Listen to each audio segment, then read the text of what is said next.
Hey, how you doing? This is SEIJIHITO here to bring you the news. Well, I guess we can just say some entertainment at this moment in time.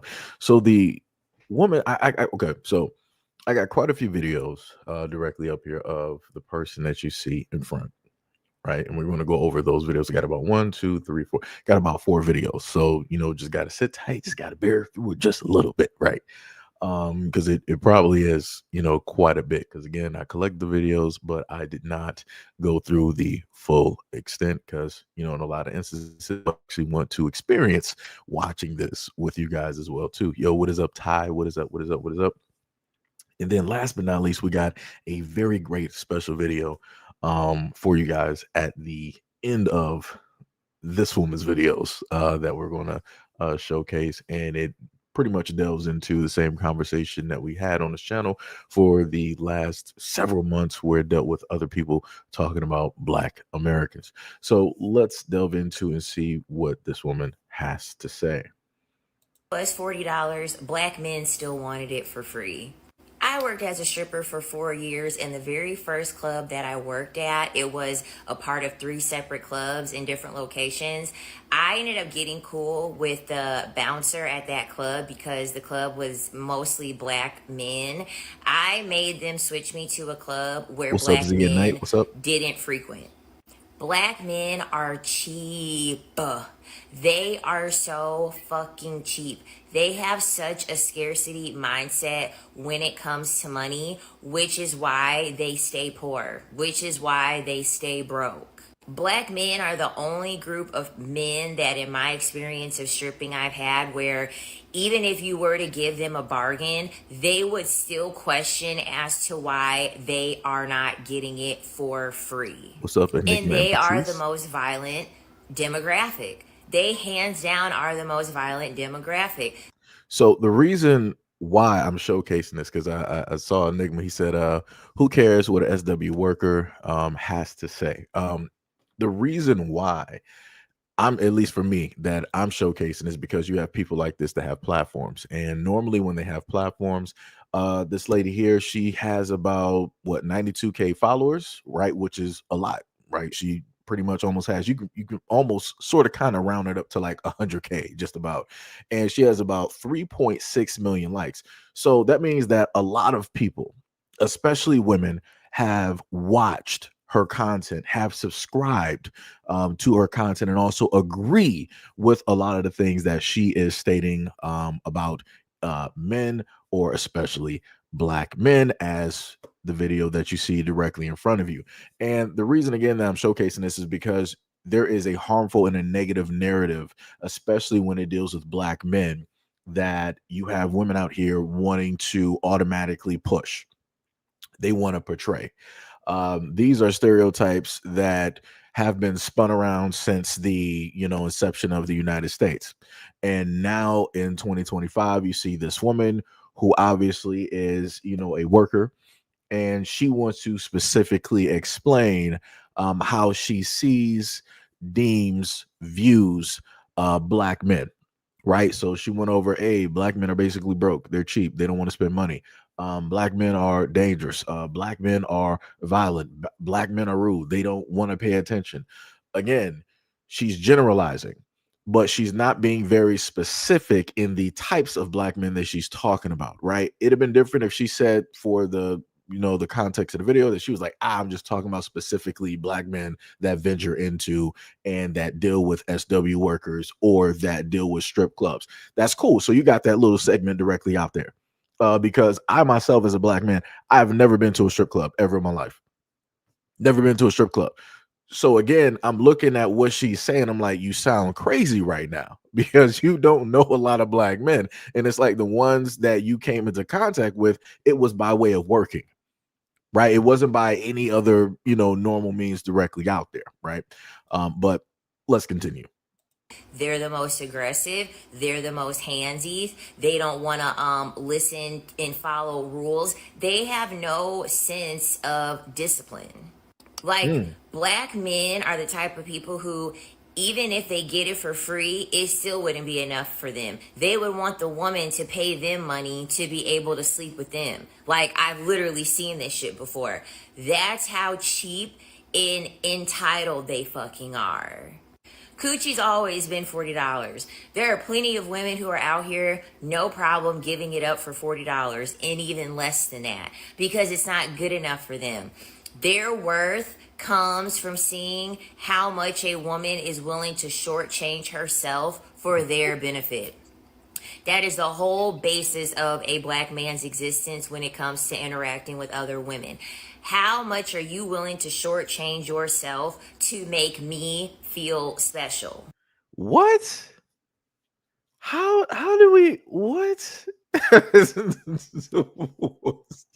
So a black man's whole so the only reason, right? So let's go back into the previous things that I've heard people basically state, right? Black men are the child of Satan, right?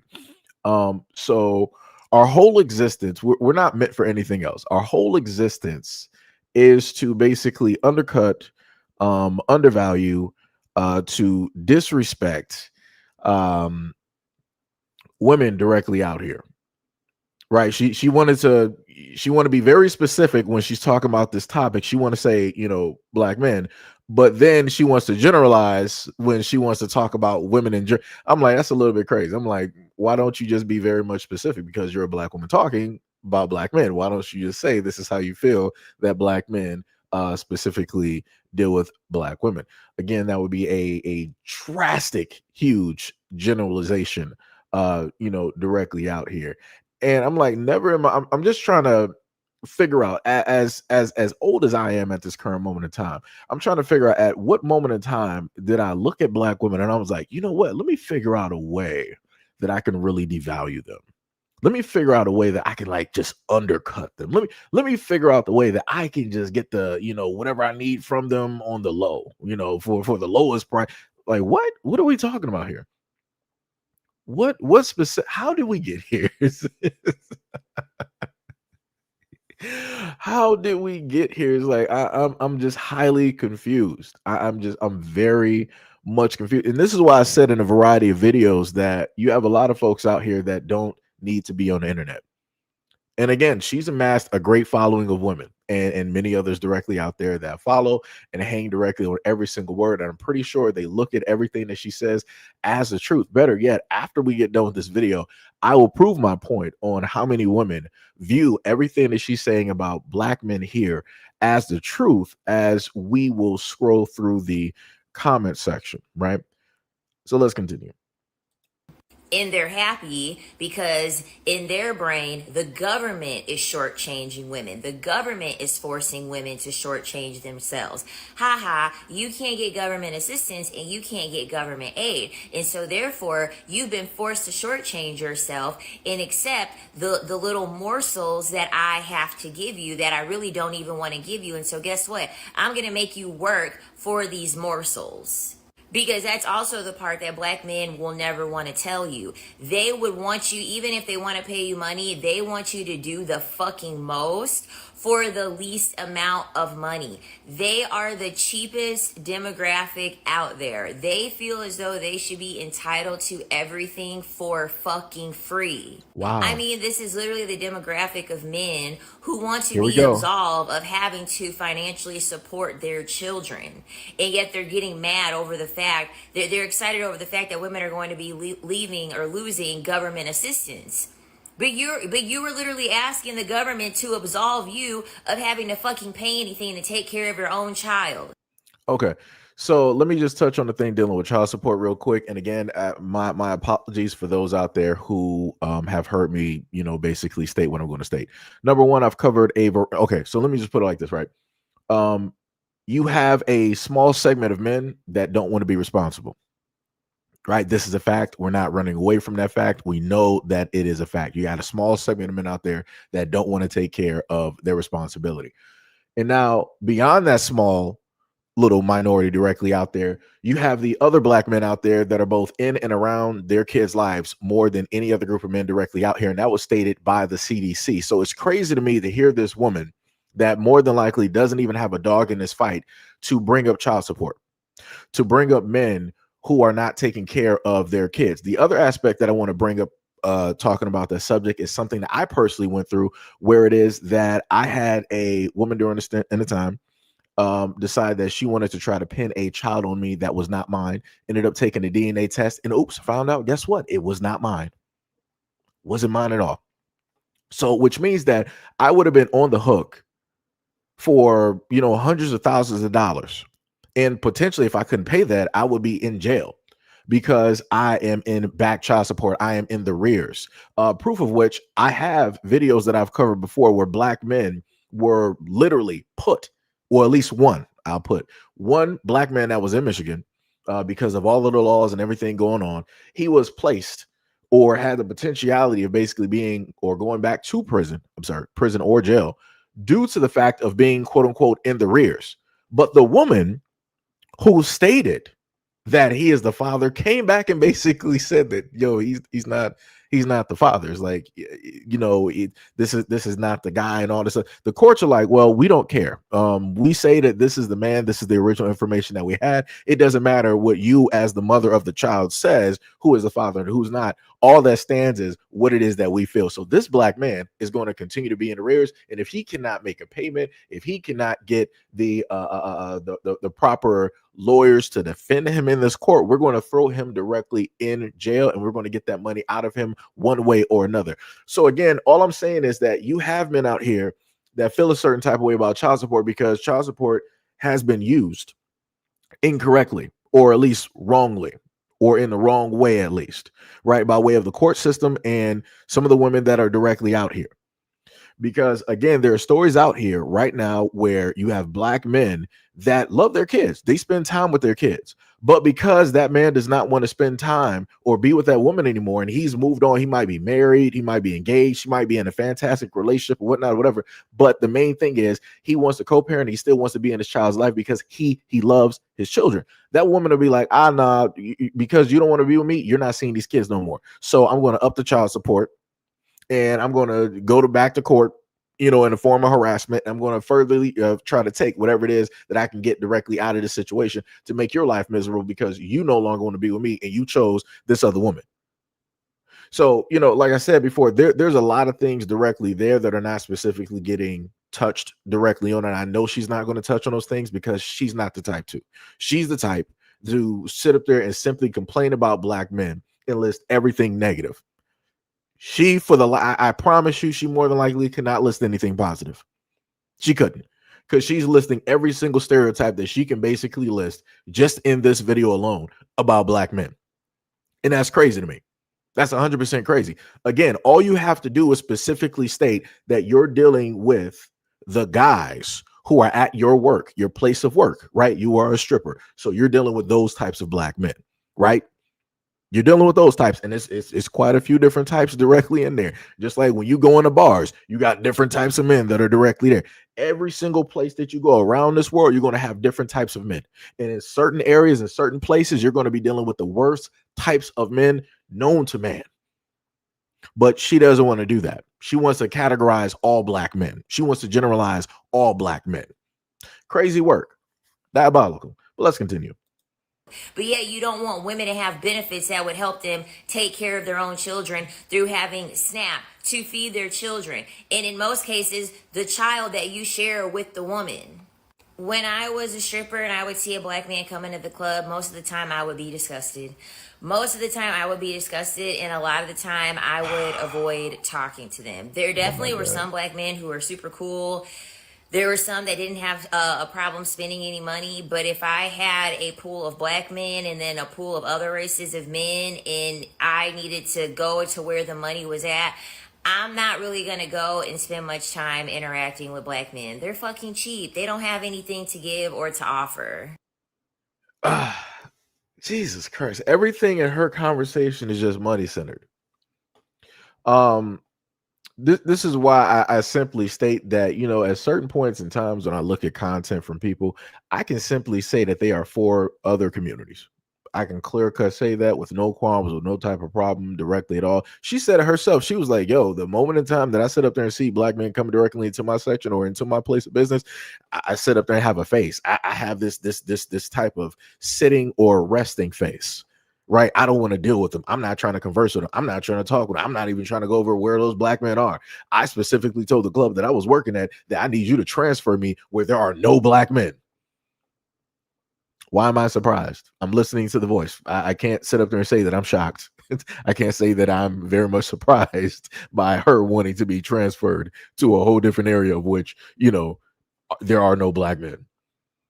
I can't say that I'm surprised or shocked. I would actually like to see what her dating, charts, in a sense, look like the specific men. Because something is telling me I don't think that black men are really up there. Something is just telling me that. Like I said, you called black men everything but a child of God. And I'm like, Lord have mercy. I'm like, if it was really that bad, then there would be no such thing as, black strip clubs. Right? You wouldn't have those, especially let's say like Atlanta.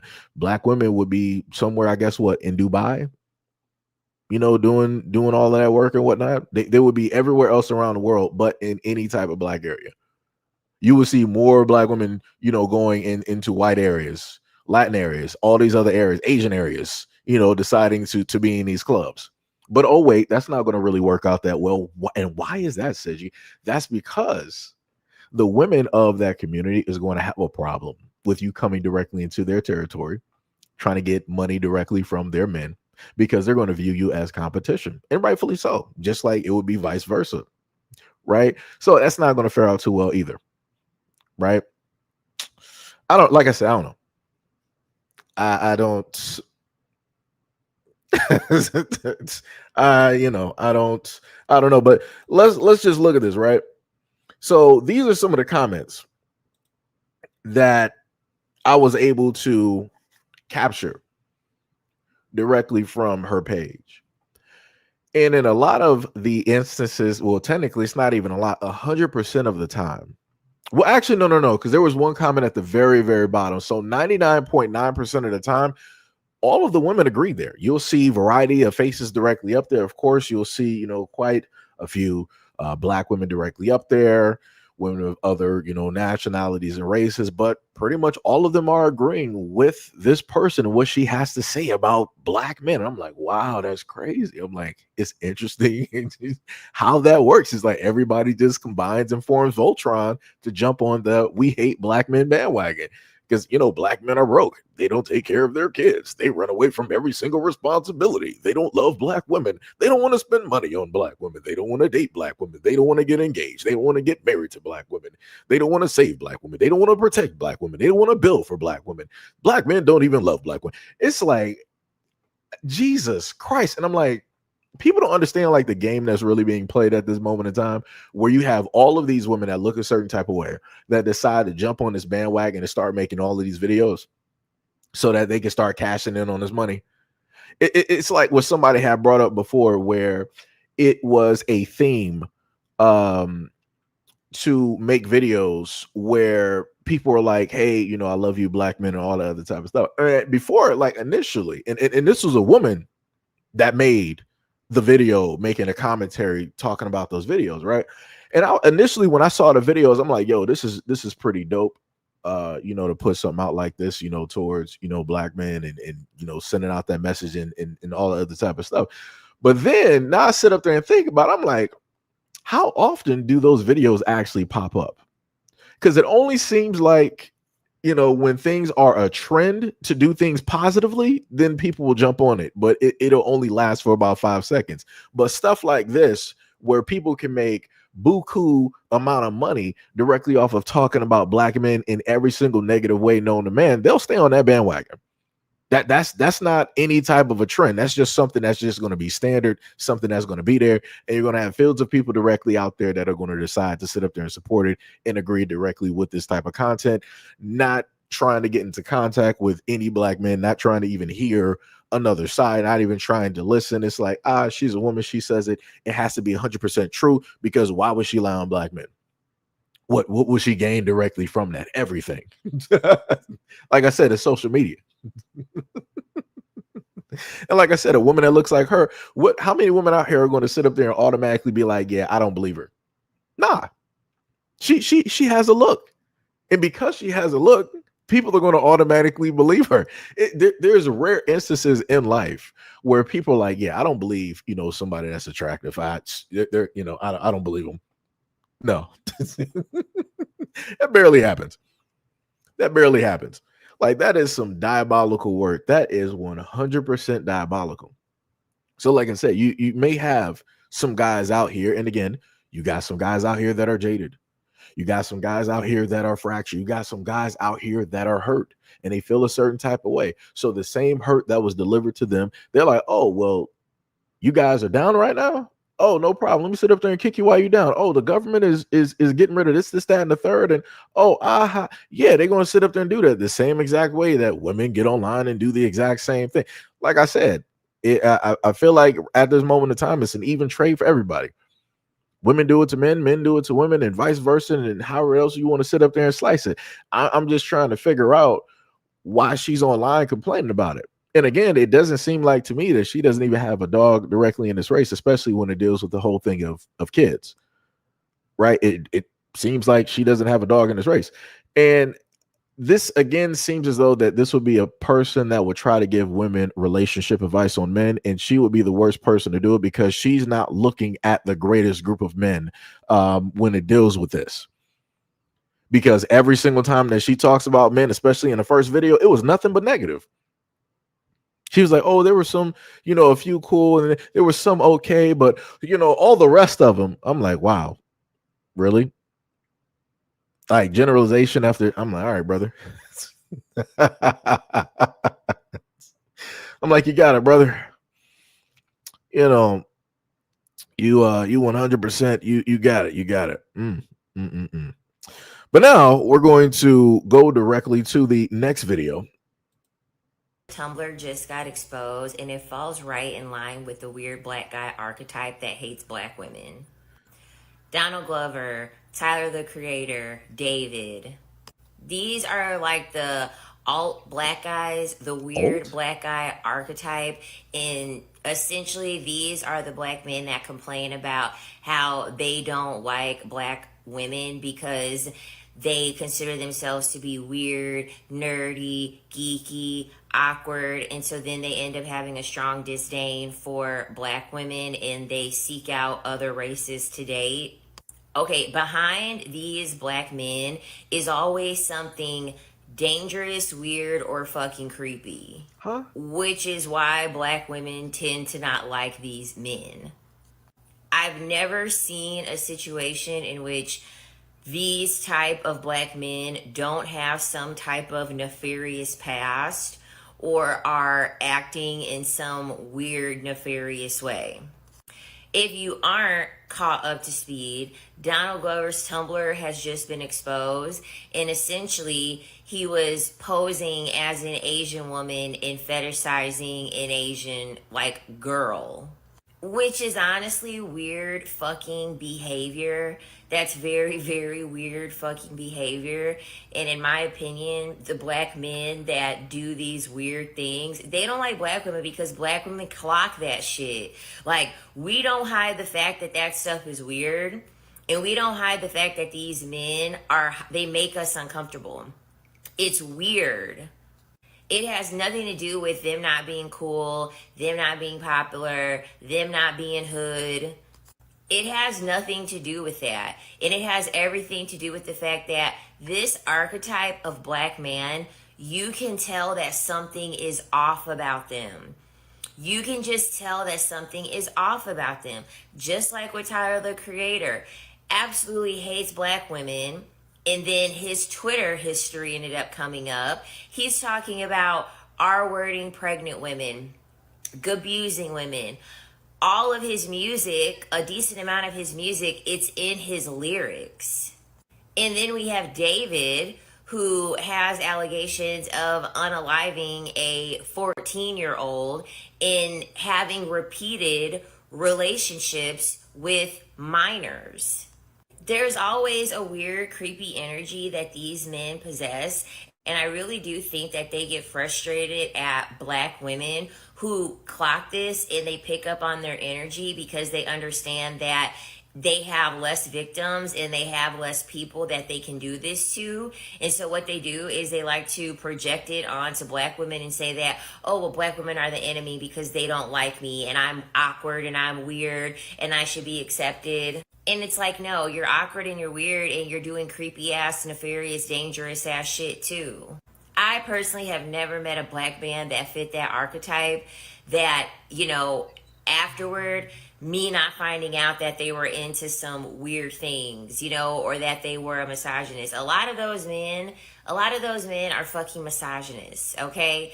And it tends to be that black women are the only people that can clock it.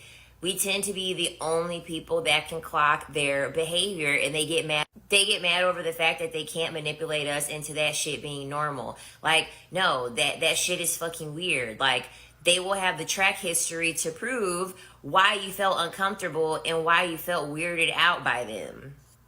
This is why I understand why they tend to go for other races of women who are very ignorant and naive to their behavior, because they tend to find girls who also mirror the same behavior that they do. All right. Well, no, let me just let her finish. I.e., women that are highly misogynistic, women that are highly male centered, women that don't understand the different archetypes of men and specifically black men, and then, of course, young girls who don't freaking know any better. Right. So I wanted to get, because I was putting together like the pictures of the men that she was talking about, right? Wait, did that not just pop up? You got to be kidding me. Hold on, give me a second, because I'm like, I've heard this time and time again, when it deals with this situation.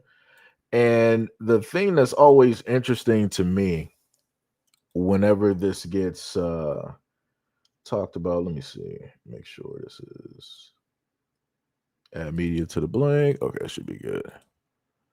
Hopefully. Okay, I think we should have it here. Hold on, give me a quick second. Okay, there we go. All right. So these are the three men that she's talking about, right? Tyler, the creator, to the left, David, the musician, to the right, and at the bottom is Childish Gambino, aka Donald Glover, right? And I don't know the accusations that she is stating when it deals with the singer-songwriter David. At least to my knowledge, did I cover that before? Possibly. I'm not sure. I know I covered some stuff with Diplo, but not sure about the guy David. I know who Tyler the Creator directly is. His music is directly in resemblance to, let's say, an Eminem. So the same way that Eminem was rapping, where he was talking about women and doing this and doing that and all this other, like all of this off the wall type of stuff, that's the same thing that she's referring to when it deals with Tyler the Creator. But because Tyler the Creator is black and he's doing it, and his audience, you got fields of white boys directly out there that love Tyler the Creator, that love his music, and his music in a sense caters, to them and all that other type of stuff. Now it's like, this is problematic. Got to highlight this. Got to sit up there and and talk about this and rah and all this other type of stuff. Childish Gambino, I don't know anything about the Tumblr that she's referring directly to. I wish she would actually put some pictures directly up of that. Usually people tend to do that, but she didn't actually do that for whatever reason. Yeah, I don't know anything about that at all, so I can't really, in a sense, speak on that. But what I can sit up there and say is that when you have these main faces directly up there, and if these guys were not famous, and you were to go up to random black women in like colleges, right, or just on the streets, and ask them like, "Yo, would you date these like three random guys?" I can tell you what that answer is going to be. It's going to be a resounding no. It's going to be a resounding no. Just going to be honest. It's going to be a resounding no. And it's always shocking to me whenever it is that videos like this come up and you have women. Let me just go back to the lady here. Tumblr just got When you got women such as her that decide that she wants to speak on black men who specifically say that, yo, there's women out here in the community that don't find me attractive, as if every black woman finds every black man attractive. Let's not play games. Let's not do this. Let's not. Everybody in the black community does not find everybody attractive. Let's just make that, just put that directly on the square of honesty. Let's just put that directly on the square of honesty. Everybody in the black community does not find everybody attractive. Let's just put that right there. Right now, personal experience wise, right? Something that I can at least speak directly on, that she wanted to bring directly up. She was like, "Oh, it's always this alt-right archetype of black." I've never even heard of an alt-right version of black men. For me to even hear that sounds crazy. Because the only alt-right that I know of, we all know what that is, right? So to say that and to pair that with black men sounds crazy by itself. And then the next thing you wanted to say is that, these guys are up to no good. They're devious. They're, these type, right? Putting, again, everything negative on guys who don't fit the stereotypical thing that, people out there would find attractive, right? So if you're not the attractive type, you're like some D&D, you like some anime, comic book, you might like to LARP. You in a cosplay and all this, like you're basically deviant as a black man. You're a weirdo, you're odd, and all this other type of stuff. Like there's something nefarious, there's something dangerous and violent about you. I'm like, that's what we doing. But I'm like, we actually, so let me get this straight, right? Those black men are considered weird, but you got black men out here who a lot of black women decide that they want to pair up with, knowing the fact that that guy, the attractive guy, is messing with fields of other black women directly out there. So I'm like, okay, so you're fine with that. And you're fine with the fact that he may, have done a stint in jail or prison. He may venture into or live a dangerous lifestyle, or the fact that he may have a track record, not legally, but a track record by way of word of mouth through the grapevine, that he hits on women or has maimed a woman before. You're fine with sitting up there dealing with that because he's attractive, right? He fits the narrative of what other women would deem to be attractive and what other women are sitting up there chasing. But now these dudes up here, these ne'er-do-wells, there's something nefarious about them. There's something off. There's something wrong directly about them. Like, it's crazy to me to know that she wants to run her mouth, knowing the fact that she would not sit up there and date any of these dudes, nor would she find them attractive. I can sit up there and show black male content creators who are gamers. And I promise you that woman that wants to run her mouth and it falls right about black men would not find them attractive, wouldn't give them the time of day, wouldn't even sit up there and date them. This is the weirdest thing to ever see transpire.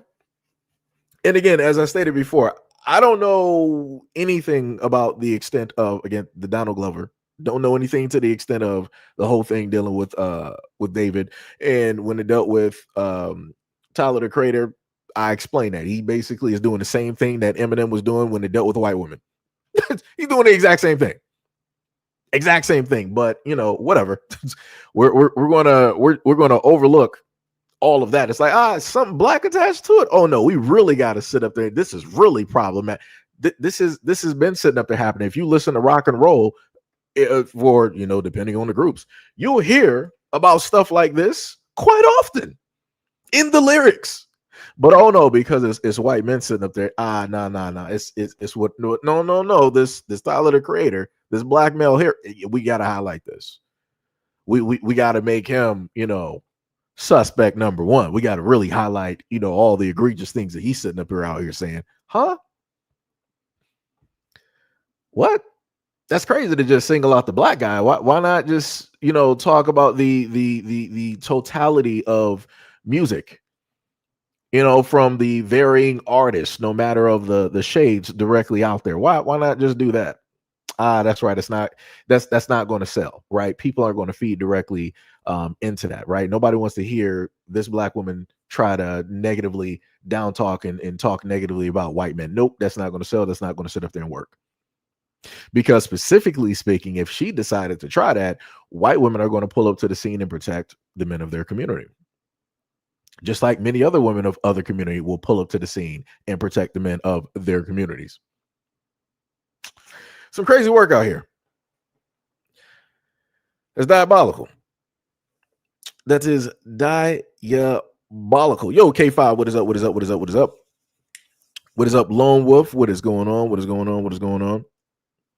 So now we're going to go into the next video, and this is so I just gotta, I don't even know how to preface this. This is the thing that's crazy to me, right? So let me just get an image real quick.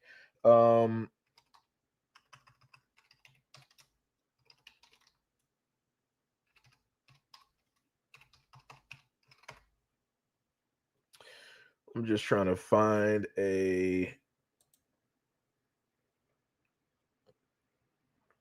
what's the name image here? Let me see.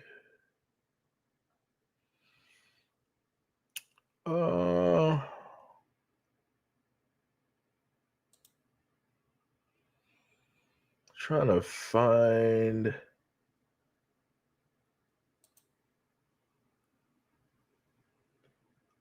Okay, I'll sit up there and use that one.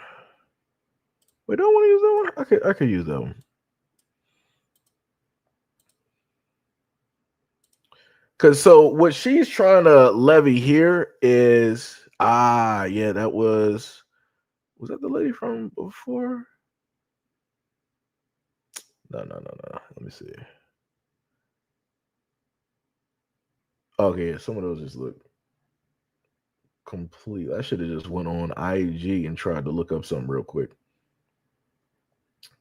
Could have just did that. So one of the images that I'm going to give you, it's not exactly what, because I was trying to make it comparable to what she's going to show directly in the video. So she's saying that any man that, well, let me be more so specific, because she was on a roll talking about black men, right? So she basically said that if you are a male and you find this woman attractive, or if you find women who work out that are their shapes are defined, you are basically gay. There were women, I should have actually recorded those comments too. There were women in the comment section, these were black women, that were sitting up here stating that, oh, the moment in time that I cut my hair, whoo, the amount of men that just started really being attracted to me was crazy. I'm like, that's what we're doing. So that's so okay. So men can't be attracted to women with short hair. That's gay. And men can't be attracted to women that are in shape or that work out. That's gay as well too. Dear God, dear God, dear God. But let's let me just let her, clear cut explain this to you. The most men when I looked closer to a man. I was a bodybuilder for 2 years, and when I looked like this. Hold on, let me pause this real quick. She said she didn't start getting the most attention up until she was working out and basically looked like a man. Excuse me? She don't even, there's not even a six pack there. Am I blind? Somebody let me know if I'm blind or something, because I know that there's a difference in between the picture that she's putting up and talking about versus the other image that I put up. And both of those women were, again, both women obviously, are in the gym working out, but she's stating that if you are into her when she's like this, you're gay. How, like, you know how difficult it is just to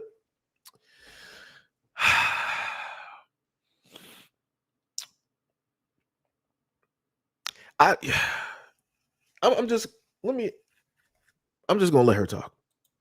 And this, I attracted the most men, and that really started making me think about what men are attracted to. And it really did kind of put the thought in my head that these men are like attracted to men subconsciously.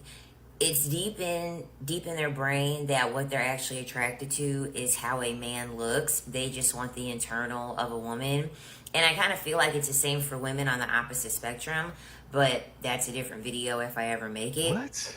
But I think for a lot of men, obviously this won't go for all of them, but I think for a lot of men on a deeper level, they want femininity in a woman because it is a display of submissiveness. Because men are always going to pick a woman based off the approval that they are going to gain from other men.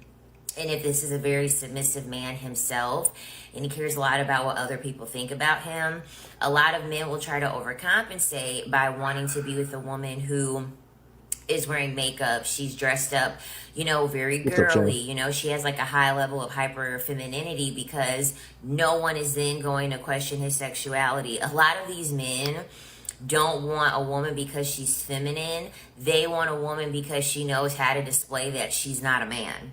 Okay, and so these are women that they're going to take out in public, because I feel as though it's the same thing for women who are overweight.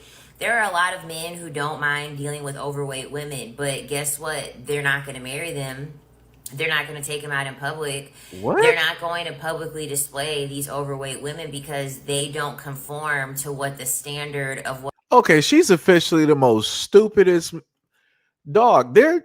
Where does she live at? I have seen women who have weight out there with their husbands, with their fiancés, with their boy. Like, what rocks is this woman smoking? Who are the women that subscribe to the ignorance that is coming out of her mouth? So every single dude out here that is with a woman that is overweight, he's just hiding them somewhere in a basement and just feeding them. And he's just going out there in life. Huh? Brother, where are we at? Where are we at? Men are, like I said, you have people out here that have a type of shallowness to them.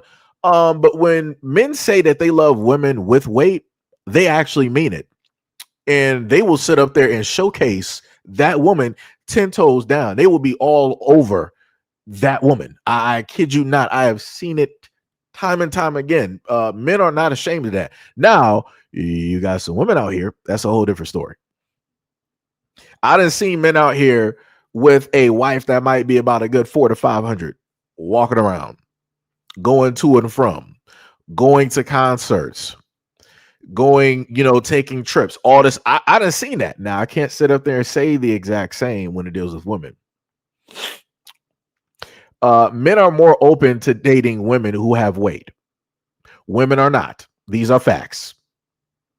Men, let me repeat it again. Men are more open to dating and being with women who have weight. Women are not. I cannot show you groupings of women that are like, yeah, they can't wait to sit up there and find them their 400-pound husband. It don't exist. It don't exist. Like this woman is stupid. This is by far. She's already said some crazy stuff in the beginning, but by far, this is the most ignorant thing that. Jesus Christ. Jesus Christ. This is how I know that people are blind and that they only pay attention to those that they are attracted to. She's not going to pay attention to undesirable men that she finds unattractive, that she would never give the time of day. So she's not going to look at those men and the women that they are specifically with proudly outside. She's only paying attention to the men that she's deemed that are worth her time, aka money, right? That are willing to spend money in order to gain her time, right? Or the ones that she deems attractive enough to just 5 seconds of conversation. This is this is why I sit up there and say to everybody, it should not just be on the internet. This clear cut is one of the most. Jesus Christ. Let's keep going. What a woman should look like. And so whenever I would like have men be attracted to me, and in my head I'm thinking like, I have these big ass muscles, like I'm not saying that you can't be a woman that has muscles and men not like that, but men also have muscles. And so in my head I'm thinking, if you are into something that I also possess, does that also mean that you like it in the opposite sex? Because let's think about it. When men want to get muscles, who are they typically looking at for inspiration? They're typically looking at other men, right? And I think this is why the trans community gets so much flack, because I think if men were to live in their truth, if if men wouldn't What? become trans, they would be more open about. Dog, what are we doing? Oh my God. How do we go from men for so okay, hold on. Let me just pull this back. Again, this is my first time listening to the full video because I wanted to have this experience with you guys. So let's just get this straight, right? So first she said that a man is gay if he is attracted to a woman that is in shape and that works out at the gym. Okay, cool. Because she even tried to call herself a man. I'm not sure if anybody caught that. She was like, when I was out here looking like a man and working out, you didn't, nothing on you looked like a man. I don't like, this is bird brain type of thought processing here, right? So automatically, if you're a man and you're out here looking at women that work out, you're gay. So now we go from that to saying that it's because men secretly want to be with men, but because they can't openly be with men, they decide to be with women that work out. And then you wanted to pair that up with like, okay, so who do men idolize, or look up to, when it deals with trying to build muscle and working out? They look up to other men. No duh. Uh, there's a lot of men out here that looked up to Arnold, and and Arnold's the reason that they're sitting up there working out the Gold's Gym or whatnot or whatever. But you're trying to correlate that as well as being gay. And then you then threw, that wasn't enough. You then decided to throw the whole thing of trans in here. And you set up and said, if more men basically live their truth and decided to just be trans, then the world, what are we, where, how, brother, how, brother, brother, brother, where are we going? Where are we going? It's like, it's no matter what steps you take, she's like, yo, everything is gay. Anything that a man does is just gay. Men don't actually love women. The reason that a man is with a woman is because he actually loves men. Brother, what? What? Huh? How do we get...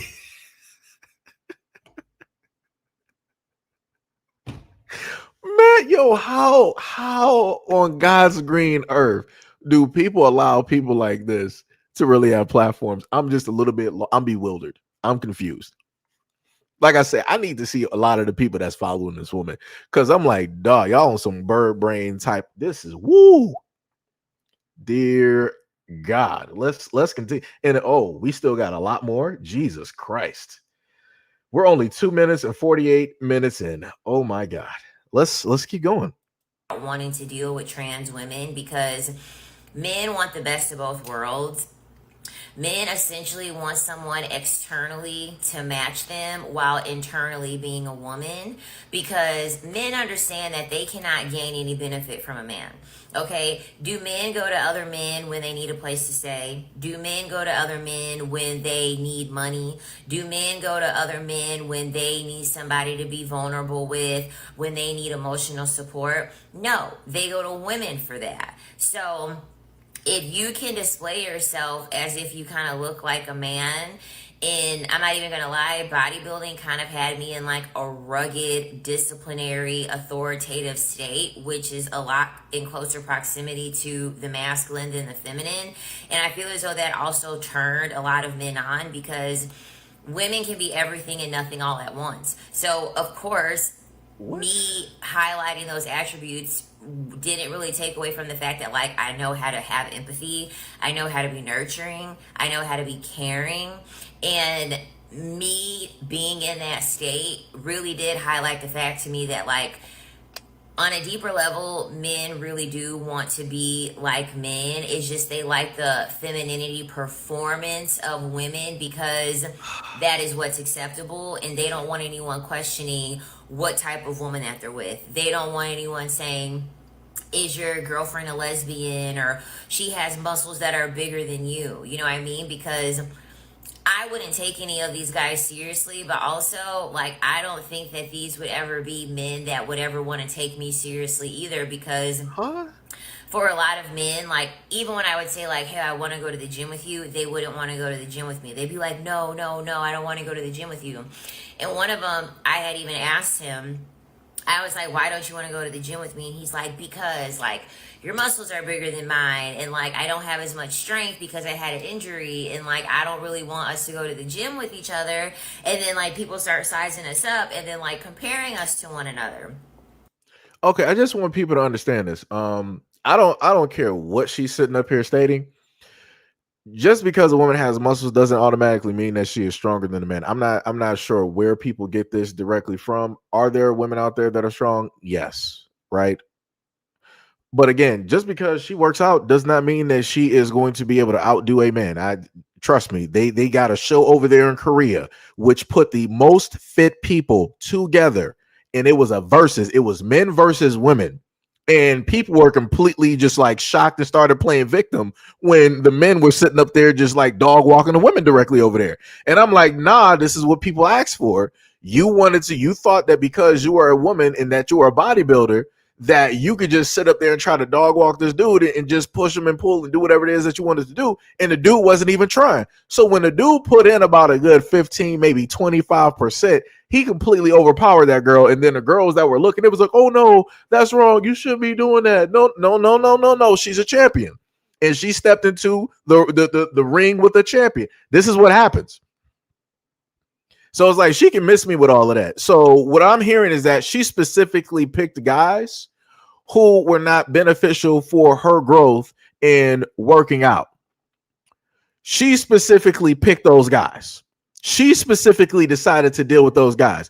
She could have dealt with a guy that was a trainer. She opted not to do that. She could have dealt with a dude that was a bodybuilder. She opted not to do that. She could have dealt with a dude that was in sports, such as soccer, such as football, basketball. She opted not to do that, not to do that, not to do that. So why are you online sitting up there trying to complain and tell us like, oh, you got these men out here? Ma'am, you chose them. You decided to be with them. You're going through your life stories, and now you got this sad face sitting up there reminiscing, understanding the poor choices that you sat up there and made, but yet you want to generalize all men and decide to say that they were gay. So every single man that ever dated you is gay because you're a woman that works out. Just go to women. Just become a lesbian. Just become a lesbian. You will be the man in a relationship because obviously you work out, you got the muscles, and then the other one will be the femme, will be the feminine woman, the lipstick lesbian, or how it basically goes. Like I said, somebody has to be the prettiest of them all. And obviously that's not going to in a sense be you, because you said before that you're basically a man because you work out. And any man that is attracted to a woman that works out is gay. Dog, the logic that you got women out here coming up with, I swear, you can't win. You can't win, brother. You cannot win. You cannot win being a man directly out here. And like I told people before, the moment in time that you decide that either you disagree with something or whatnot or whatever, the first thing that you would have women out here do is to call a man gay. More so specifically, I can at least say it within the black community. The moment in time that happens, women are quick to sit up there and call you gay before anything else. Let's continue with the madness. We are about halfway through. But I really do like you. And I remember how he was saying that, like, he remembered that, or I remembered him saying that the reason why I like you is because, like, you're kind of like the male version of me. Like, you remind me of, like, myself, like, in the female form, essentially. And that's when I was the fucking most masculine, not only on a physical level, but also intellectually. I was more masculine in my thinking. What? I was more binary in my thinking, more black and white, less nuance. I would dare to say, like, less intellectual, even. I would go as far as to say. What? Whoa. Let me get this straight. Hold on. So she said that intellectually she was pretty much a man. But then she also said at the same time that she was less intellectual because she was in her masculinity. So for all of the men out there, just in case you didn't catch it, she tried to basically call men dumb, unintelligent, stupid. And she's basically saying in comparison, men are stupid and women are smart. That's clearly what she did. That's clearly what she said. That's clearly what she did. I'm not mincing words. I'm not mixing it up. It's not a theory. She literally said it within a few sentence time span. And that's the craziest thing. And it's like, as we keep going throughout this video, she keeps trying to reaffirm that, oh, yeah, you know, I was my most masculine. I was my most mannish. This is when I was at my biggest. This is when I was at my strongest. This is when all the men were actually attracted to me because I was reflective of a man. Who? Jesus Christ. Jesus Christ. Woo. People are cooked out here. I'm not sure how her dating is going at this moment in time, but I'm pretty sure it should not be going anywhere. Woo!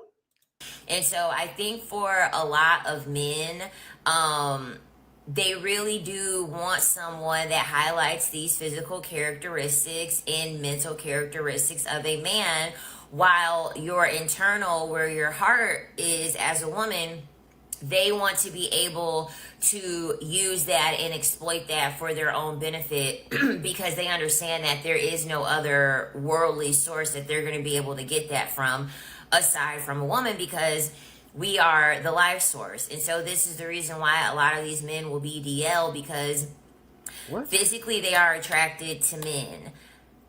Okay, so let me just try to wrap this real quick, right? So she's a woman that says that if any man basically dates her or a woman that works out, that they're automatically gay or on a DL. So does that mean, so I'm just trying to get this together for people, right? So does that then mean that this woman is selectively choosing men that are interested in her because she know that they would be DL so that she can do other things with them? I'm just wondering, I'm just trying to figure out, because why would you keep saying that you're a man? Why would you keep saying that you're masculine or have masculine tendencies? And this is when you were at your most masculine and all this other type of stuff, right? And then alluding to the whole thing of like, oh, well, if the men are attracted to me, then you know they're obviously gay. So does that mean that you're attracted to bisexual men? Because you're saying that that's what you seem to attract and that's what you seem to basically date. I'm just trying to this is wow, brother. Woo! Jesus Christ. Jesus Christ. Let's continue. Emotionally, they want to be with a woman because they understand that they can't reap the benefits. Men are not going to be a shoulder that they can cry on. Men are not going to be understanding and give them empathy and things like that. They're not going to get that from a man. But that physicality that men possess, it's a reflection of themselves, and everybody likes to see a mirror of themselves reflected, especially men, because it does something for their ego. It does something for their pride, and it kind of reassures them that, like, okay, I like these parts of me that are being mirrored back to me. No. Everything. Let me just get something very clear. Everything that she, now this is where I can clearly just like, again, the whole delusion is there, but this is when you hit like the bullshit marker. Everything that she is stating right now is what I've heard of women. A lot of women go out here and they speak on the fact that they don't have proper representation, right? So there was a point in time where Lizzo was famous, right? She was just, I mean, she still is famous, right? But I'm talking about at the height of her career, where there was nowhere that you can go where you wouldn't like see Lizzo or hear of Lizzo, right? And a lot of women who have weight were praising Lizzo, right? They were right there with Lizzo. It was like, yo, finally we got representation. Lizzo is breaking the mold. It's not just the standard such and such European and all this other type of stuff. When it deals with women, you actually got women out here with weight, because women come in every different size and shape and all this other type of stuff, right? Men weren't out there sitting up there. I've never heard a guy that was like 400 to 500 pounds talking about like, yo, man, I'm waiting to see some representation of big guys out there. I need to love myself. I'm trying to see an image of myself. Every man out here doesn't have a six pack. ladies. Every man out here can't work out. Is he's not in shape. He can't run 99 miles in 5 seconds. Some men are like me. Rotundus. We spare tired. If you will. 18 wheeled. So to say. We got double triple chins. Directly out here. I need to see that representation out here to really feed my ego. And my pride. No, men don't do that. Men don't do that. Men don't do that. We don't do that. We do not do that. Like, Jesus Christ. Like, this is what projection looks like. This is clear cut what projection looks like. And it flies. The reason why this works is because of how she looks. Nobody is going to, in a sense, shut her down. Nobody's going to tell her that she's wrong, try to check her or not, because of how she looks. And she knows this. She's not, she can say some of the most dumbest and ignorant things, but she's smart enough to know that because of the pretty privilege that she has, that she will be allowed to say a lot of things unchecked. And this is, like I said before, this is why she has 92K people basically following. This is why she got the 3.9 million likes. Let me go back to that real quick. Yeah, I'm sorry, the 3.6 million likes that she has directly up there. Like I said before, that's crazy. Jesus Christ. Lord have mercy. This is insane. And there's fields of women on her platform that are leaving this woman unchecked, and they're just letting her just like say whatever. I'm like, Jesus Christ. I'm like, there are birds out here. There are a flock of birds out here. Lord, have mercy. But let's continue. We're not done yet. Whereas with women, they don't get that satisfaction of having that mirroring. They can just reap the benefits of what they just don't have, because they don't have any empathy. They don't have any of this like moral compass or support or anything like that. They're not able to get that. So I don't know. I kind of wanted to get that off my chest just simply because now that I'm leaner, and I mean, obviously, like, I feel like, it's pretty easy to see that, like, I do have a little bit of muscle tone. So obviously men know that, like, I lift and like I lift weights and things like that. But when I was really, really, really, really shredded, and I remember even on dating apps, I would get the most likes on dating apps whenever I had my bodybuilding pictures up. And I literally had a guy reject me because I pretty much told him, like, me doing bodybuilding, like, that was a wrinkle in time. Like, I don't want to look like that anymore. I don't want to train like that anymore. I don't want to have a relationship with food like that anymore. I don't want to do it. And he literally rejected me because of it, because he was like, no, like, I want a woman that actually looks like more masculine. Like, I actually want a woman who she looks a lot closer to how I look. And like, we both kind of have muscles or whatever. And so question. So was the guy, see, this is the part that's getting left directly out, right? Because I feel as though that she's paraphrasing and she's not specifically doing a one-to-one comparison or mentioning of specifically what it is that he said. You have a lot of men out here that are like, all right, in a one-to-one comparison, if I basically work out, if I'm able to sit up there and, do, 27 miles and, I eat a certain type of way, whatnot, or whatever, I want a woman that is reflective of those exact same habits, right? That type of training and or lifestyle. There's nothing wrong with that. There's nothing wrong with that. Because that person is like, yo, my mind is conditioned a certain type of way, so I need another person that's also conditioned that same type of way. So it's like, yo, there's no bumps in the road, there's no misunderstandings, and this, that, and the third. And then that also allows those people to come together, be like, all right, we're going to sit up there and meal prep. All right, we know we're going to sit up there and have for date night. We're probably either going to cook or we're going to go to like a vegan or whatnot, whatever, restaurant. After work, both of us are going to the gym, all this other type of stuff, and yada, yada, yada. It's like no matter where it is that she basically goes, she's always trying to correlate everything with a guy being gay. And I'm like, dog, just be with men. I mean, not be with men. Just be with women. Just do that. Just be with women. I'm not exactly sure why you're still having this conversation or why you're still doing this. All of your complaints are negative when it deals with men. You have nothing positive to say.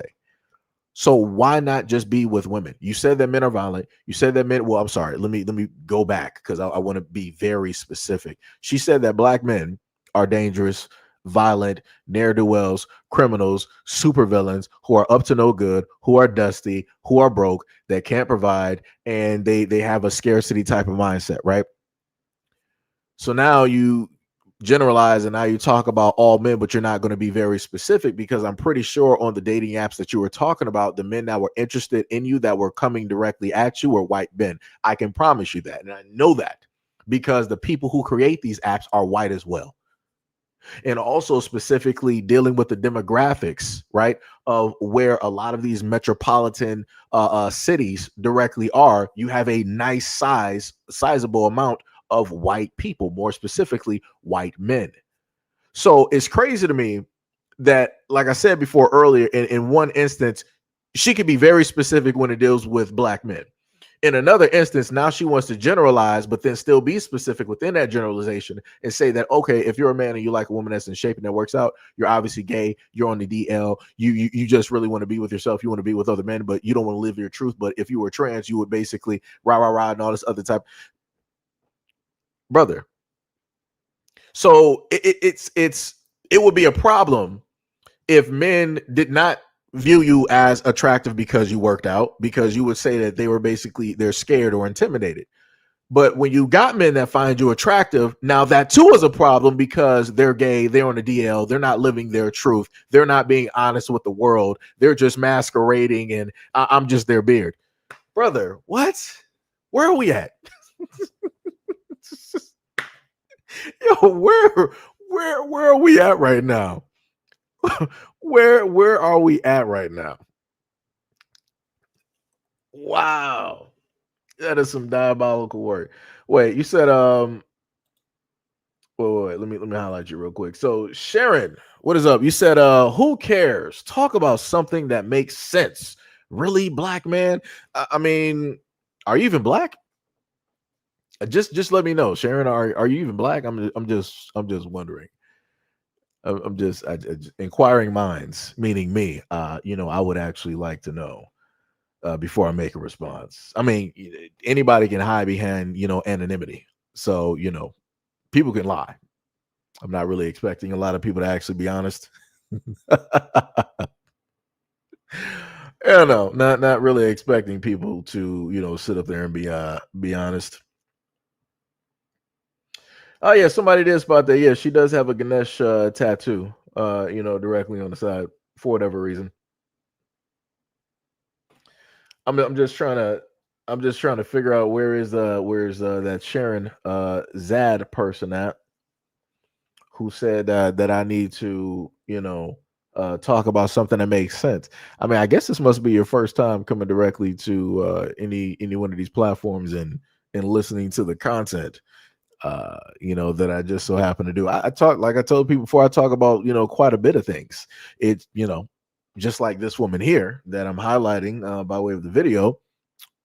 People tend not to do research, so they come directly up to the scene and they pull up and decide to talk stupid. Be like that though. Grown adults that can move their thumbs and do everything they want to do, but can't seemingly actually research. The tech age has to be a part of the most dumbest age that we currently have at this moment in time, where people have the utmost information at their fingertips, but yet they don't do anything with it. They don't even decide. Let me just peruse. Let me just look through the index. Let me look through the context. Let me just find some more stuff out before I make myself look stupid. And here we are. Shout out to Sharon's ad. Shout out to you and your whole bloodline. Let's keep going.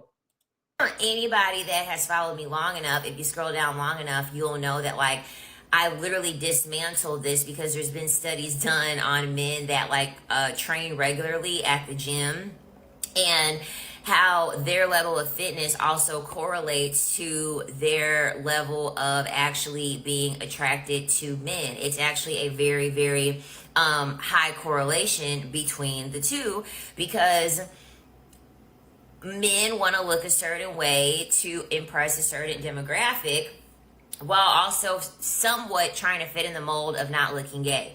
A lot of these Huh? men, they're picking feminine women just simply because they don't want to look gay. And then what will happen is that they'll get somebody feminine, and then they want you to no longer wear makeup. They want you to start hitting the gym. They want you to start losing weight. They start complaining about your curves. They start complaining about your extra belly fat.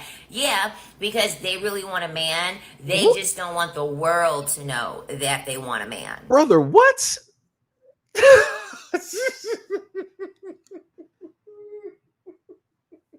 oh, oh shit. So we just hit a new level, guys. So we're beyond men being gay for liking women or being attracted to women that work out. Now, if you're a man and you're into women who are feminine, you're gay. Jesus Christ. Oh shit. Brother, what?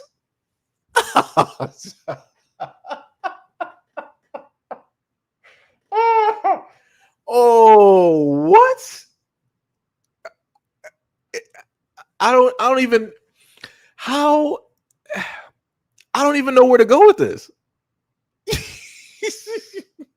That is a bombshell, guys. So, hey, for a lot of the guys out there, I guess we gay. Every man out here who is married, engaged, or is in a relationship, or even in the talking stages with a woman right now, if she's feminine, we're all gay. We're all gay. We're all gay, guys. There's no such thing as straight men no more. Because if you're attracted to a feminine woman, you are gay. I've never in my life. You what? I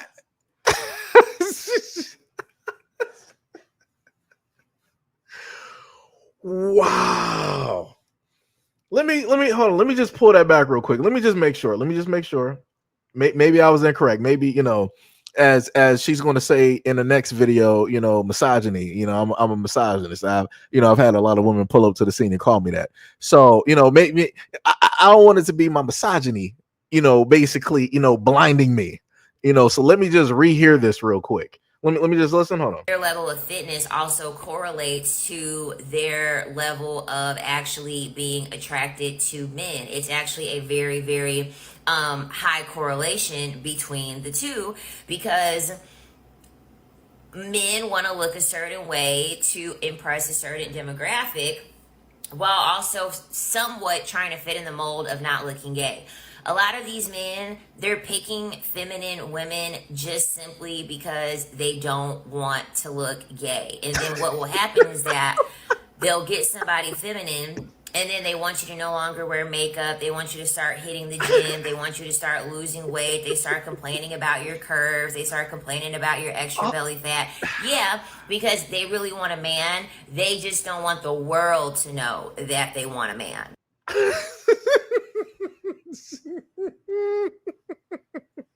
Okay, so it's not my misogyny, right? She literally said that if you're a man and you're attracted to feminine women, you are gay. And then if you are a man and you are attracted to women who work out and are in shape, you are gay. You can't win. There's nowhere you can go, guys. There's nowhere we can go. We're just gay all the way across the board. Shout out to the Rainbow Gang. Shout out to the LGBTQIA plus Alpha Gold Edition remix. Shout out to all of them directly out there. I guess I'm a part of the club now. I did know that. I did not know. I did not know that I wasn't straight, because I am attracted to straight women who either work out or who are feminine. I did not know. This was news to me, guys. This is news to me.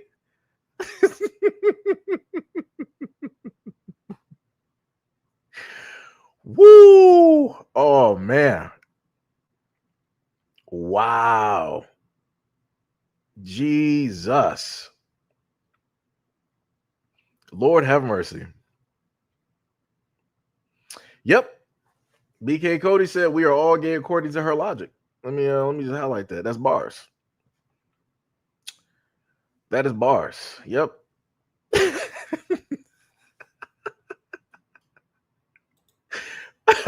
Whitley Ingram says, "Shout out to the gay gang." Yep, that's it'd be like that. I guess I got to start buying some flags out here. I got to start going to some events. I got to start really putting in money and supporting. I did not know this is wild, guys. This is an eye opener. Eye opener. This is wow. Woo, that is crazy. I've never wow, man. That's wild. If you are a straight man, you're into a woman that is feminine, somebody that is opposite of you because you are masculine. Not only are you attracted to men, but you're gay.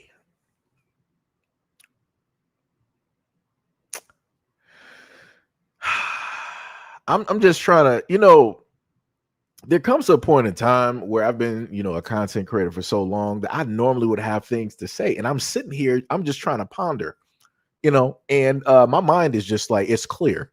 You can hear a pin drop right now because I have nothing. Whatever hamsters that I had and whatever backup hamsters, they all fell off the wheel and they got buried. I'm not even sure who buried them because we got a hamster grave taker and I'm not sure what happened.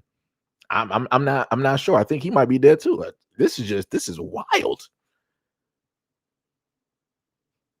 This is wild. Never in my life have I ever heard such foolishness. And I've heard a lot of I've covered a lot of nonsense in my time on this platform. Wow.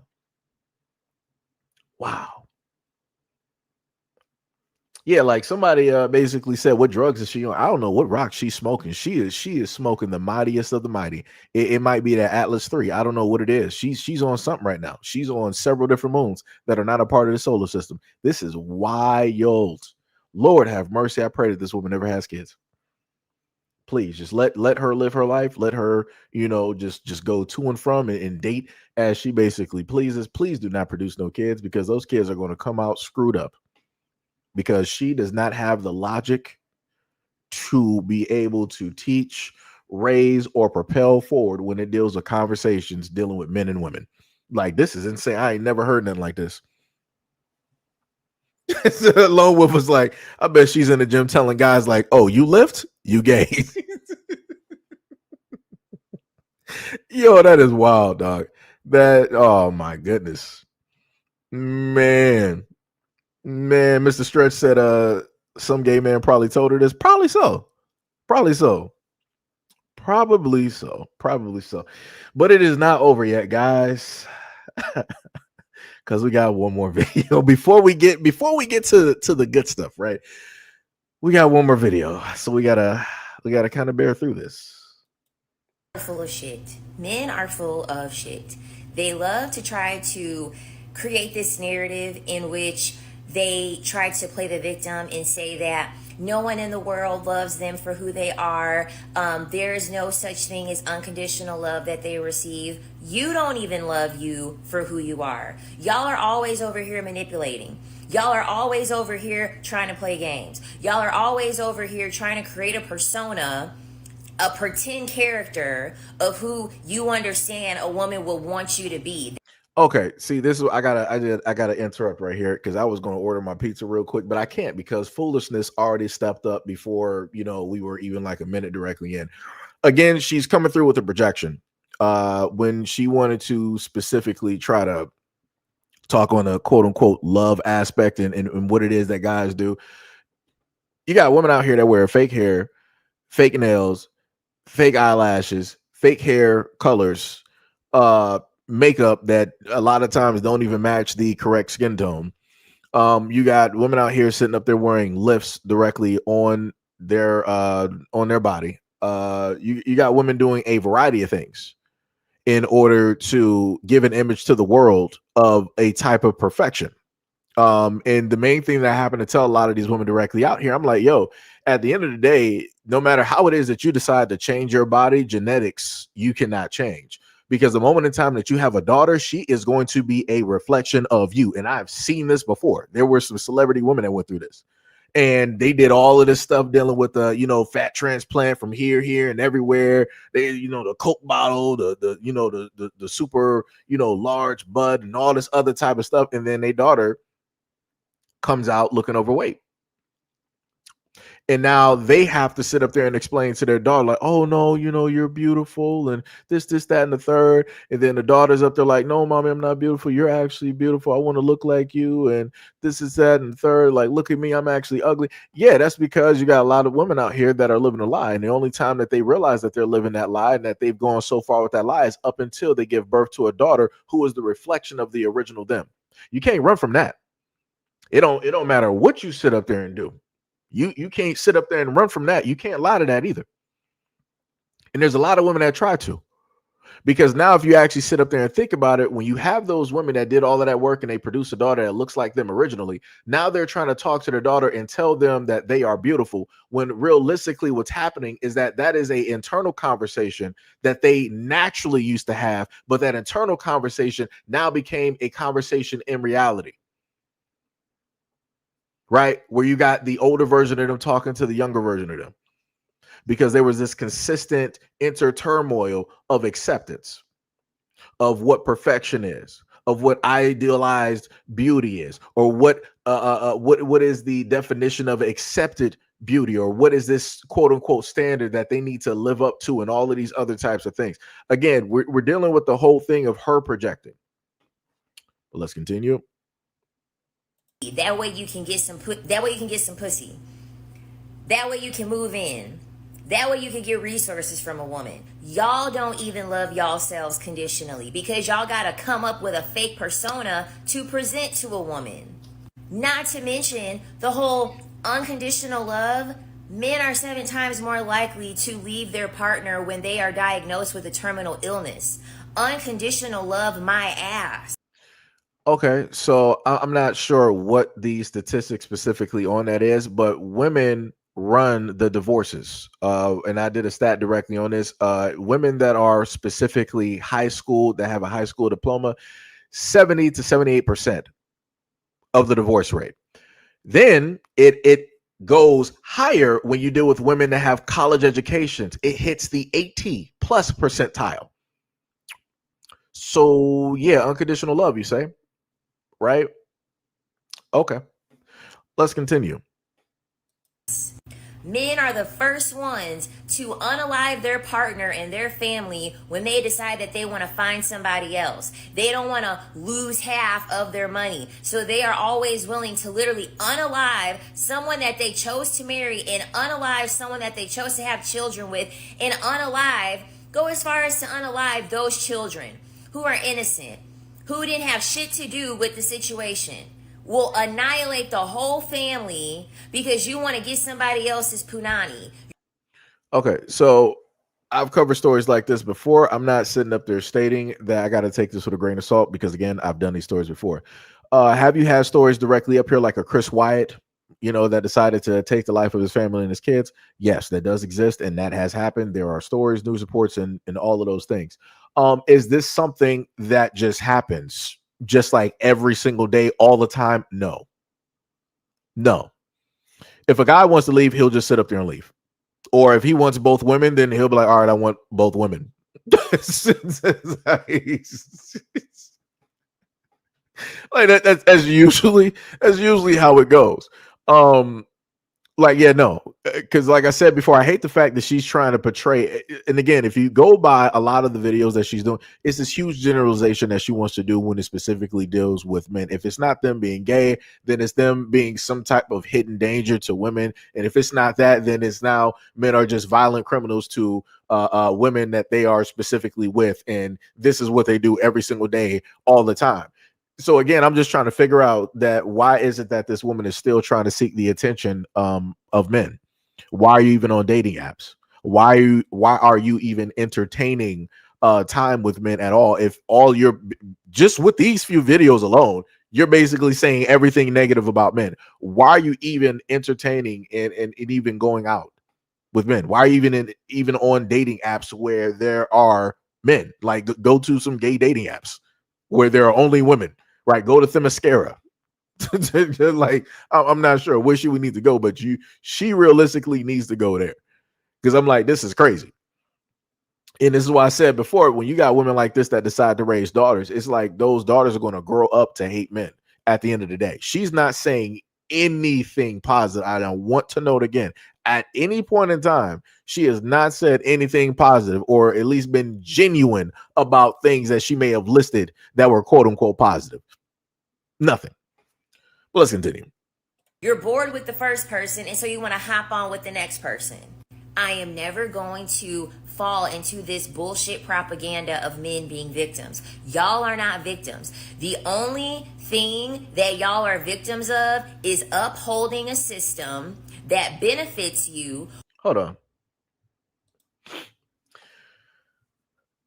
So let me guess. For the tarot person that is directly in the chat, let me guess. You may delve into witchcraft, things of that nature. The seen, the unseen, and things of that nature. It's crazy to me that you said that men are horrible and black men are the worst. I'm saying, are you a black woman by chance? Are you a black woman by chance? Because it's a little bit weird to me that sometimes I've seen comments up here where people wanted to talk negatively about black men, but yet they're not even black at all, and especially not even black American. I'm just trying to figure out some stuff here.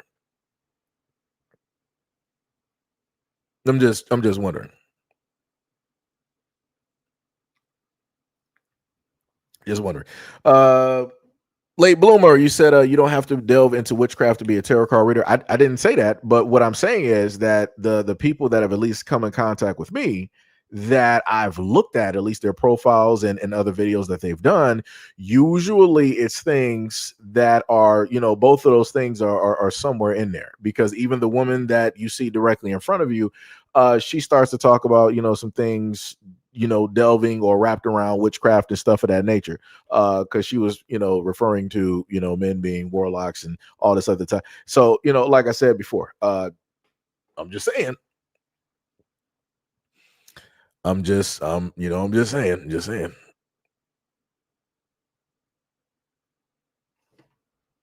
Just saying. And it's like, it's crazy to me that every single time that I happen to see some people directly up here, and I'm like, yo, I'm waiting for them to like make a comment back. Don't happen to get it.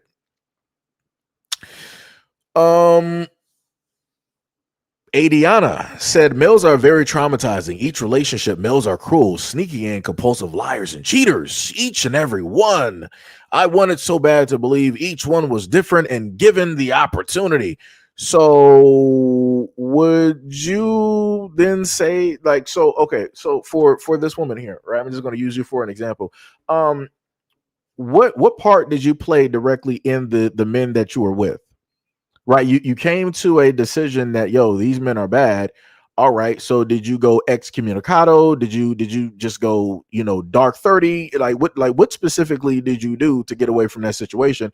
And how specifically as a woman did you change your energy so that you could stop attracting those types of men, or that those types of men would be, no longer attracted to you?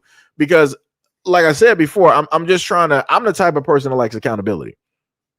I've stated before myself that when it deals with relationships and the girls during the time of high school, and me being the man that I am, the women that I've dealt with, I've stated before that, yo, I have a part to play directly in this. The only way that I can allow somebody to hurt me or be near me is because I allowed them in my space. I allowed them to be here. So I am at fault, right, for allowing them to be there. That is an honest take, right? That's being a realist. What I tend to see when it deals with a lot of women out here and their takes on relationships is that it's always men are bad, men are evil, men are bad, men are this, they did that, and they did the third, and they never want to be accountable.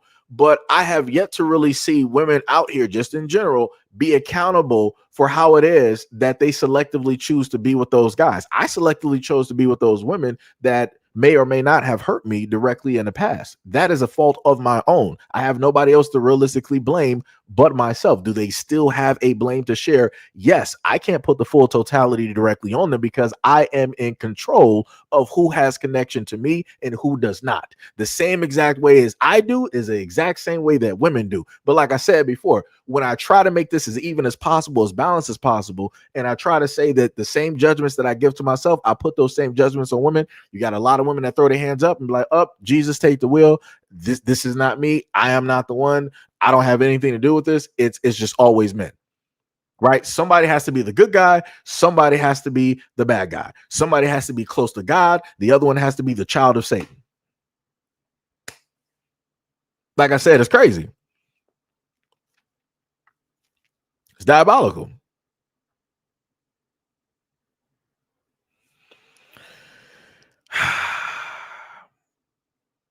Like I said, I don't know. It gets to the point where I feel like at times that you got women out here, in order to have something to complain about, they selectively pick and choose the worst types of guys that they know that are not beneficial for them, just so that they can be in the echo chamber with a lot of other women and have something to complain about, just so that they can be in that whole flock. They can be a comrade to somebody else. They can empathize and sympathize on something. And that's crazy to me. That's diabolical. That's like me deciding that, I want to dip and dive directly into alcoholism and drugs because I want to sympathize and be next to like everybody else that's addicts. Nah, I don't need to sit up there and do that. Let me just be by myself and not have those experiences. Like, I don't need to be with everybody. But you can't tell a lot of people that. And like I said before, you got a lot of people that don't know how to, specifically be alone. It's crazy. But let's continue. While complaining about the parts that don't fucking benefit you. Men will sit here and fix their lips to say, there's no such thing as unconditional love. But when you have men in your family, when you have men in your circle, when they don't meet the conditions of masculinity, you fucking shame them. You ostracize them. You outcast them. Y'all don't even know how to show unconditional love to the men that fucking surround you. Constantly trying to patrol what makes a man masculine, what he should be doing and what he shouldn't be doing. Having a showboat and lie and talk shit and joke, quote unquote, with one another. Having all these conditions being met on what you can and cannot do. You're upholding the fucking patriarchy because it benefits you, and you want to get mad over the 2% of the time that you're not fucking benefited. Unconditional love does not exist. People are not out here liking men for who they are because y'all never show up as who you are, because y'all understand that showing up as who you are, no one fucking wants you. It starts from there. Men understand that at their root core, no one fucking wants them. No one wants to deal with them. They are invisible to everybody. So again, let me just go back to what I said before. Why not just be with women? You're basically saying that men have no purpose, men are worthless. It's like men are invisible to you. So why even keep bringing up men or even having a conversation? Why keep spending time and energy, wasting time and energy, to put in a better frame? It's like, this don't even make any type of sense. It's like everything that she is saying to me at this moment in time now just reads lesbian. It just 100% now just 100% reads lesbian. And I'm like, dog, just say that you're a lesbian. Just say that you love women and you just want to be specifically with women. I would say the exact same thing if I ever have videos of a guy doing this exact same thing. Like, buddy, you're gay. It's okay. It is a-okay. Have your go out there and shine in your lavender, be as proud as you need to sit up there and be. But this ain't it. Like I said, just like the same thing with her. This ain't it. It's like you got all of this frustration and this anger. Like, yo, go find you a woman. Go find you. There's a lot of strong women directly about here. A lot of strong women direct. And just like you said before, how you're open to different clientele of other races, I'm pretty sure you should be just as open when it deals with dating other women directly out here. There are fields of women out here that I'm pretty sure that would love to be directly with you, either working out or not working out.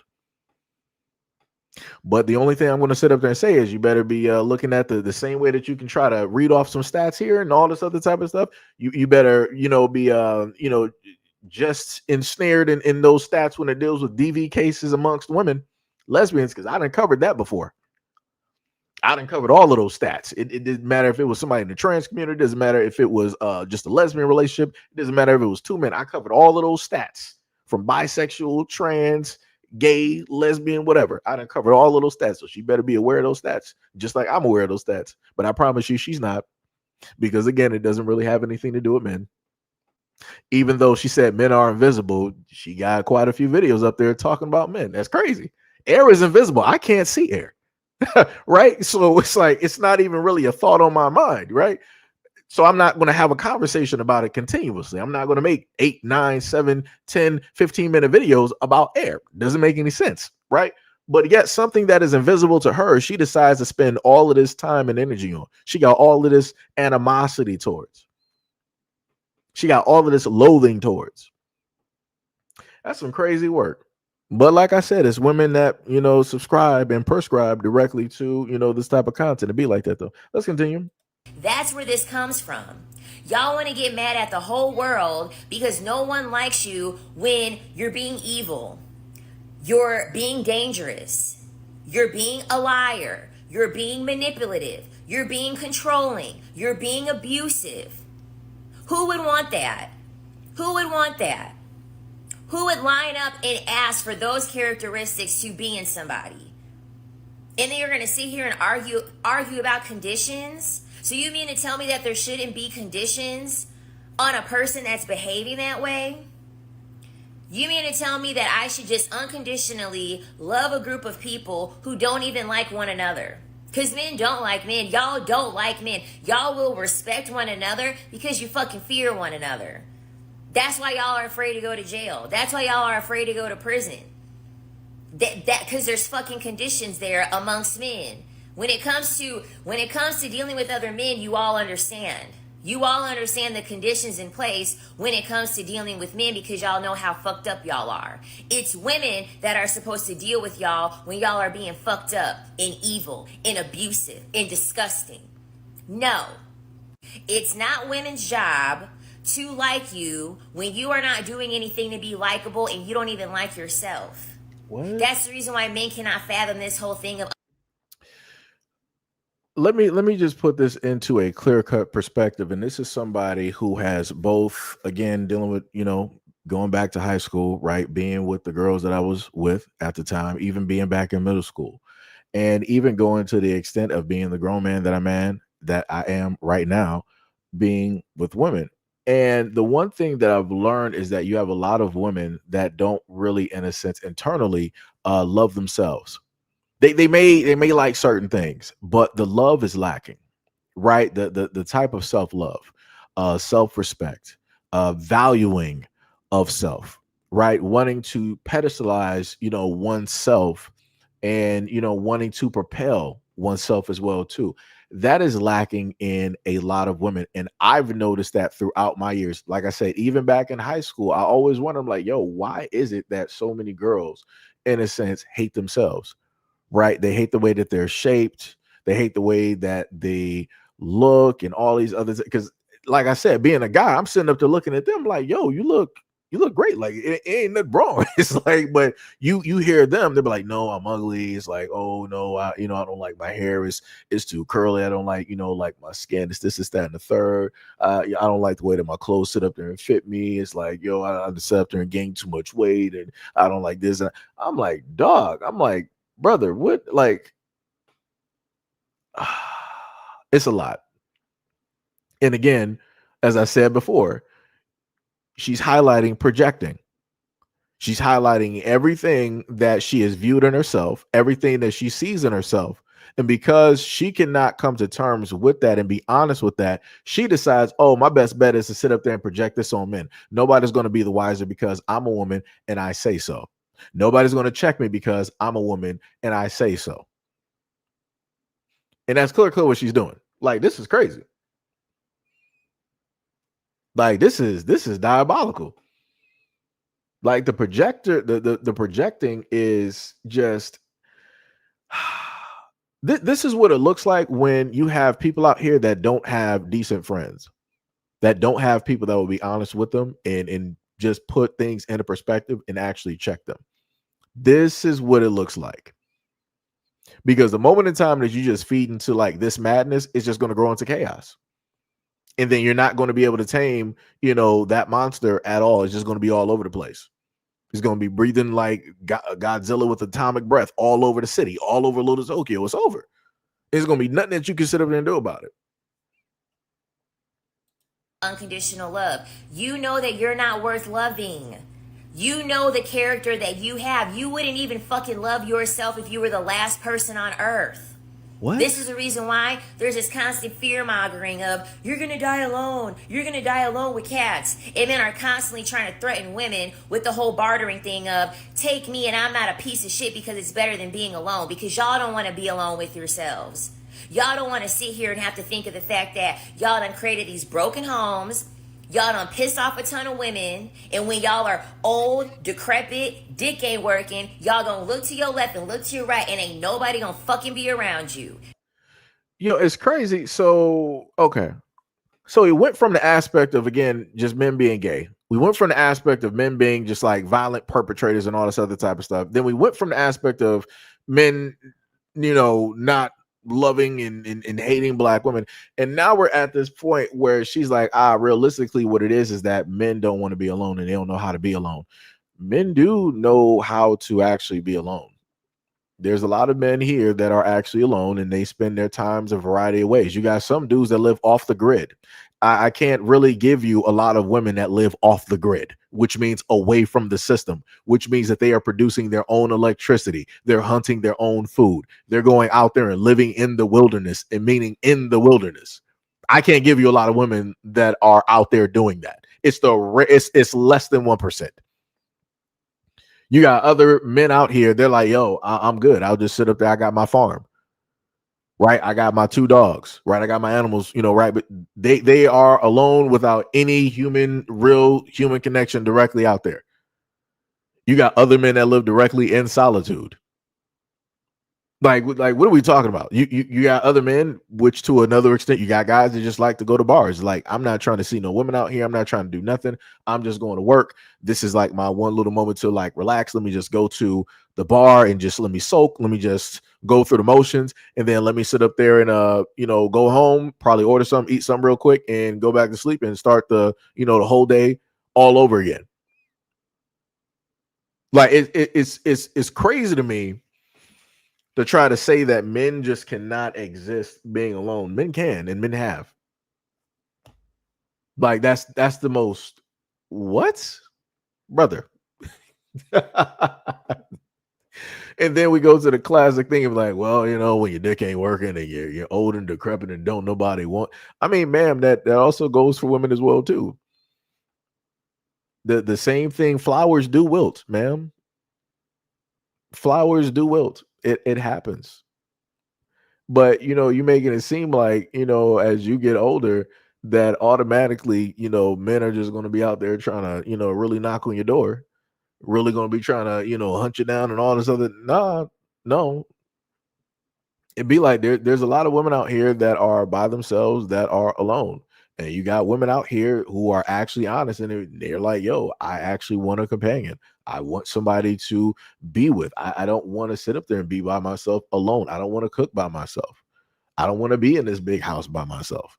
You got a lot of women out here who are honest, who will sit up there and say that. But then you got women like this that will pull up to the scene and be like, no, it's only men that have this problem, this issue. Women, we've always coexisted, by ourselves. We've never needed men. We can't tolerate men. They can do nothing for us. They're not a necessity. They're not. There's no need for men at all. Woo! Jesus Christ. Sweet mother of Christ. Let me tell you, this is just, man, this is crazy, son. This is insane. This is insane. But Third Eye said, to your point, I call it, have a good day. And if I don't speak to black women in my area, most are abrasive and crazy. Jay said, is she a tether? I don't know. The main thing that I've told people before is that at this point, it don't even matter. It don't even matter at this moment in time, because in a lot of extents, you got Africans that don't even know the difference between their people and Black Americans, which is crazy to me. I thought that people would be able to see and tell the difference of their people, but I guess obviously not. But again, we're at the point in time where people have allowed, integration, within the Black community, to an extent of which that, pretty much everything is mixed up. So it's like, and this is why I said before, it's got, for me at least, I can only speak for myself. For me, it's gotten to the point where it's like, it really don't even matter at this point. It don't matter if she's a tether or not, because there are other videos that I've put up directly out there that you can clearly see who it is. They'll tell you who it is, and they'll still be talking the exact same points that you hear right here, by way of this woman. So it's like, I don't know. Some crazy work. Oh, you said crash, not crazy. Okay, I got you. I mean, for me, it read as crazy, Oh man. Let me see. Lone Wolf said, "I'm not afraid to go to prison. I just don't want to go to prison because I like my limited freedom." That's bars. That is bars. But let's continue. It's only a little bit left. That's where this shit comes from, and I'm so tired of it. Men do not deserve unconditional love. Start putting conditions on yourself. Start putting conditions on the other men around you, and start holding yourself accountable to be someone likable enough where conditions won't fucking be required. And I want to note that, and again, not all women who work in this industry are like this. This is just the loudest one. Again, she's coming from the perspective of that she was working and being an SW worker for a long time. So she's run into a variety of men directly out there, and 9 times out of 10, it's the wrong types of men. So again, all of that was within her control because she decided to go into a certain type of line of work. And I've heard women say before that the you would never want to, the worst way to learn about men is by way of strip clubs, because you're not going to see the best of the best men there. You're going to see everything else. So again, her perspective on men is skewed. But when other women out there who subscribe and prescribe to her content and what it is that she's saying, they're not going to look at that. They're not going to encompass that and be like, yo, okay, well, her perspective is just coming from this little circle, right? These are the circle of men that she specifically knows, that she's dated, that she has seen, that she's experienced, right? But then there's whole, loads of other men directly out there that she has never had the time of day with, that those men don't even know that she exists and all this other type of stuff, and rah, and, all that other type of good stuff. But, like I said, a lot of this stuff goes unchecked. A lot of the stuff goes unchecked, and it'll be women like this that will hand down what they consider to be information and logic, and they'll hand this to younger girls, right? They'll give this to the girls in high school, and this is why I've given you guys videos before where I've shown people's daughters out here talking crazy to these young dudes, talking about like, oh, he got to sit up there and spend some money, $500. And I'm like, dog, you 15. What you talking about? Why would a young man who is the same age need to sit up there and spend $500 on you? Who are you, man? What are we talking about at this moment in time? $500 on what? $500 on what? You have no expenses in life. You have no kids. You have no expenses. You live directly at home, and chances are, as a 15-year-old girl, you probably don't even got a job right now. You going to and from school by way of either Uber or your parents or another family member or a friend. But you want another boy who is the same age as you to drop $500 on you when you can't even do that for yourself. Come on, dog. Come on. Like, that's crazy to me. That is diabolical. Jesus Christ. Sham said, LOL, sorry. Got the Halloween music going in my house, getting ready for trick-or-treaters today. Lone Wolf says she must have gone through a lot of bad relationships to have this kind of energy. And that's what I'd be talking about. Like, yo, you got a lot of women out here who don't even have just one consistent relationship. And I'm talking about like a relationship that lasts for years. You got a lot of women out here that's like their longest relationship was probably like 2 or 3 months, maybe at max 5. I'm like, dog, that's problematic. I'm like, you can't hold a relationship for like a full 365 days of the year. That says a lot. That's problematic. Either it's you or it's the selection of men that you accept, or it's both. It's either A, B, or C. And for me, I like to be as even as possible. I like to put my money on both spots. We're putting it both on red and we're putting it on black. So either which way, I'm still going to win. I'm still going to be right. Like I said, that's crazy. That is diabolical. That is diabolical, man. Lord have mercy.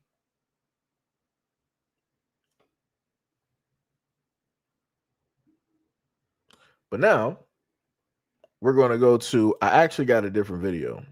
And this is before we get to the prime video, there's let me see, is this that's not the video. Let me just get this real quick. If I can find it.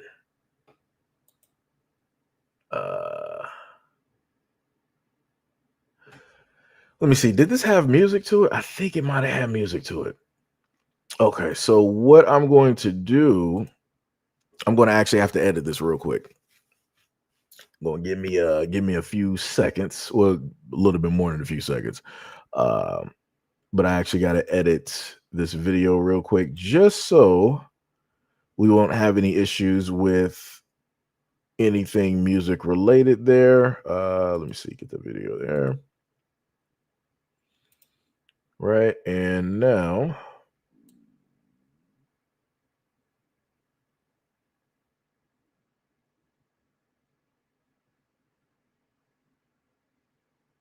okay, there we go. So we're going to cut that right there. Delete that part there. Funniest thing is, if I actually had the computer set up, I would just show y'all what I was doing. Because sometimes I think stuff is a little bit helpful to, just in case you got other people directly out here that's doing some, some stuff with, social media and things of that nature. I'm probably going to slim that down and freeze the image just so y'all know what the context of the conversation is. But this the conversation that you're going to hear is going to delve directly into, in a sense, what you were able to hear with that woman, and also some previous videos that I brought directly to you guys as well. And the main thing that I've stated before is that the mentality of some folks out there is, quite dangerous. And it's the type of stuff that we don't really need, out here, in a sense, because it's not beneficial to anything at all, right? So let me minimize. Let me see. Let me get that right there, because the picture, I think it should probably change back and forth. So get rid of the sound and then put that there. Then I got to minimize that.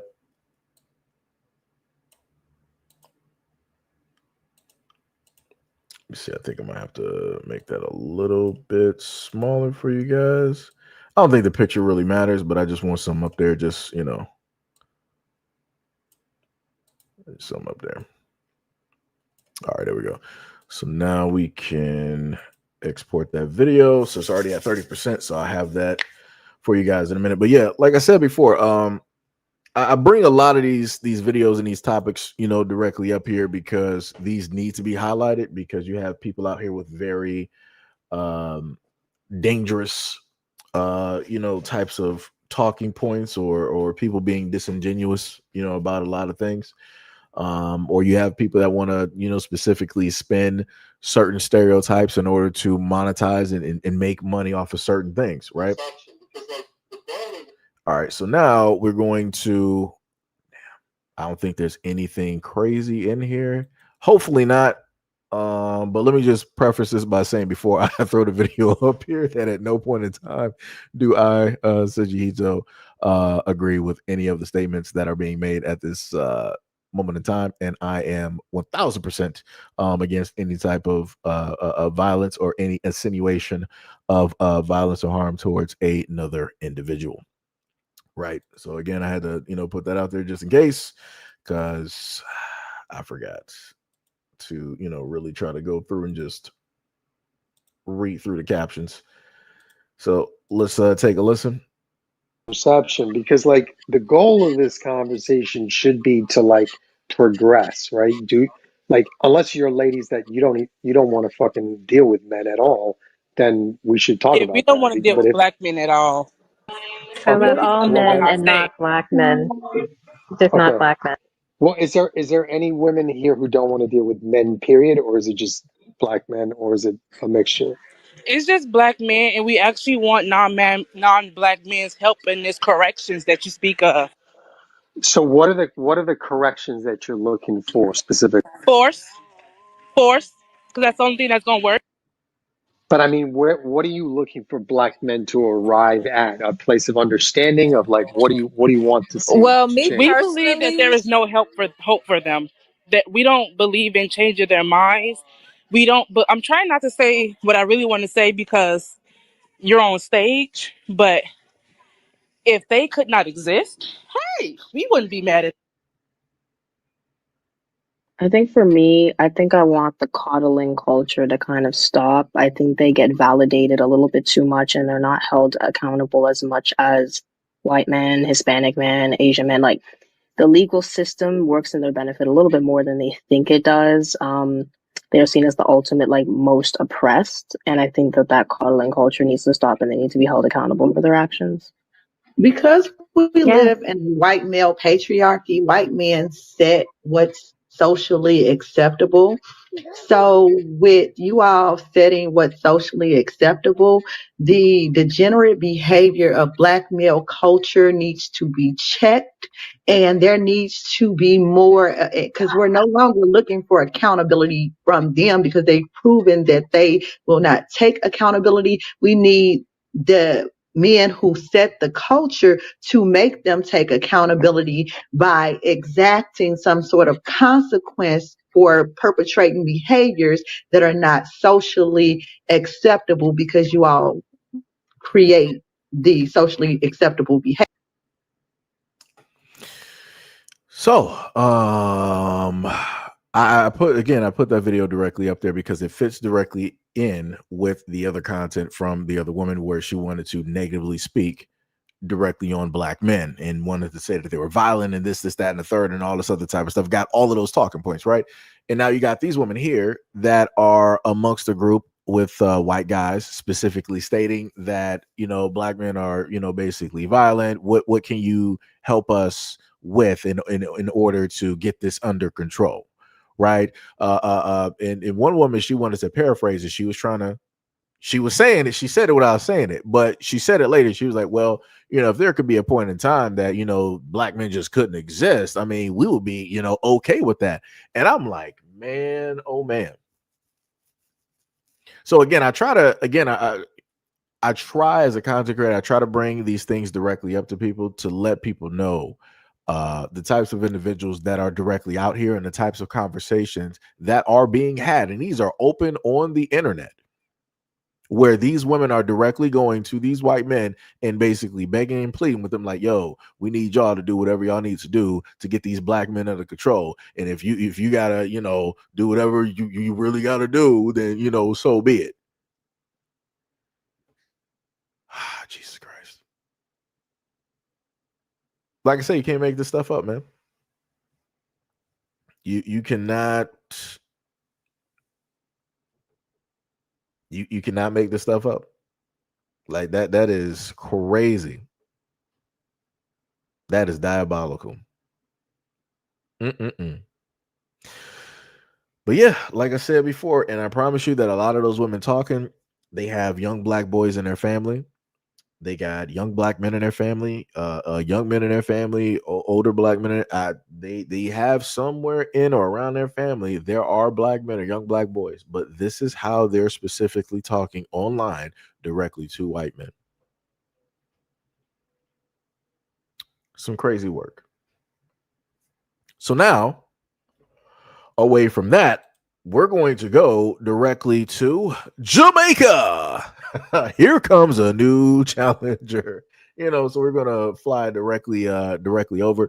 So what this whole video, and it's a long one, and I will have this up as solo content a little bit later. So I'll have that up for you guys. But what this video is basically going to go directly over is the fact that you have a lot of people in the islands that have decided to combine and form Voltron in order to attack Black Americans. Because there was a video or videos directly out there where it showcased a Black American or two, supposedly, deciding that they wanted to, rah directly about what's going on, and the whole thing with the hurricane, and people should be reimbursed and you should be really giving right. We're going to go over that whole thing, and there's going to be more information directly dealing with that a little bit later. But I just want to showcase the fact how you got a lot of these folks directly out there that want to come out of the woodworks whenever it is that they could potentially think that they could say something negative about Black Americans. They will show directly up to the forefront and be loud and proud and also wrong. But let's continue. When urban fix the airport so the people can go on them yard. You might have to Because turn it up a frankly, little bit. I'm tired of them. And the funny thing is, it's not the people that are complaining now, it's the ones that look like us that are complaining, and I do the most. So guess what? When urban fix the airports and I go on a yard, and as for ungrateful people, don't come back. We don't need no money. We don't need nothing from you. Please, me, I beg you, don't come back. It's when things are up and running again, don't come back. And if you do come back, I hope the ancestors them know what to do with you. You guys are rude and you guys are disrespectful. Please, me, I beg you, do not set foot on the next flight to Jamaica. There's so many other countries to visit. Don't come back. Because we don't treat you well, don't come back. And us Jamaicans too, we're too little bit enough and forgiving. I'm telling you this. It's when time when I see them in them country and I deal with them certain type of way, leave them. Because like me say, if you check the persons that are complaining and the person where they do the most, it's not them people them who do the most. It's the ones them will look like we. See, it's when you see them in them country and them deal with them any witchy water way, man on a business on a to enough. Leave them alone. And like me say, no go on in the yard and don't come back. Do not come back. Y'all don't see why West Indians don't like Americans? Y'all don't see like this week has it shown y'all why West Indians don't like Americans? The ignorance that Americans have shown this week is the reason why us West Indians do not like Americans at all. Like, at all. A lady was on TikTok complaining about the food that she was getting, the food. And she had a big bag of boxes of food that the people them gave to her, and she was complaining about the food that she was getting. What, honey? I seen another girl on TikTok complain that they weren't letting them leave Jamaica. I'm done. So look at here, another entitled, ungrateful tourist currently in Jamaica during a Category 5 hurricane. What could possibly be her issue? Let's find out. Meet Simora. I guess I'm pronouncing it correctly, but who cares? Let's find out what she's pissed off or upset or disgusted about. She's currently staying at the Secrets All-Inclusive Resort in Jamaica during a Category 5 hurricane, and she proceeds to create a video showing the food that the staff brought for her and the person that is in the room for her. They received 4 bags.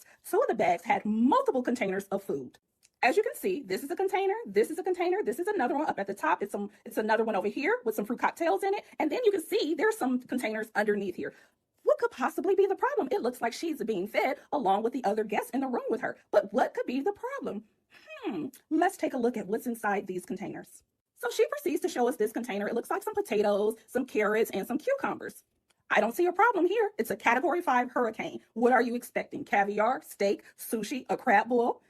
Thank you for bringing this to me. I'm grateful I have some substance. Yeah, but let's continue to look into the containers. Do you see anything wrong with this food? Let me know. But let's keep going.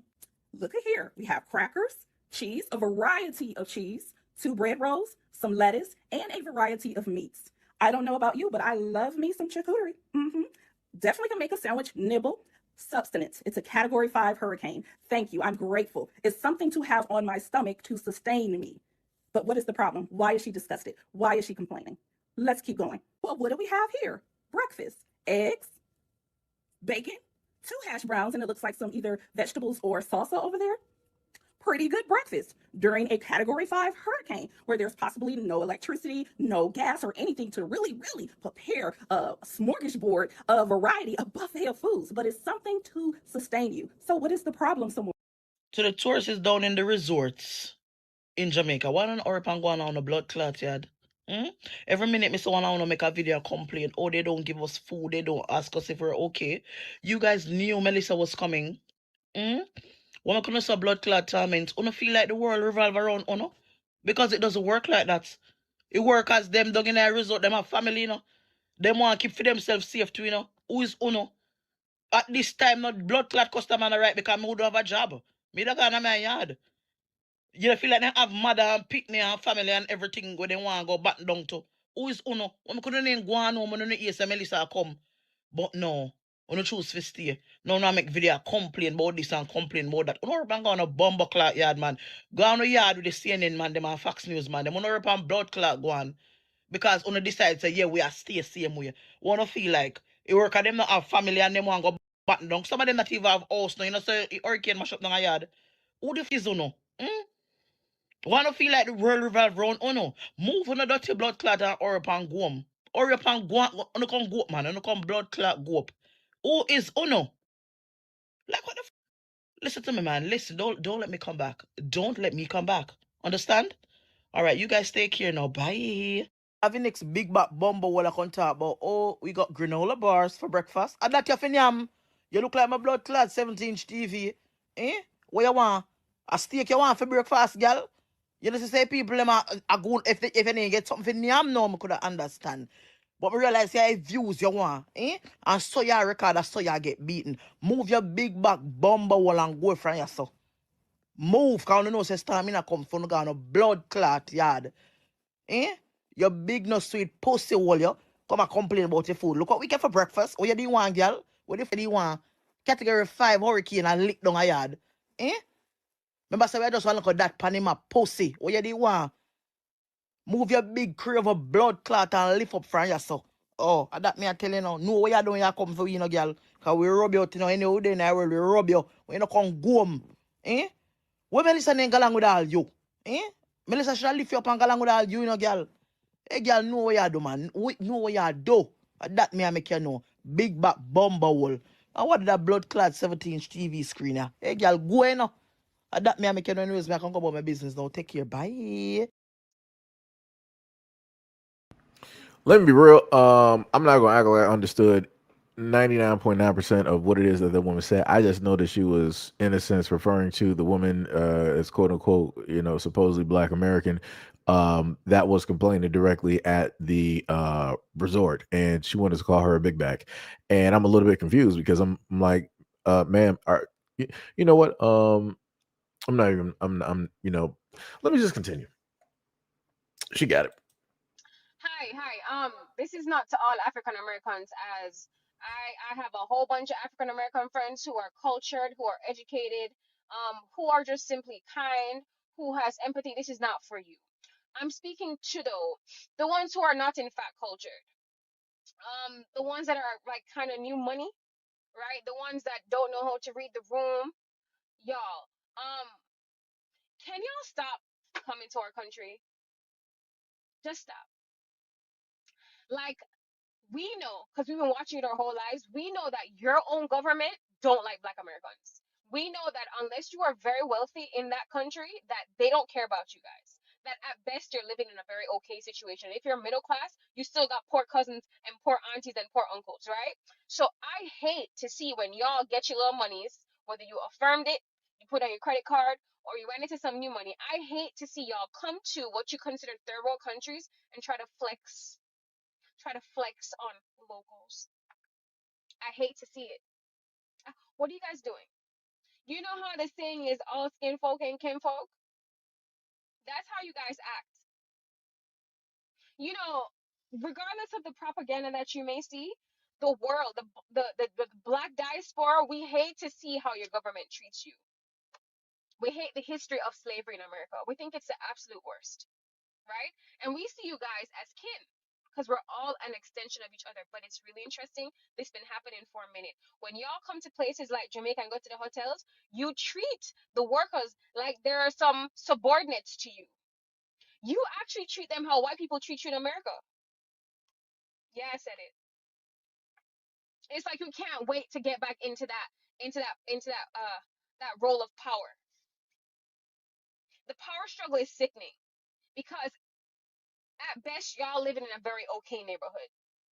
By the behavior of a lot of you guys, I know exactly what your situation is. You're not well read, you're not educated, you don't know time and place, yet you go to these places and you're so rude. So we're experiencing a category 5 hurricane. I mean, if this was happening anywhere in the world, it's a big deal. But it's happening right there. And the people working there don't get to go home to their children, to their wives, to their husbands. They have to be there to tend to you. They're scared. They have to hold it together for you. And you would think, as kinfolk, right, that you would say, you want to know what? This sucks. But, you know, sis over here has a family. She's trying. He's trying. Let's just try and, like, get through this together. No. You chicks are on here complaining that you're getting pastries for breakfast, that you're getting ramen noodles, and that you're getting cookies. Enough time, I know it's enough on the door. I have money up here. What are you saying? A lot of you don't leave anything better up here. Please to cut it out. Stop going there and flexing on people that you think you're better than. Don't eat the food then. Stay there and starve. They're telling you can't go outside right now because all the trees are down. You can step on something and harm yourself. You guys complain that you feel like you're in jail? It's a category 5 hurricane. I was in the States for Hurricane Katrina. In one of the wealthiest neighborhoods look it up, Parkland, Florida. You know what we got for free? Ice. We got free ice, not even a bottle of water. And we had to stay inside for 2 weeks. Get over it. You guys sick stomach, all of you. In fact, I cannot wait for them to figure out a way for you to get the hell out of our country. And to my cultured African Americans, can you please? I'm grateful for the ones making the videos, speaking on it, because the entitlement is beyond me. Because in America, you'd be treated no differently. They don't care about y'all, sis. Y'all will be treated no differently at the hotels here, and you know it. So just pack it up and come out to the people in space.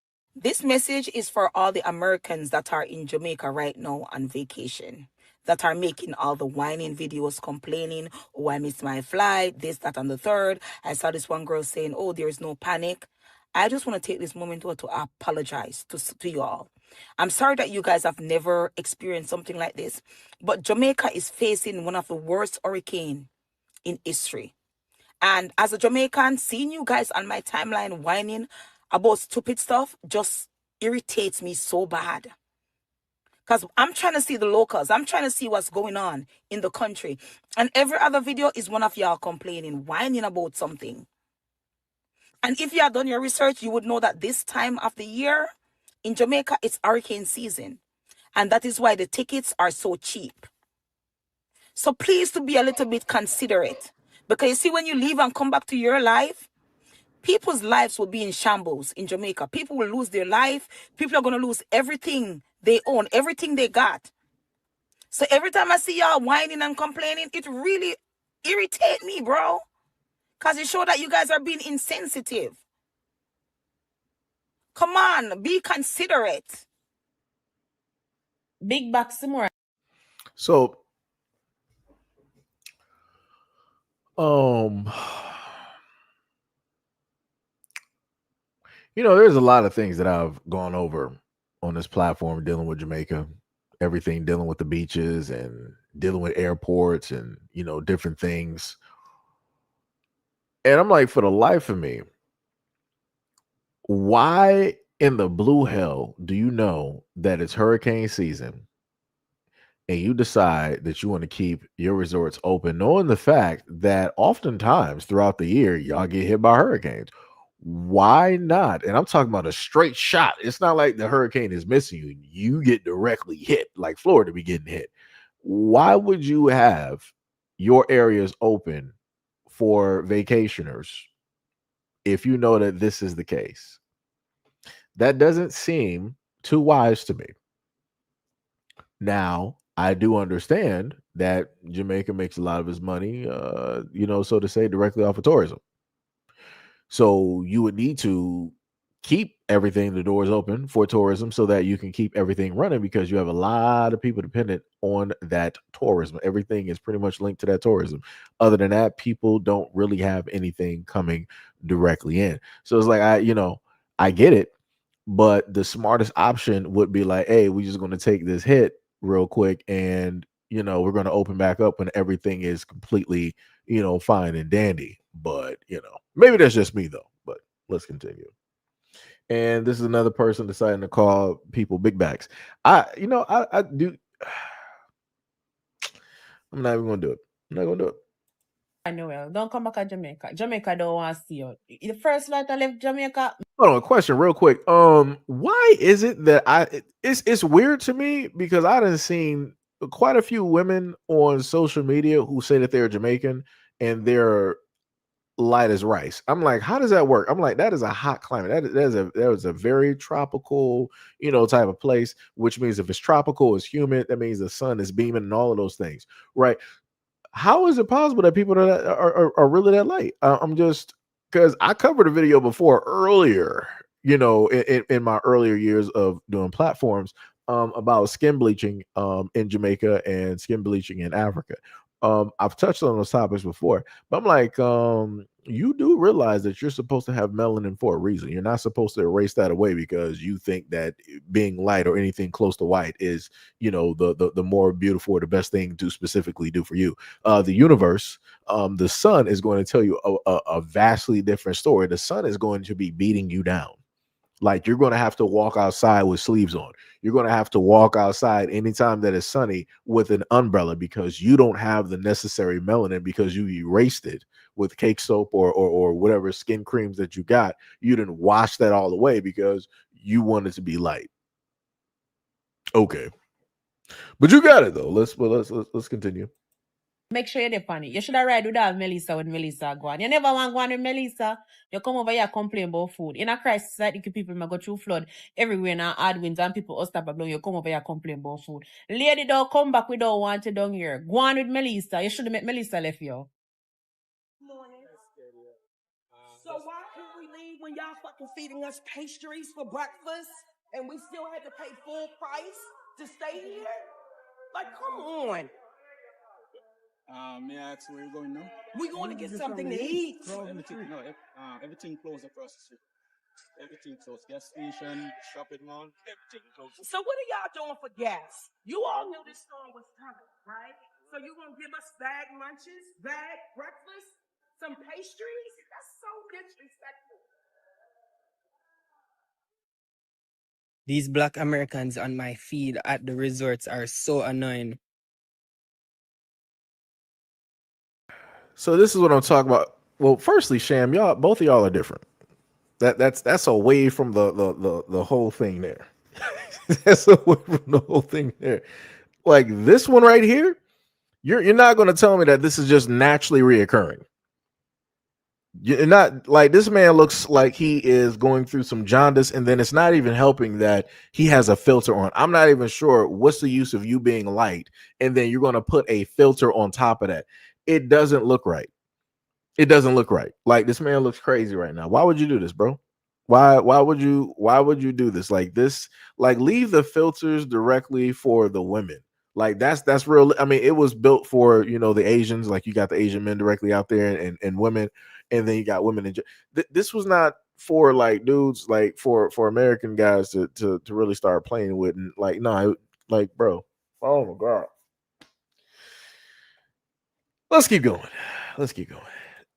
I can't wait for them to fix the airport so y'all can get back to home. We tear down now, we don't want to know Jamaica because the mentality is so up. And it's so crazy. It is the black Americans. It is so crazy that it's always the Jamaicans in the United States always complaining about the black Americans. It's so crazy. Just imagine if I decided as a black American that I was going to be like, yo, I can't wait for everything to get straight so that Trump can deport all of these Jamaicans back to Jamaica. You understand how crazy that would sound? I mean, I would have reasons to say it, but do you understand how crazy that sounds? Like, I don't even realistically say anything like that unless somebody start talking sideways crazy out of their mouth about Black Americans while being in the United States. Now, hopefully he's in Jamaica while he's sitting up there looking and talking like this. Hopefully he's in Jamaica, because if he's in the United States, some people need to be called real quick. There's some 1-800 numbers. Somebody need to call them real quick. But other than that, it's crazy to me when I happen to see, especially like, let's say, like places like New York, where there's a lot of folks from, elsewhere, that decide to reside there, and they want to speak real greasy about Black Americans. I'm like, you can go home. I'm like, we know where you came from. We know where you live. We know where your people are from. You can go directly right back there. Hell, we might even put together some money so that we can pack you up and send you directly on your way. You don't even got to gather the money yourself. We will do it for you. But even with that, people still won't sit up there and go home, because they'll try to say that this is basically their home. But I'm like, if it's your home, then you need to respect the people that came and that were here before you, that made everything that you're able to do possible. But yeah, people still can't even do that. Well, let's continue. You know, the one them we think could understand we more and be more nicer to we. And them are the couple one, and them are in trouble. Let me make this very clear for y'all. As a former resort worker, regular we want to tell you to go suck on the mother. I'm not care what watch and not understand. Yeah, man, a regular we want to tell you to go suck on the mother. Because on attitude just cup. Hurricane Melissa has been a warning long before it reached. Y'all knew this shit was coming. Y'all came and find everything to complain about and come on the internet with it. Y'all need to get the back home. We don't give a food choose not to come back to Jamaica. Keep on the bumbuckler money and go on elsewhere with enough attitude. Yeah, I see this big fat sour one named Simora or whatever the f*** name. Go home. Let me have the picture, Hungry Belly Girl. See Hungry Belly Girl. Yeah, man. No top complain. I resort them for food and five. She wants a 5-star service during the hurricane. That is a category 5. So you're a princess. I see it. One your bumbo clock, yeah. Hotel, all-inclusive resort. Okay. This is a lunch box that they gave us. This has. You know, what is this? Let me get this straight. Jamaica is facing a catastrophic hurricane, and this is what you're complaining about? Look how many boxes you got in that bag, and all of them had food. Considering the situation, you're complaining about the types of food that you got to eat? What is that? Okay, thank you. This is breakfast.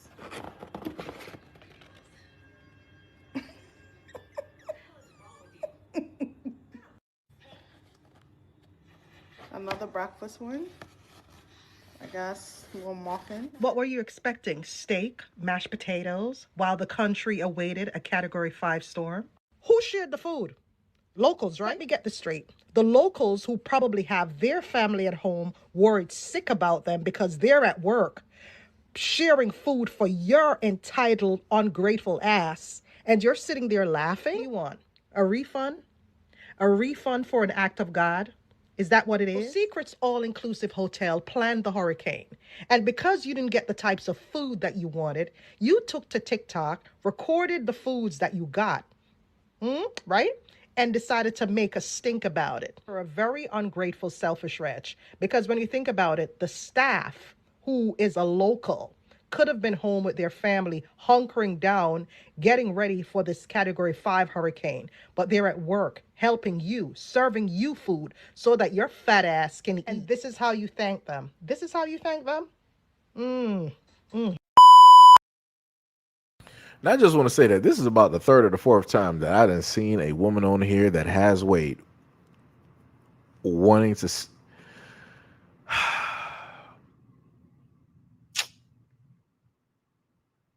You know what? I'm doing very good today.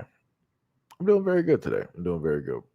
Doing very good. I'm not gonna do it. Not gonna do it. Not gonna do it. We're gonna continue on though.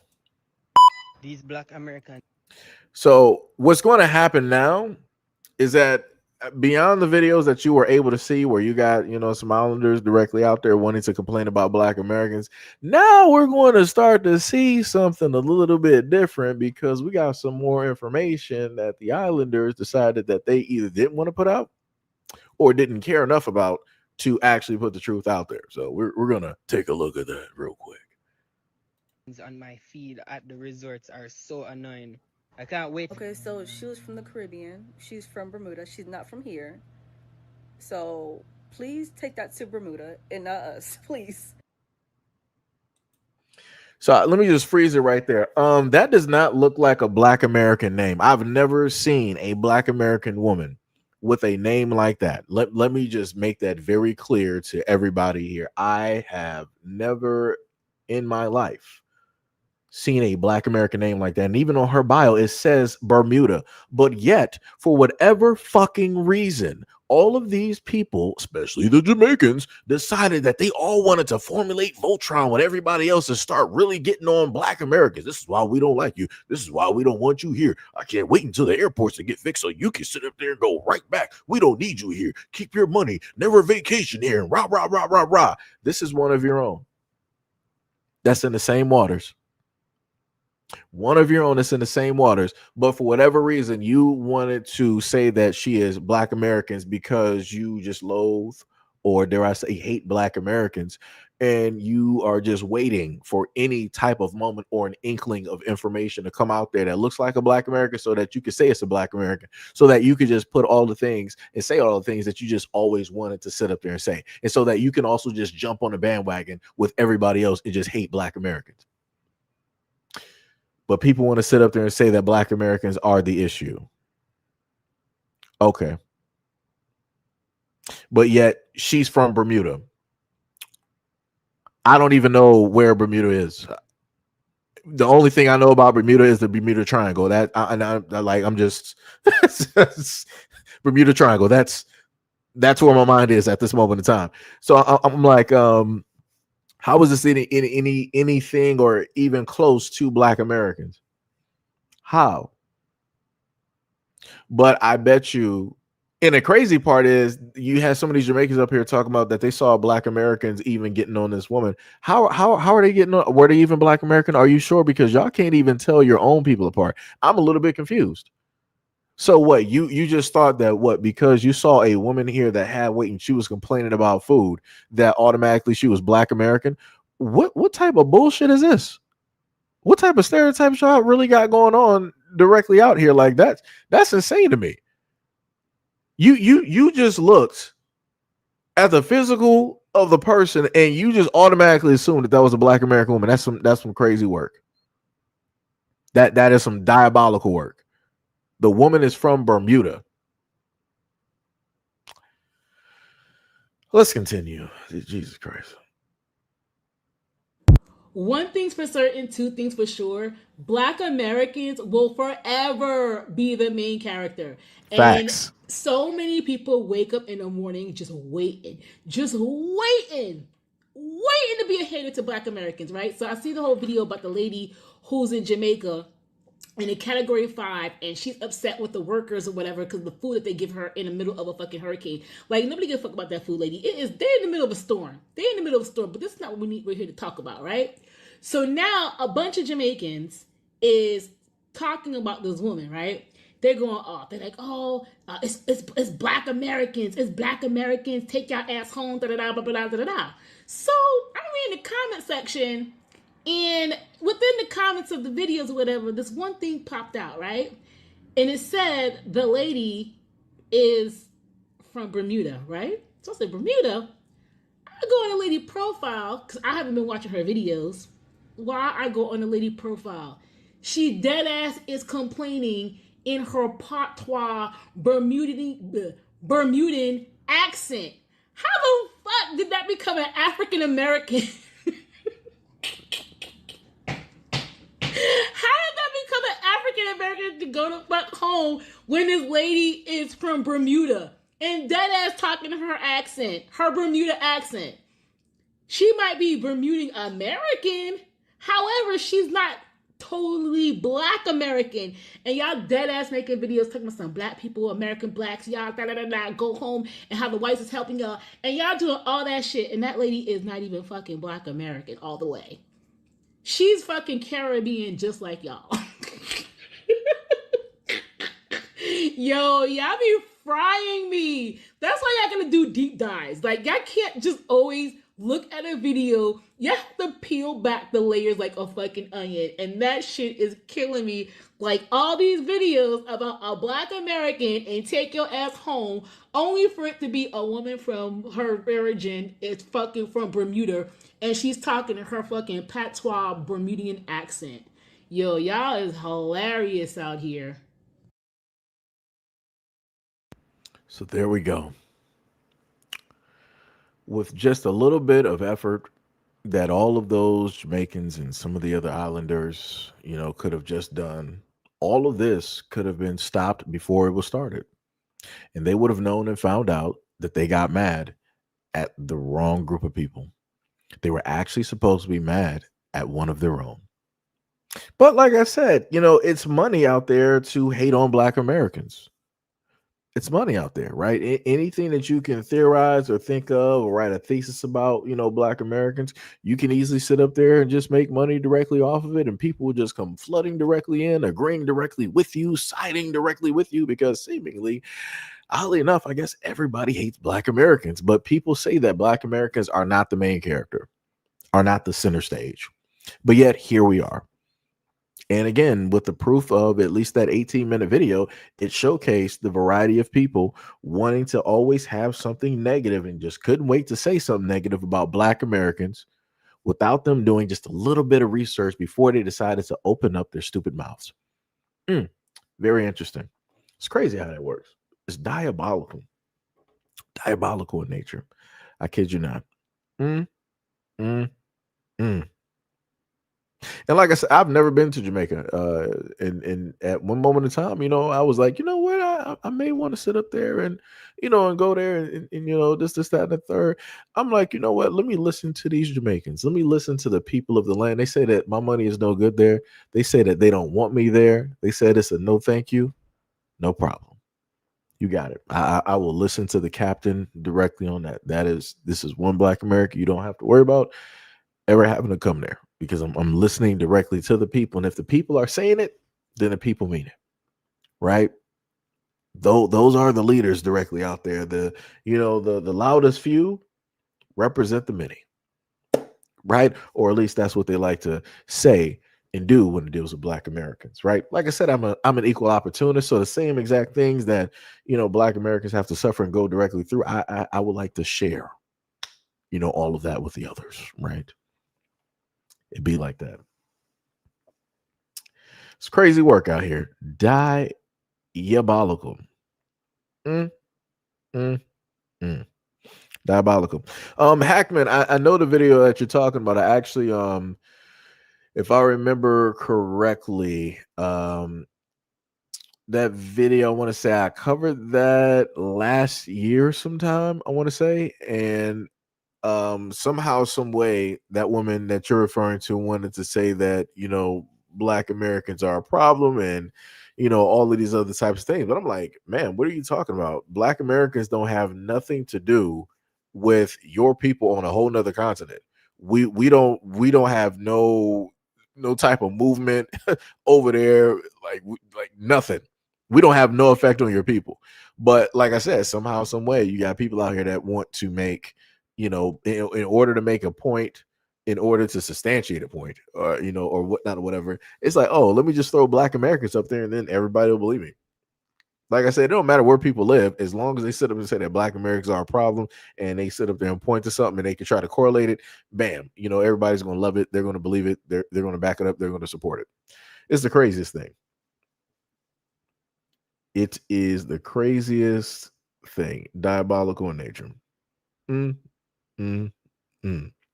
And people wonder why it is that you got a lot of Black Americans that are like, you know what, we're going to, in a sense, conserve our energy. We're going to step back away from the situation. And we're going to pretty much just like, circle the wagons. We're going to work on ourselves. We're going to try to, figure out our own thing.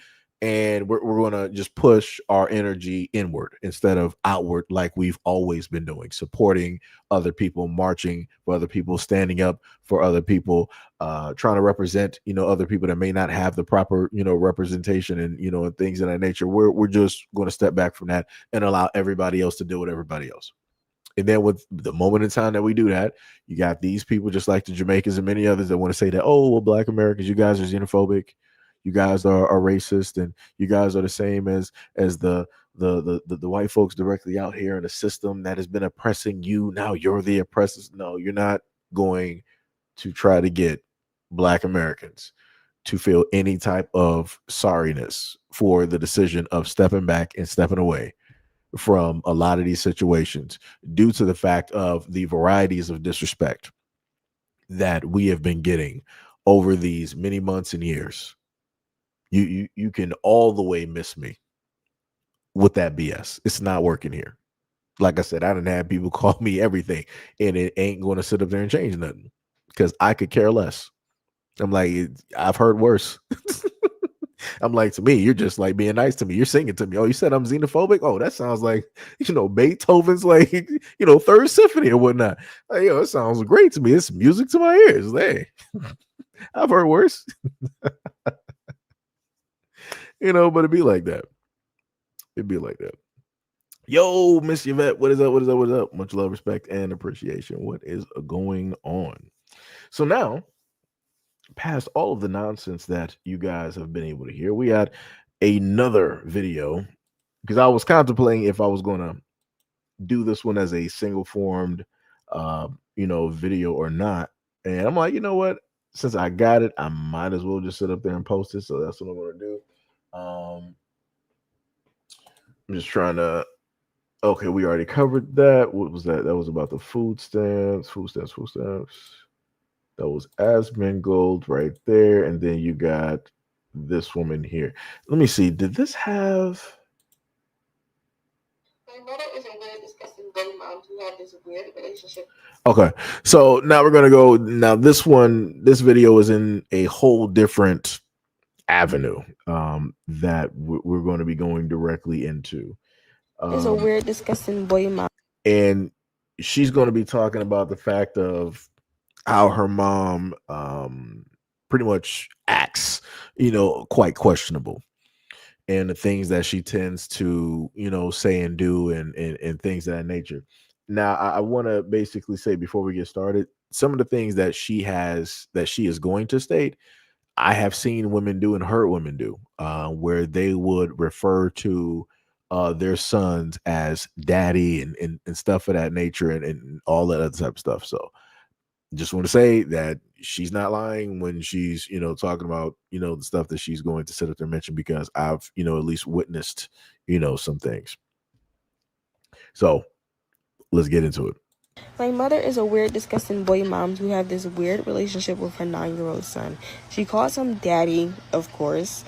Whenever they're out, whenever they're with teachers, or she tells his friends, she'd be like, yeah, he's my daddy. That's his nickname. His nickname is daddy. Or like when they're at doctors, be like, come here, daddy, daddy this, daddy that. And she'd be telling him, like, you're my only man. Nobody else is my man. And he be beating her fucking ass, choking her. Like, he's strong as shit for his age. And he be just beating her ass. Be like, give me a fucking phone, bitch. Open your fucking phone, bitch. You fucking whore, hoe. Like, all this shit. And she'd be like, okay, daddy. And, like, she don't say anything. She just laugh and giggle. She'd be like, okay, daddy. But she's not allowed in his fucking little tablet or his phone. He put a password on his phone that she's not allowed to have. And whenever she asks for it, he gets angry and he starts to beat her ass, and she be scared of him. Like, even my grandma, he be beating the fuck out of her too.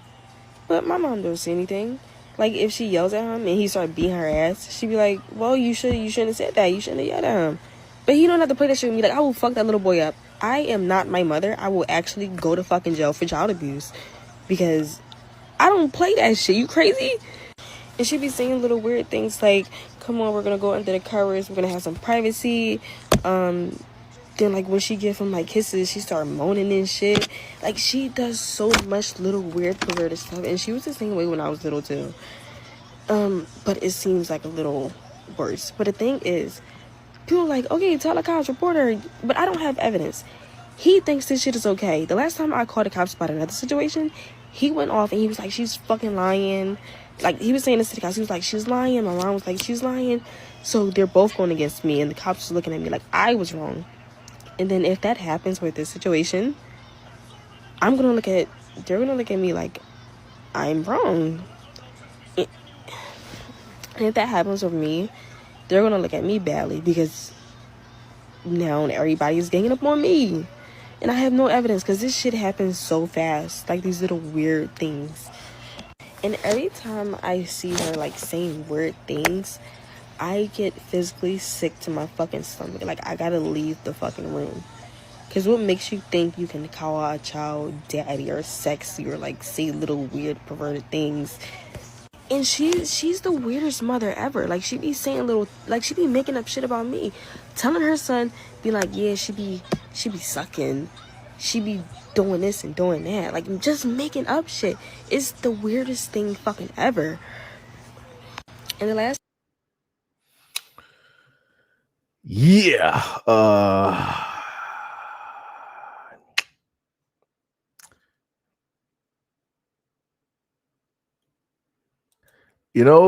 Miss Carolyn James, I would, I would love to say there's a lot of times I watch videos and I'm like, you know what? I hope that this is AI. I hope that somebody just, generated this. It's a wireframe model and it's a green screen that, I go through a lot of things mentally. And then I come to a point in time that I have to realize that I've covered a lot of videos where it deals with people who are in the family, who specifically, target one way or another, the most vulnerable. Um, and the daughter said herself, she was like, even when she was little, her mom, did some weird stuff, but it wasn't to that extent, right? It's almost as if it was sort of like heightened, or whatnot, or whatever. But this is just a bad situation directly all the way around. And the reason that I wanted to highlight this is number one, you have a lot of young black boys and black men directly out here who have gone through things, you know, in their families, and they don't speak directly on it. And in a sense, they can't because nobody's going to believe them. Or you have the instance of people laughing at them, or whatnot or whatever. Um, so there's really not an avenue, society wise, directly for boys and young black men and black men in general to specifically talk about this. Like it's different when women go through these things because there are different channels and avenues and groups, and there's a variety of things directly out there. um Even when it dealt with social media, again, women go directly to social media and you have a lot of people that sympathize and empathize and understand and support them, right, and praise them for their bravery, for coming out and speaking their truth about what specifically happened to them and different things of that nature. When it deals with black men doing this, it is not, that's not going to happen. It's not going to happen. I realistically I've yet to actually see it happen where people are like, yo man, you're brave, you know you're great for talking about this, thank you for your your honesty. And yeah, no, like I said, when things like this happen to young boys and men, the world laughs. Nobody cares, nor will it actually be believed. Or even if somebody were to believe them, they'll just automatically say like, oh well, if this did happen and you got a problem with it, then obviously you're gay, right? So again, there's not an avenue, there's not a proper channel and or an avenue for young black boys and black men to specifically talk about these things. This is also another reason why, if we're to talk about kids and whatnot being hypersexual, because a lot of people like to say that black men are hypersexual and da da da da. This would be one of those reasons.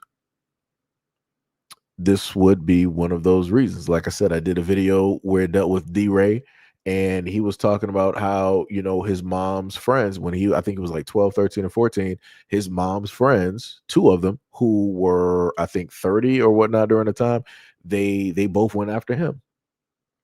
So this is why he, in a sense, lives. He got the lifestyle that he lives, though, where he got like multiple women and all this other type of stuff.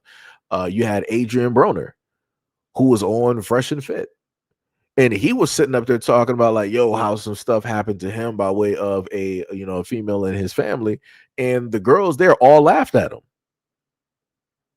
And he was like, yo, and it's like, yeah, it's like, it's like that. But it's like, this is why guys don't sit up there and mention or talk about stuff, because this is the reality. So, I want people to understand, like, this ain't nothing that I'm just making up. Like, you can look at actual recordings, actual videos where men are talking about this, and people are laughing at men. People are not wanting to believe them. People want to make a joke directly out of it. And it's coming from both men and women. So, like I said, it's crazy. And and the thing that doesn't get then the thing that tends to get overlooked is the fact that you have the people that have the most access, and I've talked about this before. The people that have the most access to children are not men. It's women. Think about all the women, because think about it like this. How many times have women gotten online and sat up there and said that, oh, well, I'm a single mother. I'm the only one. I'm doing it all by myself. The father is not in the picture. The father abandoned. The father is not there. He's never been there, right? So that would then mean that if the father is removed, if the father is not there and never been there, who has primary access 100% of the time with the kids? It would be women. And women tend to take their kids around other women that they quote unquote trust. And then on top of taking those kids around those women, they're not specifically sure or certain if those women might be preds or not. And you have a lot of women out here that are. And I've covered stories like that as well, too, where you have women who are teachers, either substitute teachers, normal teachers, principals, whatever it is, and they are specifically going after the most vulnerable in the community. They got the text messages, they got the videos, they got the photos, they got the Snapchats, the WhatsApps. I didn't set up there and covered it all. But like I said, and I'm gonna re-say it again, it doesn't matter how many times I cover any of those videos to put the information directly out there to let people know that this is happening on both sides. The only thing that people realistically care about is, what are the men doing? Those are the worst of the worst. Those are the most dangerous. It doesn't matter if women are still doing it. It just only solely matters, and it's only important if a man is doing it and is contributing to it. This is how you got stories like videos like this. This is how a lot of stuff is able to slip by. This is how you have a lot of black boys and black men in the black community that are hypersexualized because they are being targeted.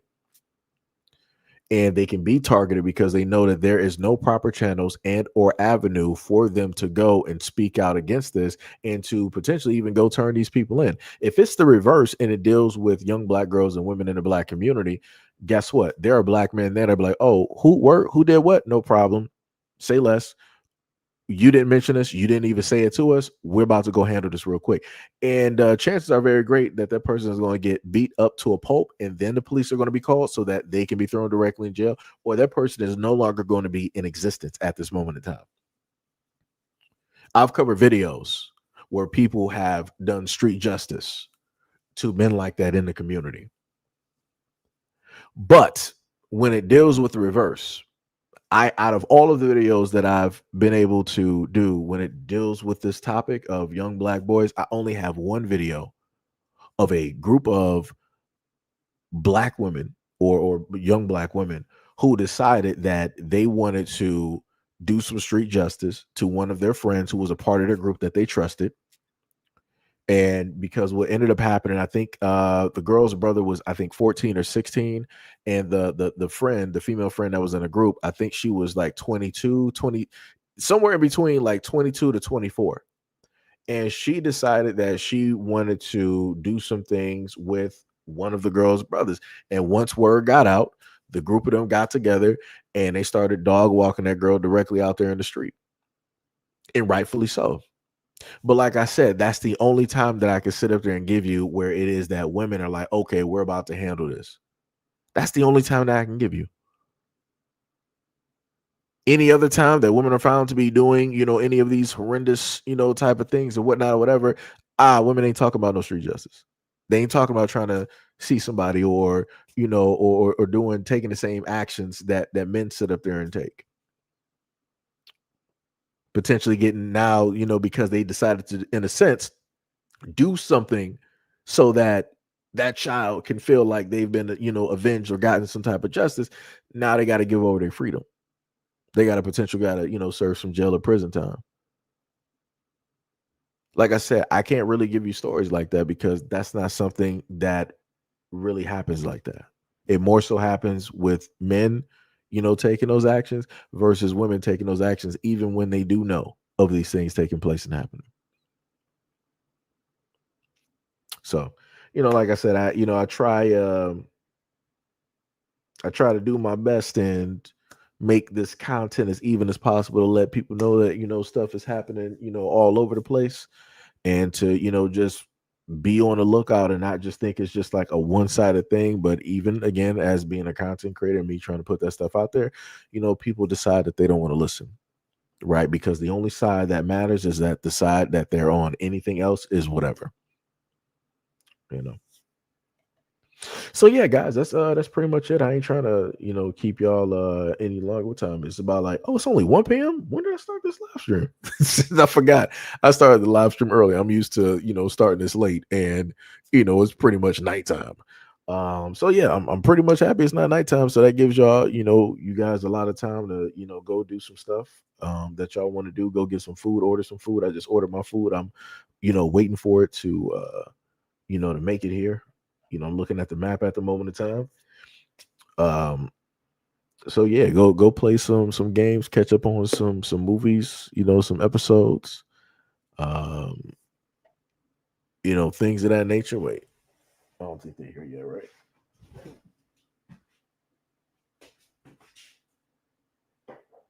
Yeah, no, they ain't here yet.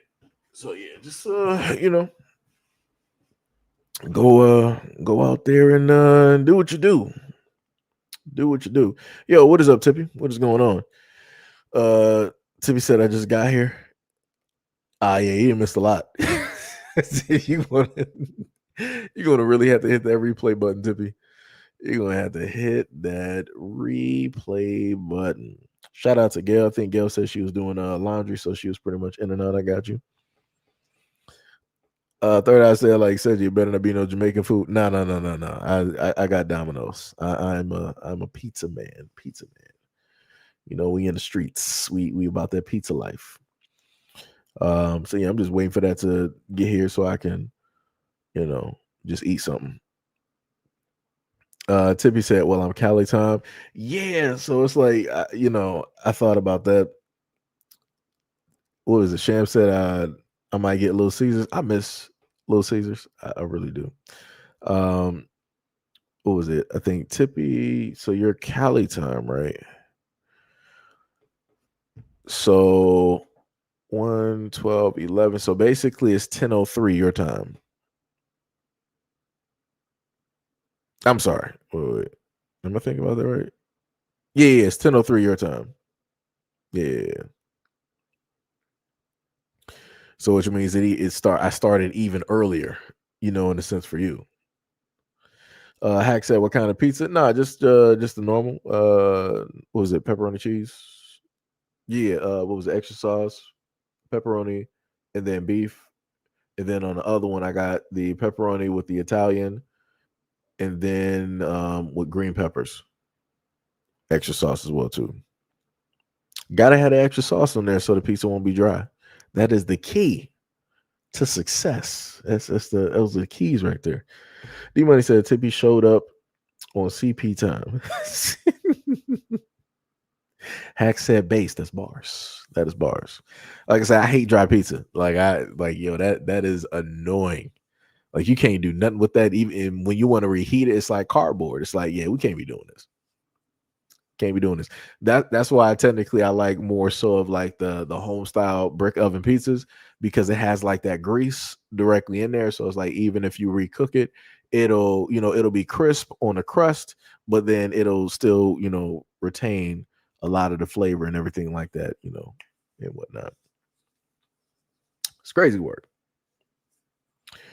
Somebody said nobody cares. I don't care about you either. How about that one? Ain't it that easy? You know, the craziest part is people don't realize that when you happen to see a wrench or wrenches directly in the comment section, that means that those are moderators. And that means that the moment in time you start talking stupid, somebody is going to put you in the shadow realm real quick. And D Money already got him. And this is why I sat up there and told people, it's like, yo, people just like being stupid. That is some crazy work. You just pull up in the comment section, like this is just a relaxing part of the comment section, and you just want to pull up and you just want to, start saying nonsense. People just don't understand. There is a such thing as freedom of speech, but your freedom is very light when it deals with this channel. Like I said, I got very great, awesome, wonderful moderators, and yeah, you will be thrown directly into the Bermuda Triangle, into the Shadow Realm, or you will happen to hit a trap card real quick, and it's over for you. It is curtains directly for you. Shan was like, "No freedom here." Got that man Mo, the silent ninja, in the background. Got a hack in the building. You said, Seiji, when I was a kid, I loved cheese pizza with chocolate milk on Fridays. You know what? Did I ever? The funniest thing is, I was more so chocolate milk ain't bad, but I was more so I like strawberry milk because I like the flavor.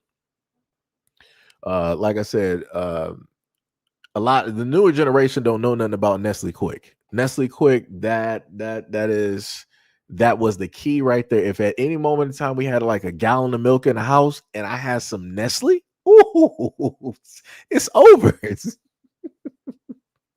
Yo, it is over. And it's like the more powder you put in there, the richer the taste is. What? What? Oh my goodness. But yeah.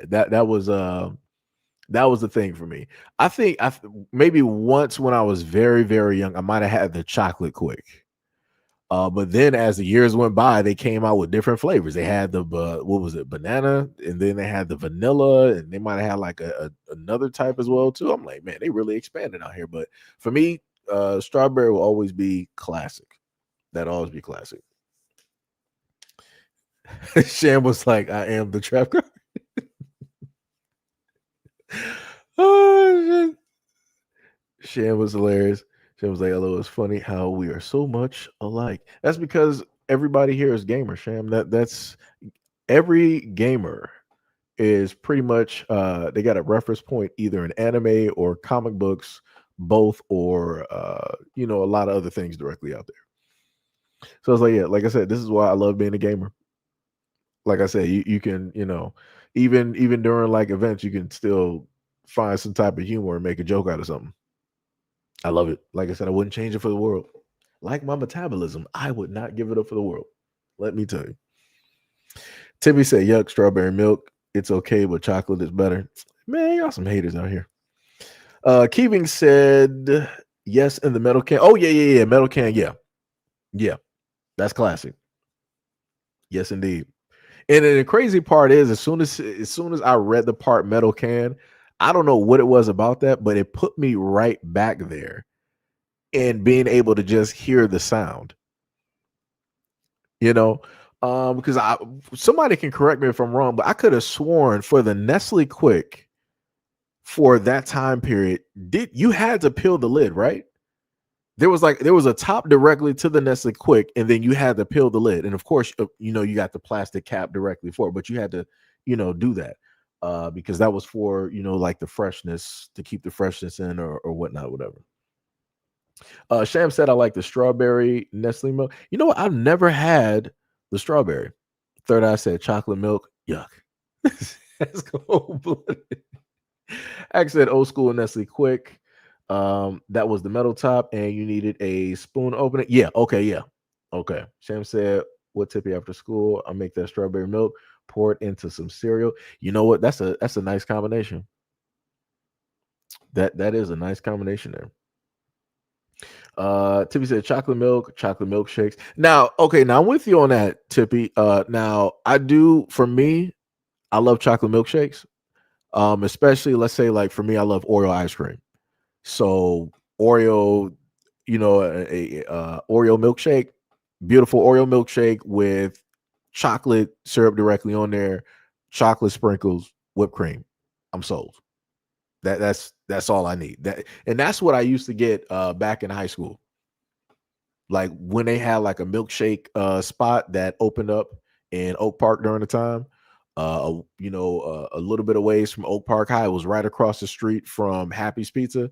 Some of those who are in Michigan from Detroit know about Oak Park, Southfield. Y'all know exactly what I'm talking about. But across from the Happy's Pizza that is there was a milkshake shop that was directly over there.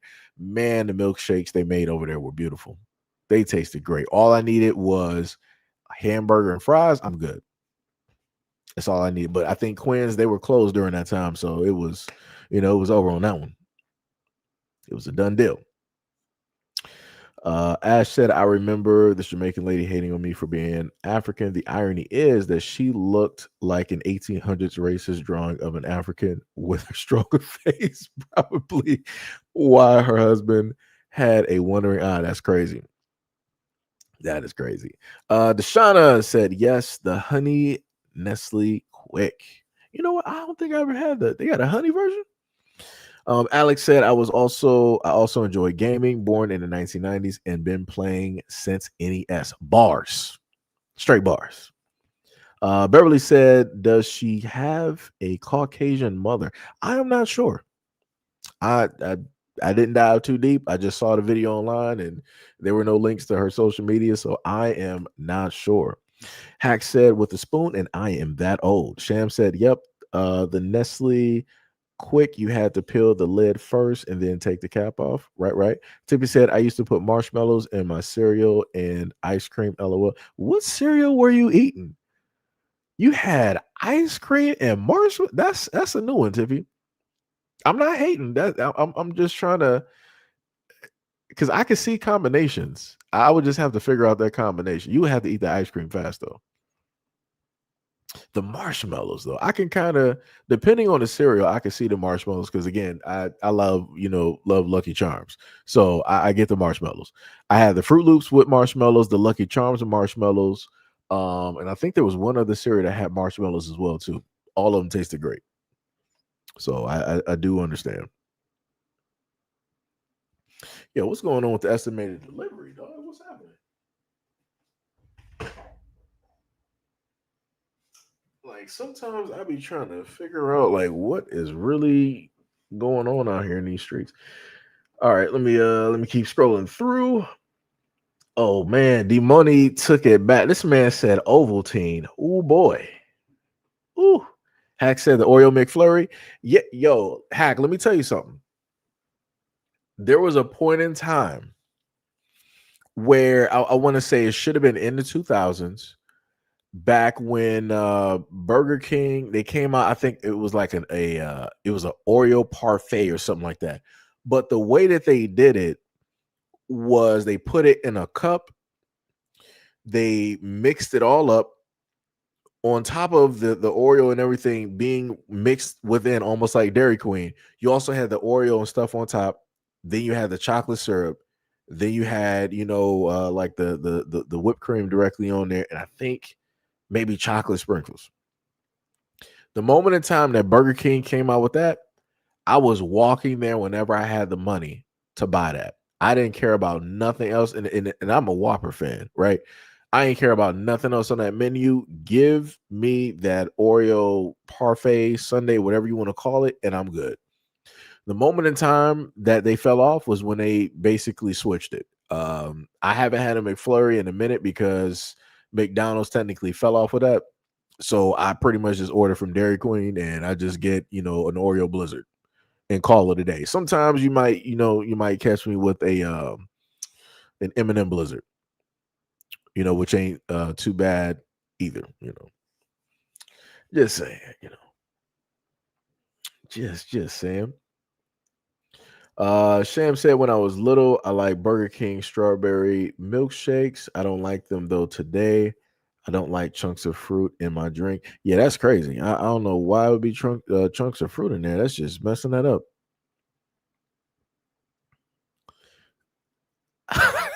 This is woman guilt.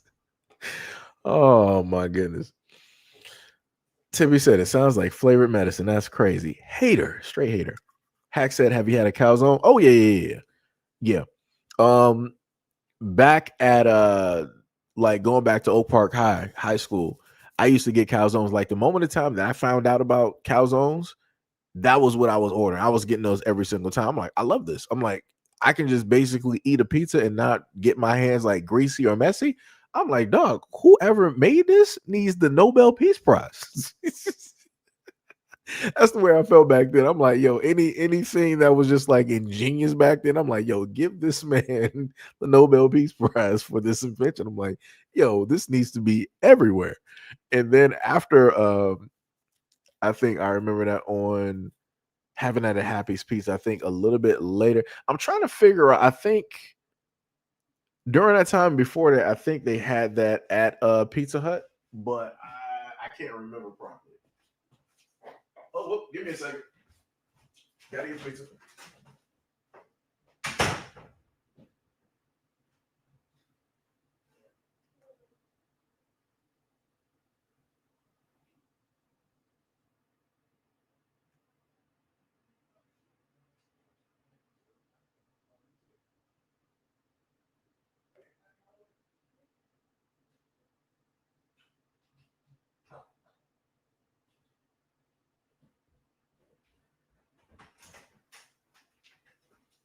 All right, I am back.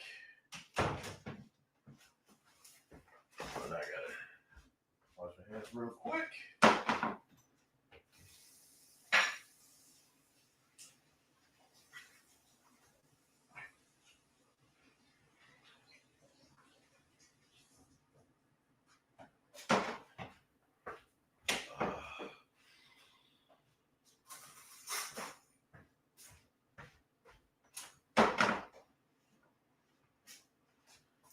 All right, we are in business. So now we got the food, so we are set. And man sat up there and pulled up to the scene, gave me the food, and had dropped off some candy too. I'm like, man, I ain't been trick or treating in a minute, but I ain't have to move to get some free candy. Oh man, let me see. Deshauna said strawberry all day. Sham said, "LOL, that Ovaltine malt milk was horrible. I bet. Never had it. I remember. I think what was it? Was it Ralphie from a Christmas Story? One of my favorite shows. I mean, not shows, movies. I think they might have had Ovaltine. I think that was a commercial. You shoot your eye out, kid. Deshauna said, I thought it was syrup. Tippy said golden grams and cinnamon toast crunch. Oh yeah, those are good ones. Those are good ones too. Alex said that that's some sweet ass breakfast. Laughing out loud. Ice cream and marshmallows. Yeah, it is. It is. D Money said cereal, and marshmallows, and ice cream sounds like someone grew up privileged. Bars. Alex said talking about girl, your parents couldn't get you to sit down for nothing. Yeah, hyper. Right. Deshauna said in Maryland, Stone Cold for us. Oh yeah, I had Stone Cold. Stone Cold. That is in Royal Oak. I want to say it should have been. It wasn't Auburn Hills. Should have been in like Royal Oak, where me and my friends would sit up there and go to get ice cream, and they would have lines. I'm talking about the lines would technically it would be throughout the store and technically outside. And that was my first time ever going to Cold Stones. And then when I did, and I was looking at them actually like mix up and make the ice cream, I'm like, man, y'all really doing this. I'm like, all right, y'all making sure every little bit of whatever people want in the ice cream is actually in that ice cream. I'm like, that's dope. That is dope. Sham said, what was it? Corn Pops, Captain Crunch, right? The gum cutters, bars.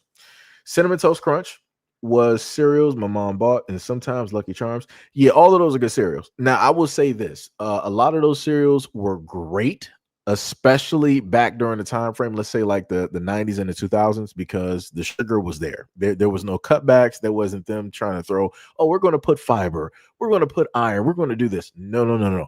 The best cereals were that during that time, because the moment in time that you drop, how you know you actually had good cereal was that when you dropped it in the milk within like the first, let me say 5 to 10 seconds, the sugar was already getting pulled and it was, going directly into the milk.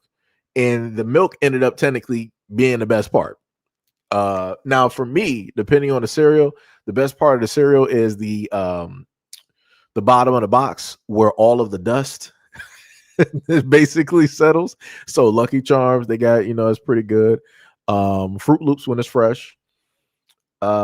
Trick cereal is all right. Cinnamon Toast Crunch, that would be one right there. The Oreo cereal when it first came out was not the greatest. I had to throw sugar in there because it was way too tart. It was way too tart. I don't know what in the world they were doing with that. That was crazy. But I think it got better over time, I guess. But Miss Gray said banana milkshake from Rallies. The funny thing is, thinking about Rallies, I would take vanilla. When it deals with burgers, I would always go with vanilla shakes. I can't do chocolate. And did I do strawberry? I might have did strawberry. Maybe, possibly, I might have did strawberry. But yeah, it would have to be vanilla, especially if it's like Wendy's too. Hack said, I just looked up Oreo parfait. Nice. Yep. Yes, indeed. Oh, you say you called me honey. Okay, I got you. Yeah, because that threw me off. I'm like, wait, they had a honey version of chocolate Quake. I'm like, that's crazy. I'm like, I didn't even know that. I was like, I've been out of the game for a long time then. Sam said, Rally's still my favorite burger joint. Yep. Well, for us now, we got Checkers. So, I mean, technically, depending on where you're located around the United States, is probably both. Tippy said, I like honeycomb cereal, but not anymore. It's like they purposely make it with less honey. Yeah, this is how like the cereal has changed. I want to say technically honeycomb, they used to come in wax. They used to be, instead of it coming in a plastic bag, it used to be like a wax bag with like some foil on the inside to keep it fresh, right? Every single time. And that bag was beautiful because if you needed to roll up the bag, you could roll up that bag and it wouldn't unroll itself. The same thing with a few other cereals directly out there where they will come in certain bags in order to keep that freshness. Now the companies, they're like, man, we don't care nothing about the freshness. You just going to eat this cereal, and if it's stale, then you're just going to come back to us and buy another one. That's how they do it. Ms. Don't you said that's Maryland. It's Maryland lingo. Okay, I got you. Miss Gray says sugar smacks are the best. Hack said, did anyone else have Cookie Crisp from the 80s? Nah. 90s, I sat up there and tried those. When it's like the cookie shape with the little, mini chocolates on there. Yeah, good stuff. Miss Gray said, go to Grams. Miss Dolce said, looks like McDonald's McFlurry. Yeah, we fat. Hey, it be like that. Hey, like I said, I told people I like to eat.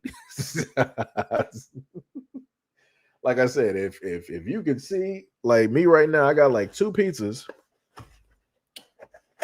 and like I said, I got my food. That's we do not, play games, directly out here when they deal with food. We be eating good stuff out here. Sham said, man, sugar smacks with the frog, trash cereal. You get soggy too fast. I mean, yeah, I get that.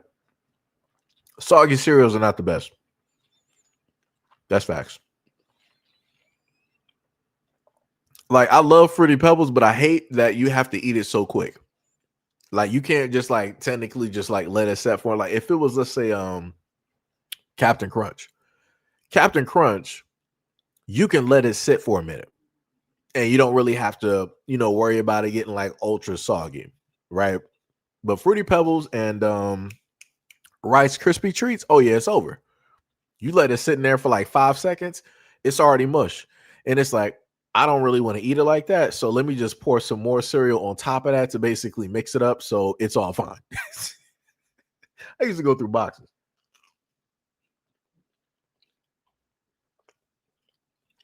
Alex said, "Big back's a symbol. Although I'm skinny, my mind is a big back." No, I'm right there with you. I'm right there with you. I'm sitting up there. I'm on the stream, and I'm sitting up there eating at the same time. Trust me. I've been big backing it, since my previous reincarnation.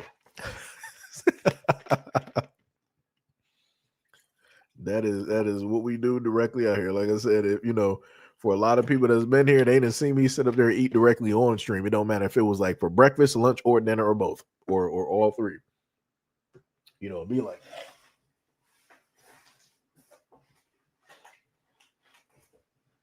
Let's see which. Oh, this is the normal. I don't think they cut these properly.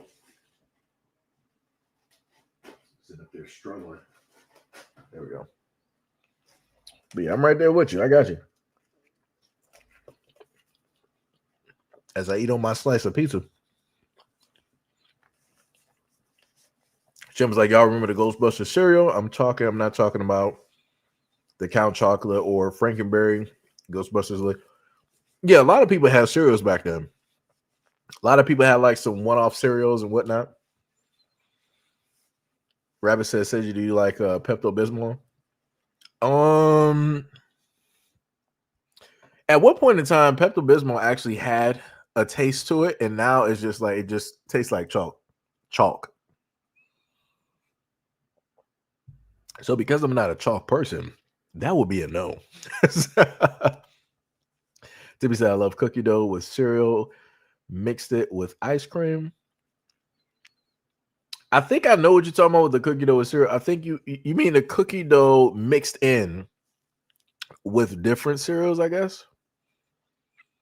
Mo said Mr. T cereal. Oh, that's going old school. Tippy said, now today I got to check my blood sugar. It'd be like that. Ms. Gray said King Vitamins and Kabooms. If you know, you know. I remember the cartoons. Not the cartoons, sorry. I remember the commercials. I think they still might have had those in the 90s, I think.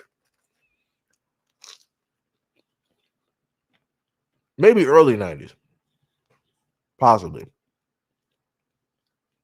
Most say Rice Krispies with sugar on top, bars. Like I said, growing up in the hood, that was a normal. It was like you either had the normal. Before I was able to get the cereals that I liked, I had the cereals that all the other adults basically ate. I was not eating no Raisin Bran. We weren't doing that. We weren't doing Wheaties. And I hated Frosted Flakes and just the flakes. I hated both of those. And I was forced to eat those. The only one I was like, you know what I'm fine with? Rice Krispies. I'm like, you know what? Throw some sugar directly on there. I'm good. I'll just sit up there and eat that. It was over. It was over.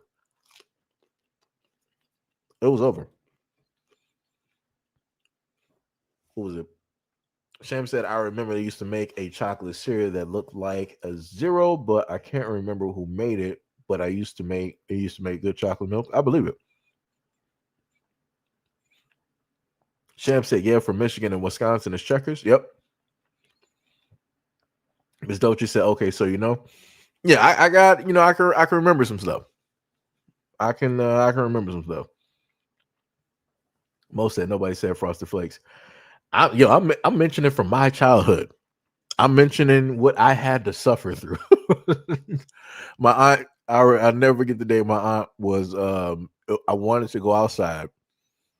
It was about close to 12, and I had to eat breakfast. I'm not sure if we didn't really have anything there or nobody was cooking. And I think she was watching me during the time. She was like, yo, in order for you to go outside, you got to eat your breakfast. And it was, I think it should have just been flakes. I don't even think it was frosted. And I'm like, dog, I'm not eating this. And I just sat there. I'm like, I don't even care. I'm like, it's summer. I'm just going to be sitting here. I'm like, I am not eating this. The bowl of cereal going to be looking at me, and I'm going to be looking at the bowl of cereal. I'm not eating this. And I didn't.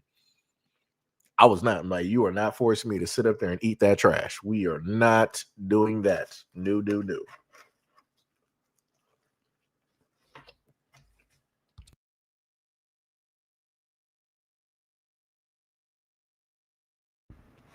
Then we got Tippy said Pepto Bismol taste. Man, you said it isn't all that bad when you're sick. Now, Robitussin, I mean, that's Robitussin. Robitussin, I think, has alcohol in it or whatnot. So they're going to make that taste bad on purpose because they don't want people drinking them. But they got worse stuff than that. I think, what was the other stuff called? I think it was like Epicac or something like that. And there's this other Canadian one called, what is that stuff called? I forgot. I might have to bring it up in a different stream. But they got a Canadian cough syrup that's white. Woo! That stuff is strong. If you ain't never had that stuff is strong. And you can't find it here in the United States. You have to order that off of Amazon. Like they bring, it's from Canada, made in Canada, and it comes directly over here. That stuff works though. D Money said, I rocks with Frosted Flakes. You're a stronger man than me, sir. I can't do it. Ms. Doja said, I know your mouth was cavity central. My tie. What is up? Much love, respect, and appreciation. Tippy said Frosted Flakes is trash. If it's frosted, LOL. Oh yeah, Apple Jacks. That was another one. Going back to when I was thinking about the bottom of the cereal where the cereal dust is, the good sugar. Apple Jacks is one of those ones. It's one of those ones. Sham said, what kind of Frosted Flakes? Because if we're talking about Tony the Tiger Frosted Flakes, then yes. I couldn't do it. That's what we're talking about. Tony the Tiger. Great, but not for me. Not for me. Timmy said, if it's not frosted, I mean, plain Frosted Flakes is horrible. It is. It's 100% bad. D Money said, I only acknowledge Tony the Tiger Frosted Flakes. I don't know what type of question is that up there. We're just going to ignore that one. Pink says ShopRite brought Frankenberry back for the holiday, and I bought a. Oh, I gotta get that. I gotta get that. Yep, Frankenberry and Blueberry. I like those.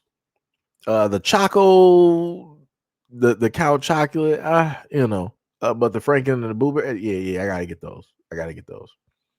Gotta hit those up. Ms. Dolce said, in your game, I feel you because I'm a skinny person, but I'm a fat person too. Yeah, that's bars. That's the exact way that I've always been. I told people before that, reincarnation was a thing. I was pretty much like a large, 4+ 100-pound Buddha that just like loved to eat food. And I got reincarnated into like a smaller body with a faster metabolism. So that way I don't got to worry about, being 400 pounds. So, that's currently where I'm at, at this moment in time, getting to enjoy, all the food, sitting up there eating and not, worry about, severe weight gains. So it's a beautiful blessing. Sham said, I love Fruit Loops, but not Fruity Pebbles. I use Rice Krispie cereal to make treats with marshmallows, not too much to eat with milk. Yeah. I also love the Rice Krispie treats. Beautiful. Beautiful invention. Let me tell you. I used to, whenever I could, I would always ask my mom, like, yo, can you make me some Rice Krispie treats? And she would make those in the clear Pyrex pan and cut them bad boys out. And she would like do it in a way that you would have like nice chunks of marshmallows in the Rice Krispie treat, not just it, looking like marshmallows or whatever, but it actually being in every single bite. Those things. I used to, because of my mom, I would always buy those at school.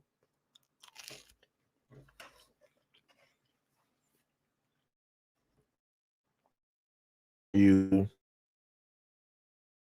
are wearing pepper and Rice Krispie treats. It's like they dissolve in milk. Oh yeah. Rice Krispie treats, they cannot, like, those things, like, they just, it's worse than Fruity Pebbles. Like, as soon as you throw them like in milk, and this is why I was telling people before in another conversation that we had on live stream, that there are certain ways to do milk and cereal. Like, for certain cereals, you can just have the milk there, and then you can just pour the cereal on top. For other cereals, you got to put the milk down and then you pour the milk directly on top. You just like you layer it. You do like a gentle little layer of the milk directly on the cereal. So, like I said, it's a science. TB said she don't like fruity cereals. Hack said also Fruit Island cereal was nice. It was by, what was that? Ralston? I don't even know who that company is. Most said Apple Jacks. You never seen Apple Jacks? Miss Gray said you giving out candy today. I have not given out candy since, I think I haven't given out candy since my grandmother was around. So it's been a long time. It's been a long time. Timmy said, "What's Fruit Island cereal?" If I'm thinking about this, is that the cereal that comes in like a giant plastic bag? If I'm thinking about it correctly. Oh, the money said my mom forced me to eat Raisin Bran and Kellogg's Corn Flakes as a kid. I didn't get the good cereal until I started working. Woo, that's crazy.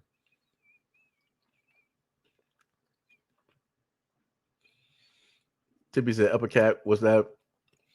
If you look up some of these cough syrups, Tippy, you'll see what it is. I'm done. It's bad stuff. It's bad news. It should have been like pronounced like Epicac or something like that. Keeving said cod liver oil. Yeah, that's another one too. Beverly said, how about the ice cream truck? A lot of times I would go to the ice cream truck to get a milkshake. They had good milkshakes. Oh, yeah. Ice cream trucks too. Yeah, we in Detroit, we used to have Mr. Softy. Mr. Softy used to come around, had the milkshakes, had popcorn. Well, the one that one truck that we had, it had the ice cream, it had the milkshakes, it had cotton candy, it had nachos, it had popcorn, and I think I think they even might have had candy. It was almost like an all-in-one type of deal. Like I said, that was a dope truck. Always playing music and everything.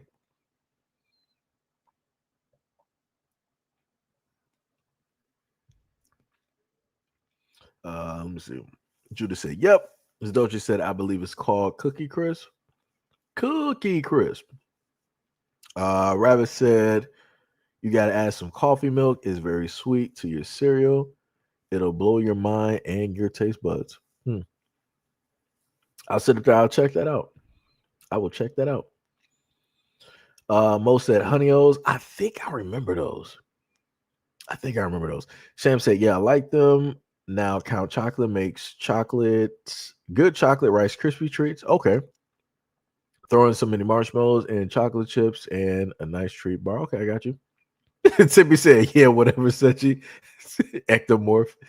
Oh man, Sam said, "I only like them homemade because when I buy them at the store, it's not as good when I make them from scratch." Oh yeah, that's true. That's true. Hack said, Seji, I miss my mother's cookies and brownies. Yo, homemade stuff, especially like when mom like makes them. Oh yeah. Oh yeah, it's golden. It's like can't nobody touch it. It's like can't nobody do it better. It's like it's the craziest thing. It's like whatever it deals with, um, mom making anything, it's like somebody can make the exact same thing, but it's not going to taste the same because she didn't make it. Like it's crazy how it works. It's crazy how it works. But yep. What did my mom? This is some old school that I know the newer generation don't know nothing about. I forgot what it would have. I can't get my words right, but it should have been like I would ask my mom the treat before I was able to have like a lot of these other treats. The one thing that my mom would make is cinnamon sugar toast. My mom would sit up there and make that for me, and we would sit up there and eat that. That right there, that was one of matter of fact, I might sit up there and make that at a certain point in time. But that was one of my most favorite treats to have that my mom, made for me. Being younger. Um, Now my more favorite thing for her to make for me is lasagna. Uh, Anytime she makes like lasagna or sometimes it might be like baked ziti or something like that, it's like, yeah. I think there's something else that she makes too, but I forgot what it was because it's been a minute. Gail said eating with Seji will have you fat and he'll still be skinny. Then he'll tell you that you need to work. I ain't never do that in life. Let me tell you something. Alex said you should use Rice Krispies or cornflake, crunch them up into a nice powder, and then roll them in your ice cream. Um, and roll your ice cream in them before you give it a nice egg white wash, deep freeze. Huh. It sounds like it's you're about to like deep fry the ice cream in a sense. Almost sounds like how people do like the panko, crust or whatnot. To be I feel like making banana pudding. I also want to try mini chocolate pie without her ish in it. If y'all saw the help, Sham said, Tippy, you be saying some of the most outrageous stuff. Yes, you do. That's crazy. What was it? Rabbit said, I remember adulting for the first time and buying cough syrup. I had no idea only child cough syrup tasted sweet. Yeah. The adult version almost knocked me out. It's super bitter. Oh, yeah. Because they want to make sure that you ain't drinking it for the alcohol. Tippy said, that's why I said without her ish in it. This woman here. Tippy said, exactly. I've been trying to make pancakes with the crispy edges. How my mom makes it, I fail every time. Do I don't really do. I do. I gotta get my words straight. So I was like, I do. It's like crazy.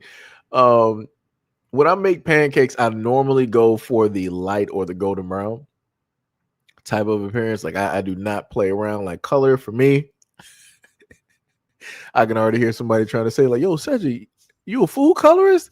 You are correct because we are doing when it's light or golden brown for the pancakes. It is right. Let me tell you. Let me tell you something. I do. I'm not. We do not eat burnt pancakes over here. We do not do that. Light to golden brown that has all of the flavor directly in it. Like the way that I make my pancakes is as such that you don't even need syrup. It's like, of course you got the batter directly there, and then you got the butter, right? And then after you take the pancake directly out, you put it on a plate, you got it resting with some butter directly on top, and then you do the same thing for the next pancake. So then, everything, like I said, you don't even, when I make them, you don't even need syrup. Like I'm just sitting up there as I'm cooking, I'm eating pancakes. That's how at a point in time in a previous life, I knew I was fat. That's how I know I was fat. I'm like, yo, as I'm cooking, I'm eating. I'm not even waiting to sit down at the table or in front of a TV in order to, properly eat my food. I'm not even really letting my food rest. I'm just eating as I'm cooking. Yo, it's crazy. That is some fat backetry right there, and I'm all for it. Let me tell you. Let me tell you. Tippy say you do. Yeah. You gotta get trying to get the words right. Sam said my mom always made good desserts. My dad cooked too. I love his fried fish. So crunchy, you could eat the tail as well. You know what? I've only been able to perform that once. The moment of time that, as some of y'all know, I love eating salmon. I got to the point where I was able to cook my salmon and I had the skin as crispy as possible. And I kid you not, I'm like, yo, I can actually eat. I mean, I learned, watching cooking shows and things of that nature. But for me to actually do it, I'm like, wow, so you can actually, eat the skin of the salmon if you actually cook it, correctly.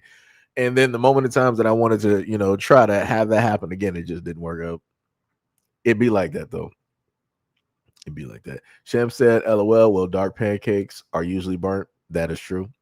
Gail said, "I knew it." Colorist, you think the same thing about. Gail does this to me every time. I swear to goodness. Oh my goodness. I swear to goodness. Oh my goodness. Actually, I'm not, Gail. Me and my mom are the same color. We are both brown. So no. Hack said I have trouble with pancakes. One side is normal and then the other side is batter. Yeah, it's more so about the timing. That's pretty much it. Is pretty much the timing. For me, I like to babysit my food. I'm not about the whole like, oh, I'm about to walk away and hit up somebody on the phone real quick or play that. Nah, I'm babysitting that food. We're going to get that as precise as possible. Now, the thing that messes me up is because I had told somebody about this before, the stove that I got, that bad boy is like, it's tilted a little bit, so it leans forward. And I'm like, I'm not really trying to like, mess with it because I'm like, that's how stuff happens. And then gas explosion, I ain't trying to do that. Right. So I stopped making pancakes due to the fact that it's not really a flat surface because it leans forward a little bit. And I hate when I make the pancakes and you see the batter running away from like the center of the pan. And now you got like this like odd shaped like pan. I'm like, yeah, we don't do that. We're not doing this no more because that will just piss me smooth off. And I'm like, yeah, we ain't done. Nah. I probably like if depending on how it come out, I'll probably still eat it because I cooked it. And I'm like, if I cooked it, I'm not about to waste it. Even if it might taste a little bit bad, it would have to taste very horrible for me to have cooked it and then like throw it away. Other than that, it's like I would be disgruntled and eating it at the same time and complaining. But I'm like, yeah, we ain't wasting no food. I don't know. I guess the trauma sticks with you, growing up. Tippy said her pancakes aren't burnt though. It's the soft and buttery with the perfect crisp on the edges. I think I know what you're talking about. I do that sometimes. I can get that to happen sometimes. Sham said you flip them when it's bubbles and you need to make sure it's enough oil in the pan so it browns on both sides. See, the funny part is I don't use oil for my pancakes because I did that before and I did not like the way that the oil made them taste. So I just be layering in butter. As soon as one pancake comes out completely clear, you kind of like wipe off the area depending on how the little bits and whatnot basically are. If it's cool, you throw another little piece of butter directly on there. While that butter is on there, then you throw the batter and you let that cook, and then you do the same thing on the other side. So it's like you got butter on both sides. Let me tell you. If you thought you had weight at this moment, the moment in time you start eating those pancakes, weight is going to be gaining. Let me tell you something. Let me tell you. Sham said, yeah, I've been cooking since I was 5, so I'm a pro at the pancakes. Gail said, your mother doesn't count. You sound like one of the white folks. I'm not racist. I have a black friend. Wow. That's what we do. Well, Gail, there was only the only light bright that I know of. Well, actually, she wasn't even light. She was golden brown. The only person that was of that complexion and had green eyes during the time, that was JoJo. That was like middle school. Every other girl after every other girl that I've ever been with has always been brown skin. Pretty much the same complexion as me. So yeah, Gail, you are incorrect. You are incorrect, Gail. Incorrect. No, not with an E, just with J-O. So it was for me and other people, we just call her JoJo for short because her name is Jokia. Right? So yeah. Tippy, I explained this story. This was about like wasn't this a previous, it was about like 2 or 3 live streams ago. What was that? Tippy said, so Seji, you don't like light skins. Who see this is how people try to sit up. I want people to pay attention. This is how people try to sit up there and get you like hemmed up, like, oh, so you don't like black people that's light skin. I see what it is. Colorist. I didn't say that. Didn't say that at all. Gail was like, emphasize green eyes, mind you.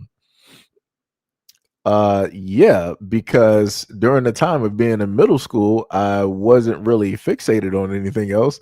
I'm more so like, yo, I'm with this person. I like her. We get to like hold hands and kiss every once in a while. And the main thing that because we're kids, so the main thing that I'm staring at is her face. I'm looking directly at her eyes every time I talk to her. So yes, I'm going to sit up there and notice her eyes. I'm not as a being in middle school. I'm not looking at anything else. Like I said, we're not dealing with like high school or college. We're dealing with middle school. So yeah. This man Mo, that would be a no because this is middle school, and my mind wasn't there. My mind was more so on friends, Pokemon, Power Rangers, you know, going out there playing tag, super soakers, water balloon fights, snowball fights, like the normal kid, type of thing. I did not grow older than a lot of other folks directly out here, starting off at earlier ages like 7. Nah, that wasn't me. D Money says you don't let them shame you for your preference. This man out here. Shame said, LOL now. You got the second wife mad. Lord of mercy. Timmy said I probably wasn't there. LOL. Oh my goodness. Timmy said my eyes are dark brown. Pretty brown eyes. Mint condition. Wait, mint condition? Wait, does that mean that they're like a light brown? I'm confused. Because usually it's like when people say like mint, it's like two different things. Comic book wise, that's like, like a 9.8 close to like a 10. Or then like mint condition in a sense, like I don't know. I don't know. Tippy got me. Sham said LOL Tippy, I love this song.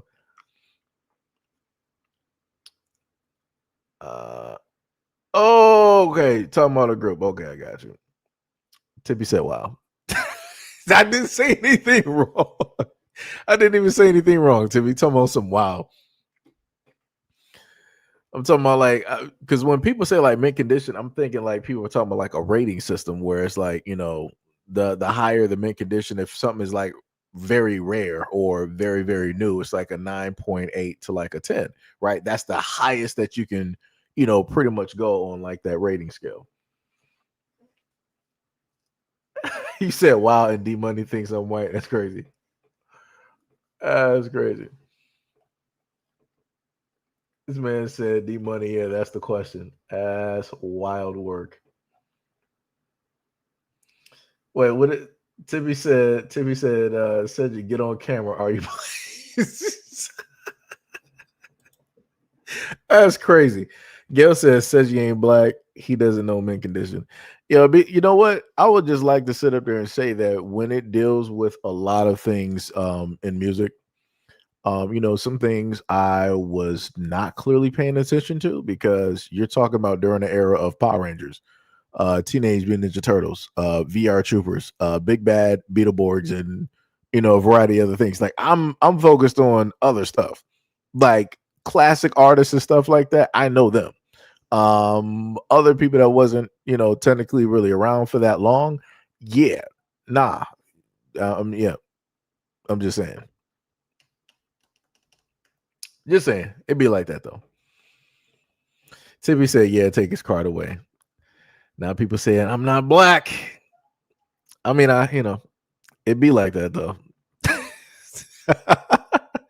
But I told people before, it's like for me, music wise, like going back to like the 2000s, I was listening to alternative rock. So I was already not black from the very beginning. In comparison to everybody else in the black community, I'm sitting up there listening to, Fall Out Boy, 30 Seconds, to Mars, Tokyo Hotel, Nickelback, and all these other groups where everybody else is, listening to whatever the hottest rapper is during that time. But like I said, I was a gamer. So the music that I got was music directly from video games, and that drew me directly in. And especially the more interested I was into those games, the more I liked that music. I was sitting up there downloaded, looking up the groups and all those things. So yeah, like I said, I don't feel bad. I do not feel bad at all. Like I said, I love the music that I love. It'd be like that.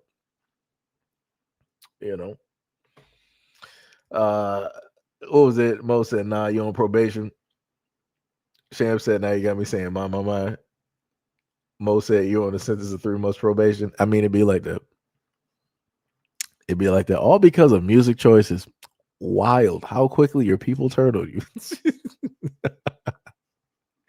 Guys, yo, that is crazy. That is crazy. But I will tell you this though.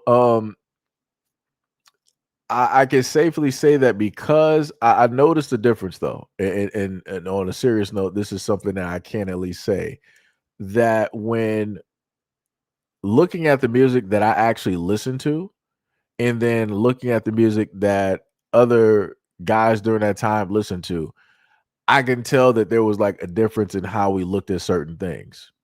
Like how I sat up there and talked to the girls during that time was vastly different versus how the guys who were listening to their favorite rap artists or whatnot, whatever, how they were specifically going up to girls and talking to them.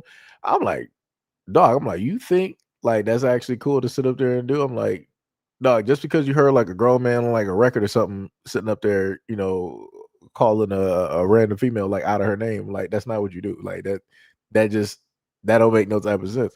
So, for me, it's like, hey, it's whatever.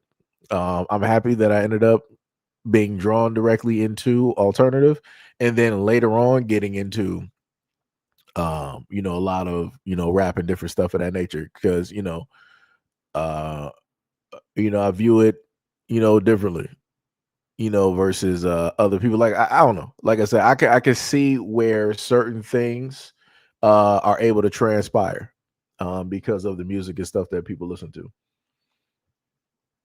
Sham said I listen to everything: alternative rock, metal, R&B, soft rock, rap, country, classic, blues, hip hop. Yeah, I'm the same way too. The only thing that I'm not really like there with is bluegrass. That's not really there with me. Sorry to the bluegrass fans directly out there, but yeah, that's just one of the things is not just really with me. But yeah, everything else is fine. Also including classical. So just saying, just saying. Tippy said, no excuses, Seji. I listened to Disturbed, Corn, Soul Nickelback, Audio Slave, no excuses, and you missed the reference. You didn't catch the Mama. No, I understood the Mama Mine. The other one, the Mint Condition, that one set up there, it took a little bit of time. Like I said, certain groups I know, like automatically because I heard them on repeat. It's like, every single time, like the Quiet Storm and, different stuff like that. But, other groups weren't really getting played like that. I'm just saying. Just saying, you don't gotta believe me though. I'm just a random Negro out here. But as Tippy said, am I really black? I don't know. I don't know. I might not. I might not be as black as I think now.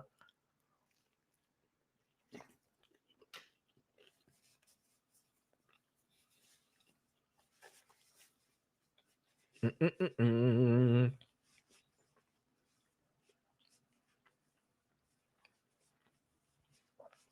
Was the most said ignorance of the law ain't no excuse for the crime. Your sentence is upheld. It'd be like that. Shem said, yeah, I last week had a young man trying to talk at me from across the street, wanted my number, but he was like, hey B to me, and I was like, what kind of pickup line? Yep. And that's what I be talking about. And that's exactly what I was, and that's the other thing my mom sat up there and told me. She sat up there and specifically said that, yo, you're not about to, be playing or listening to, none of that stuff, directly out here, that's calling women out in there. And like I said, because of my mom, I am not the type to automatically just call a woman directly out of her name. I'll go to every other extent. I'll go to every other extent. That is like my last resort. It's like you've had to get on my very last nerve. I must have lost every bit of patience directly out here in order for me to go to the tail end of what it is that I don't like doing.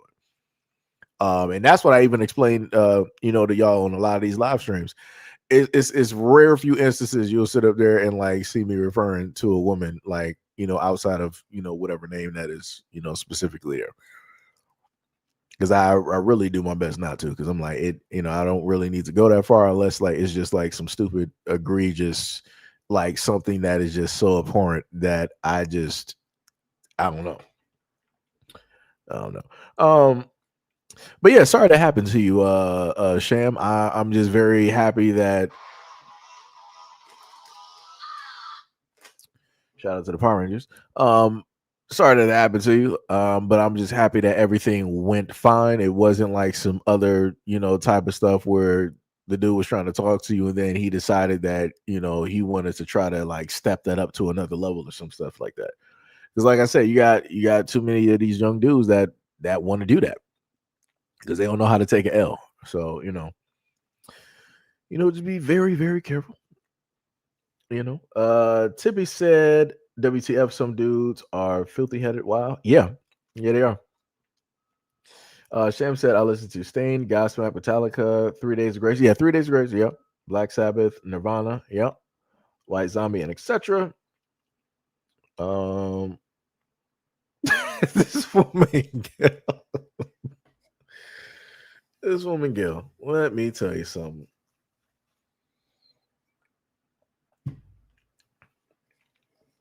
Um, Hack said, Rita Repulsa, best girl.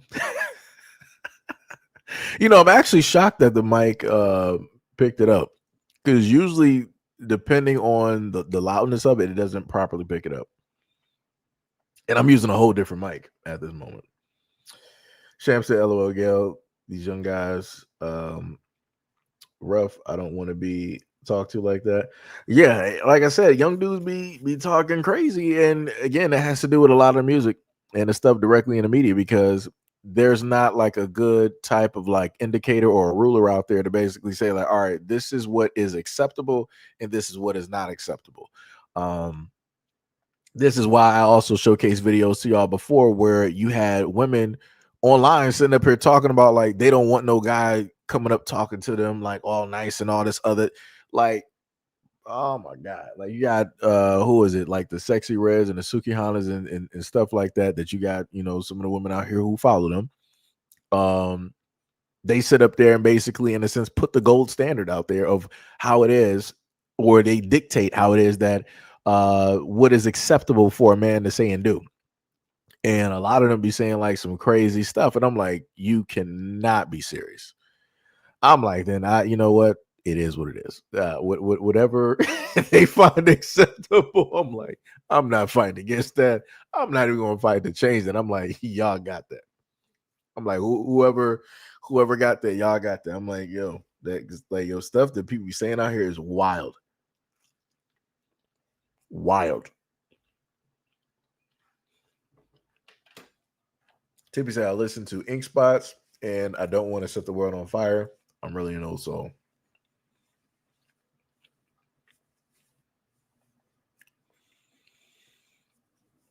And man, D Money said, where that guy stay at? You need me to pull up. Shab said, LOL, I don't know where he stay at. I was out shopping and he hollered at me and then came running across the street for my number. I was like, no, sir. It's like when I read the comment and Sham at the end says, no, sir, I imagine Sham with like some groceries doing like the Heisman as the dude is like, oh man, Jesus Christ. Oh my goodness. Oh yeah, that shit is funny to me. I swear to goodness. That's all I see. As soon as she said no, sir, I just see her with like the grocery bags doing like the Heisman as the dude is running up. Man, let me tell you. Let me tell you.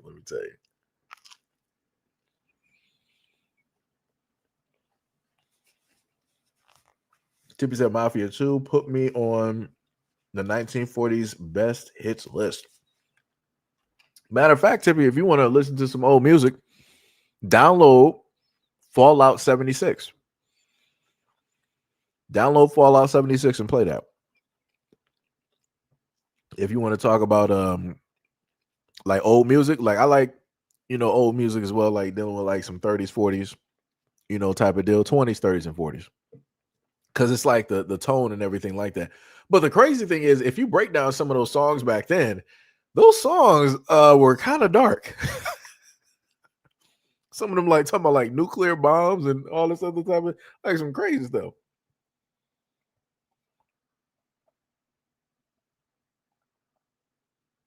Sham was like, I was like, let me get home.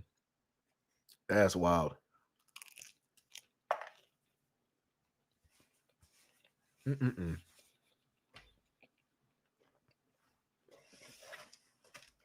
But yeah, that was it. Oh, that's wild. I actually ended up talking for like a whole nother hour. That's crazy.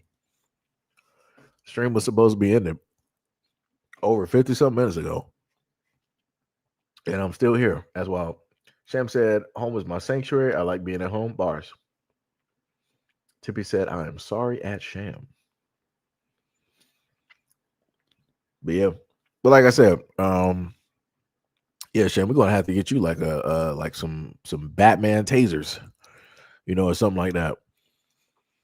Like I said, I don't trust none of these young dudes out here. I'm just gonna be real. I don't like, especially if it like when it deals with like women. It's like, yeah, nah. If they trying to like ask for like a number and all that stuff, nah. Like I told y'all before, I used to be at the point in time where I would want to, growing up, well, if my mom was there, um, or yeah, also like just because like I would sit up there and like me and my friends, like we would sit up there and help like some of the women. Like if we were at the store and it was like a woman with like bags and she was carrying them and didn't have like a cart, it was like, yo, you need help with your bags, to your car or whatnot or whatever. Like I said, that was dope. To just sit up there and do that, and wasn't even looking for money. It was just like, yo, you got moms or aunts and grandmothers, directly in the family. You wouldn't be letting them just like try to strain and carry those bags. Like you about to get out there, and help them. But it's like now it's like it's different, because of the climate and because you got how you got the few out here acting, mess it up for the rest. And I know for a fact that if I decided that I wanted to sit up there and try to help, a woman with like her bags, it's going to be a very hesitant moment. And like I said, I can't blame her for that. It's it's a lot of stuff going on out here. It's a lot of stories out here. So it's like, I don't even feel bad about it. At one point in time I did, because I'm like, yo, I'm not even that type of person. But then, it got to a point I'm like, yo, you just got to stop taking that, so personal. You gotta look at the world, you gotta look at the optics of it, and it's like, yo, it's not really, about you, it's just the totality of, of everything being encompassed into this, this one point, and it'd be like that. It be like that. Sham said, I'm used to it. What Sham is saying is that she gets hit on a lot every time she goes outside. uh Yo, Shorty McGriff, what is up? What is up? You said Boys to Men and Jodeci are dope group from the 90s. That's bars. That is bars, that's facts. Sam said, I know what you said. I know my dad said I need to carry some mace. Yeah, well, I don't think you can do brass knuckles, but yeah, you need some mace. You need some mace and a taser. We gotta get you with that. And I'm talking about like that I'm talking about like some beyond bear mace. I'm talking about like you might need to throw like some atomic white hot, peppers or something like that. That's the real type of mace that I feel like women need. Like when people start talking about like the hottest peppers, yeah, throw that into a can of mace. Like just squish, squash, whatever you got to do, get the juices directly into a can of mace and make that like foam worthy. Oh yeah, hit somebody with that. Oh, it's over. They're sitting there crying. They'll be waiting for the police because they're going to need some assistance. You know, TB said that would bother me, especially coming from a black man. Yeah, I get that. Yep. Sam said, yeah, I don't get offended when it happens. I just try to be polite and go about my day. Yeah, this is, it's crazy you got to do that. Sam said my sister carries a taser and I didn't like it too much. Nah, you need that taser. Well, Sham, we don't got like the bat knuckles. We don't got like, some Kevlar, knuckles where it just automatically got like built-in tasers. So, you gotta have some more stun gun or something, or a stun baton.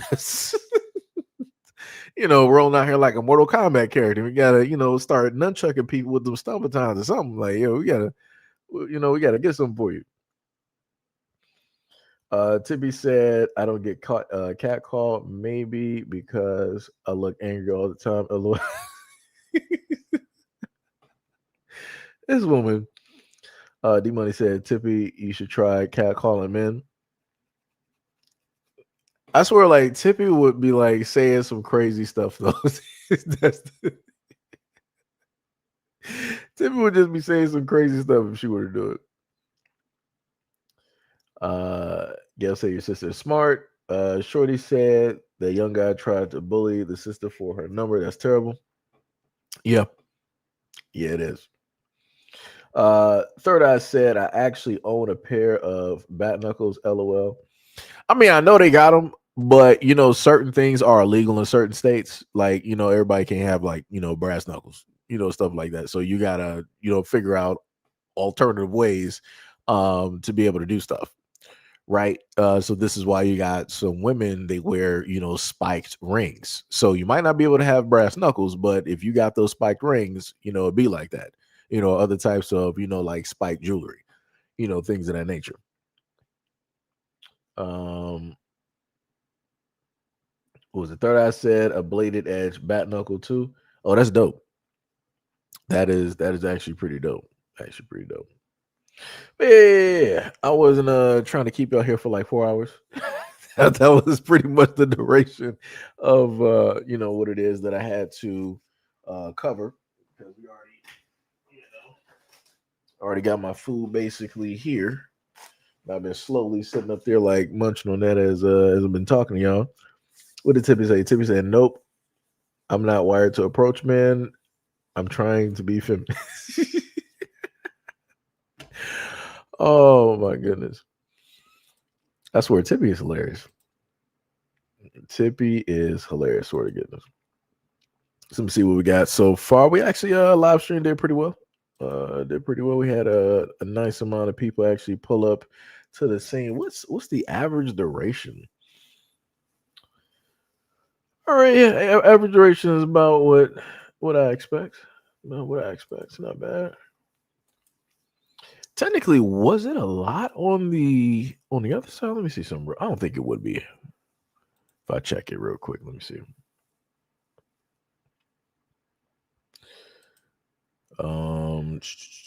Because the live feed isn't going to be up there yet because the stream did not end. Yeah, the other side is looking crazy.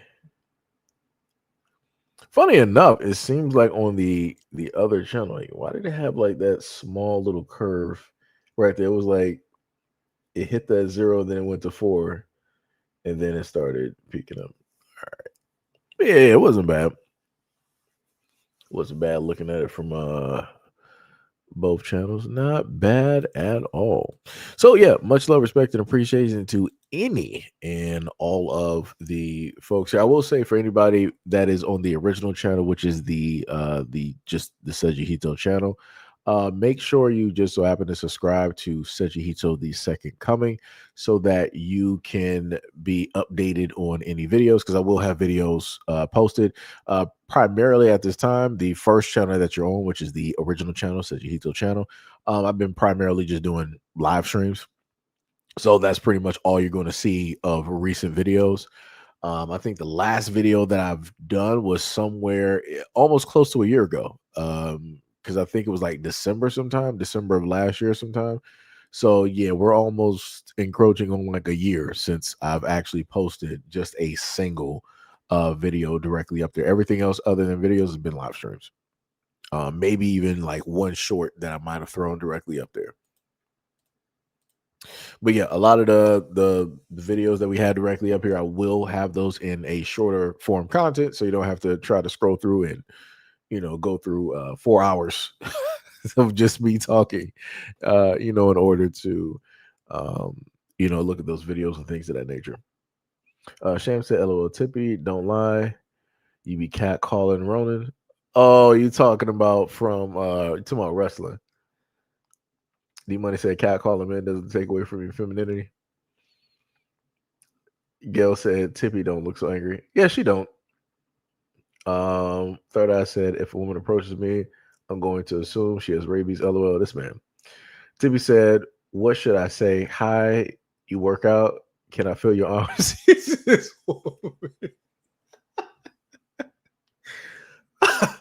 Oh shit.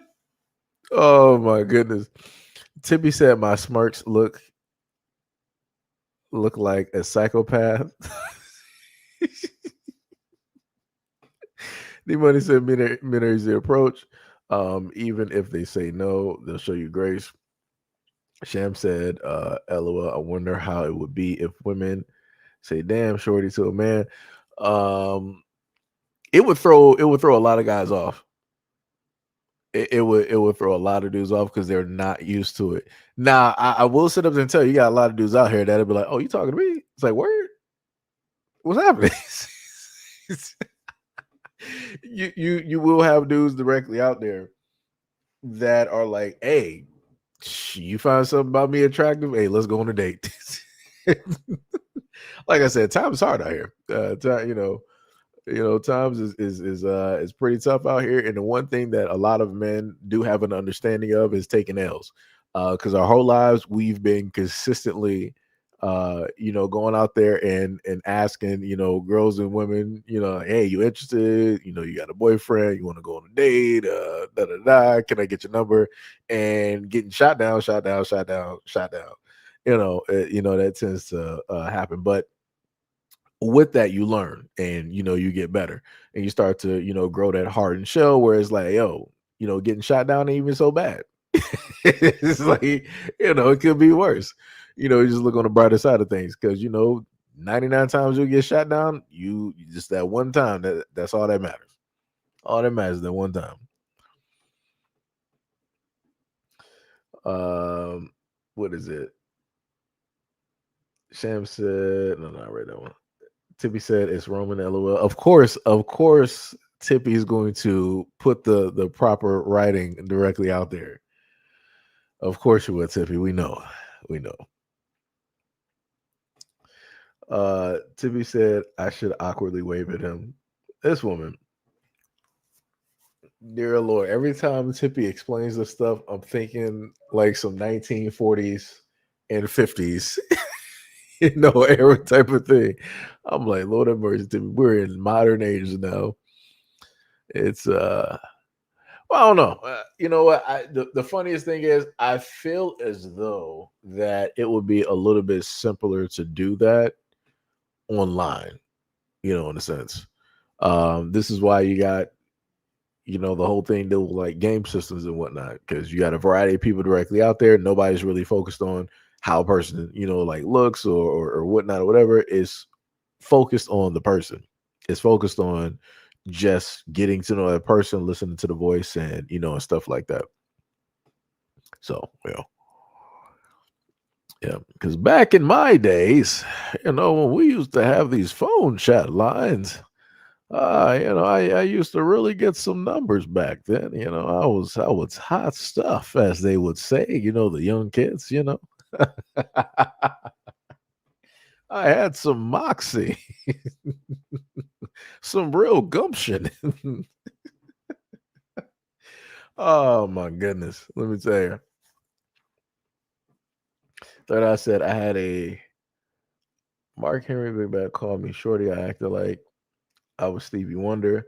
Hell to the no, no, no. That's crazy. That is crazy. Mo said already, I'm going to start calling you Swish. Tippy said I'm nervous and goofy and shy all in one. LOL. Like I said, Tippy, it be like that. Yeah. It be like that. Be like that. What was it?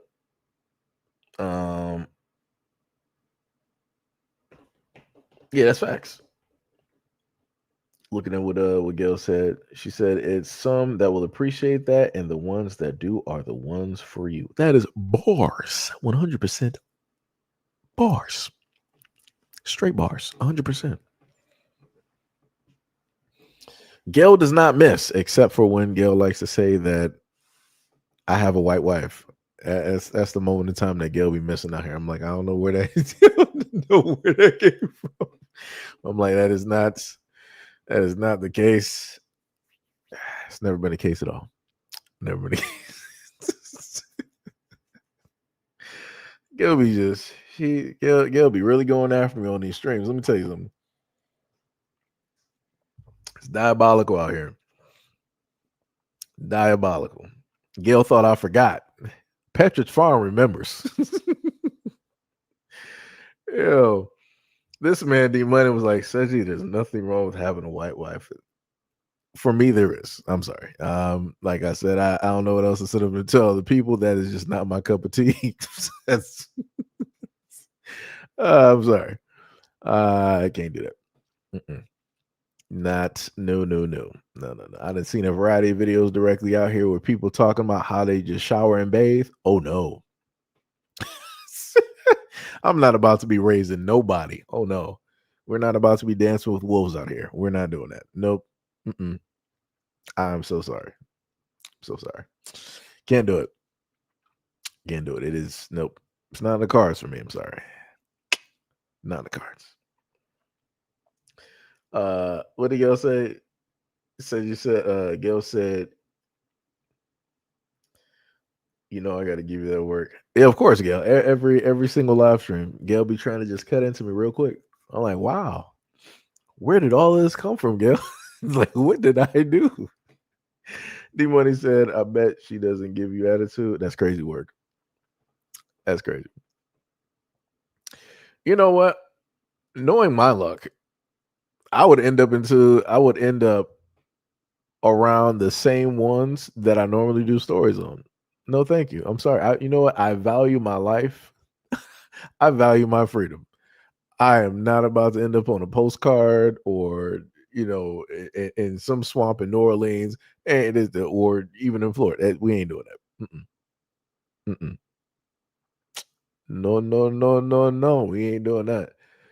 Like I said, I'll let other people want to go down those paths and those roads. You got it. I won't stop you. Do whatever you feel that you need to do. It's crazy work out here. It's crazy work out here. Tippy said, I'm not can't get my words right. I'm not materialistic, but I'm more of an electric type of girl. As soon as you said that, Tippy, I thought about Pikachu. You was like, you're an electric type. So I'm like, you're a Raichu, you're a Pikachu, you're a Zapdos. The list goes on. LOL, I'd rather him spend PlayStation Plus on me rather than an expensive $5.90 day. That's because all you want to do, Tippy, is just play The Sims. Well, technically Enjoy, but you don't got a PS5. So it's like all you want to do is just like play The Sims. First of all, what multiplayer games do you even play, Tippy?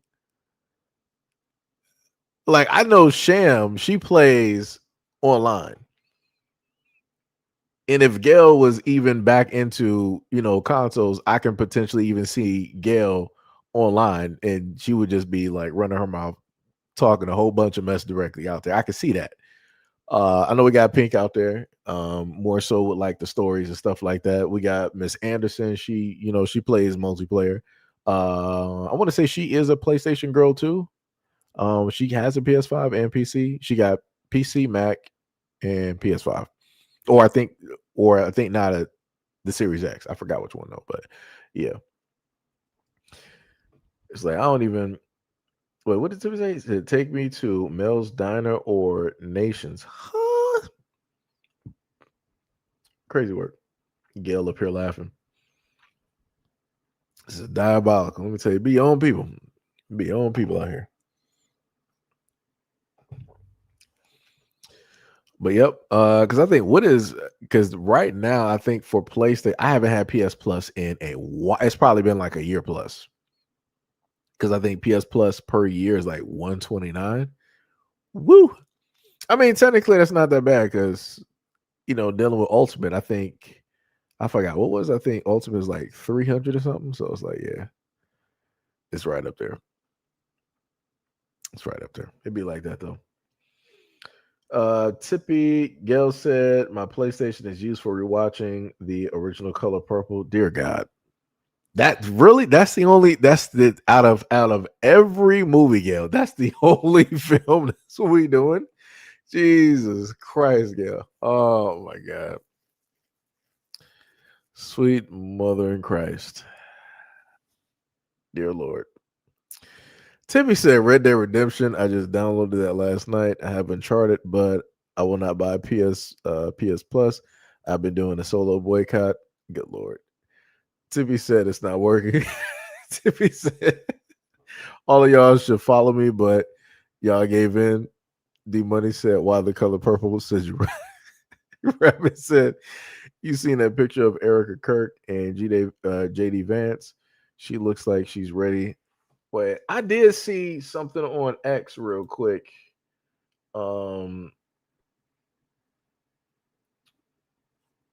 Directly on that. Let me see if I can find it.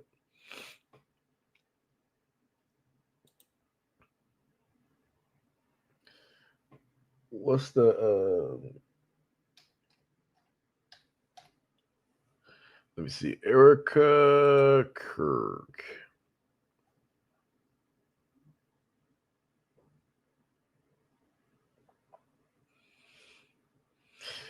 Yeah, that's crazy. Why? That does look weird though. It's like you're hugging him. Like his hands are pretty much like normal, but it's like your hands are on the back of his head, kind of like going through his hair. Like, what is even happening?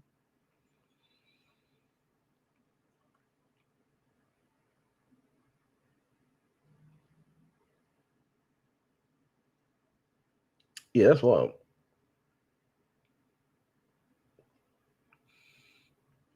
Yeah, I don't know what's. Oh, I'm wearing like some straight. Firstly, let me just sit up there and tell you. Never at a point in time. Maybe that was just like a still shot, but I am not about to have my hands directly on somebody's uh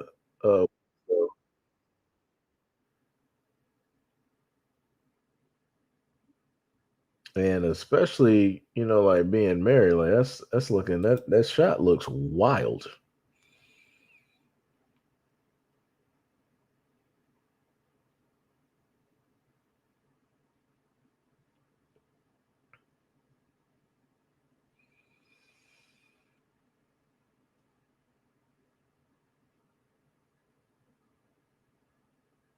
Eh, I mean, looking at the full clip, it technically don't seem as bad, but it's like ah,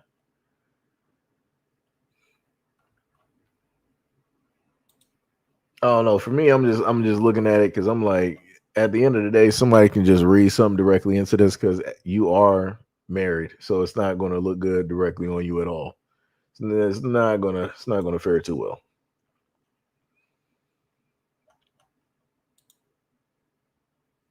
What was the other one? Whoops.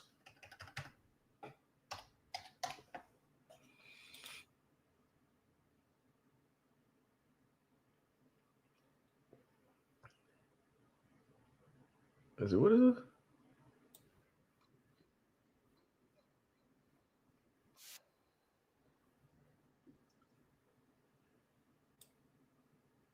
Uh, okay, that must be some old. No, actually, I'm gonna have some recent stuff up there. Anyways, what was it? Let me go back to these comments here. Third, I said, oh wait, somebody put in an offer as we speak. That's crazy. Diabolical.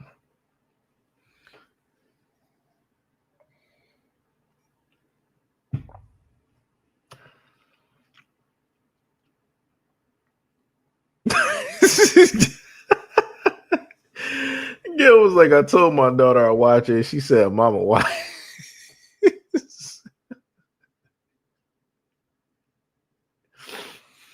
See, I knew it. I knew it. See, Gail's daughter, smart, cause she already know that movie is nothing but trauma. It ain't nothing but trauma, and it ain't no parts of that of which they got black men in there as a positive. Ain't nothing in there. Anything about a black man is negative. It's like, see, she knows. She knows. She knows. D Money said JD is rumored to be getting a divorce. Ooh, that's crazy. And if that is the case, he's getting it. That'd be wild. During this time of the presidency, you're basically the vice president. You're gonna get it. Ooh, that's not gonna be. Oh boy. Yeah, I don't think. I think they would wait. I think what would have to happen is that politically speaking, they would have to wait because that's not going to be a good look. Especially when it deals with like the Republican Party and him always preaching the whole thing about the family and all this other type of stuff.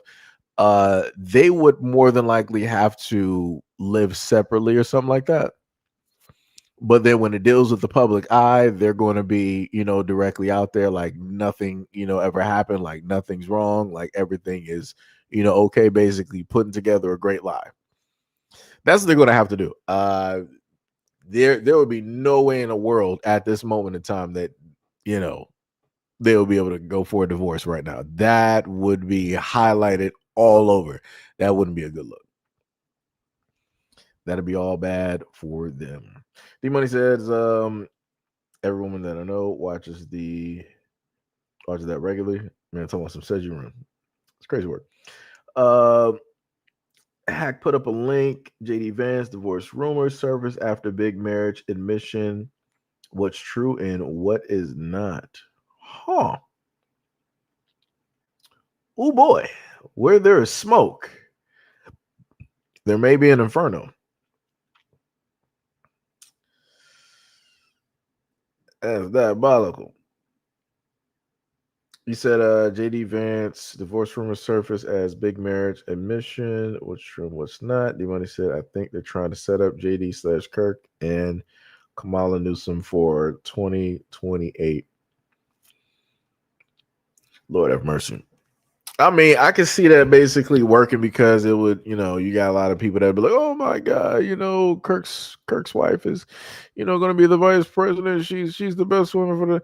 Again, people are caught up on like the emotions of the optics directly of it. But no matter how much people are caught up on it, um, I'm not sure how close a lot of those men are willing to basically put her close to the White House.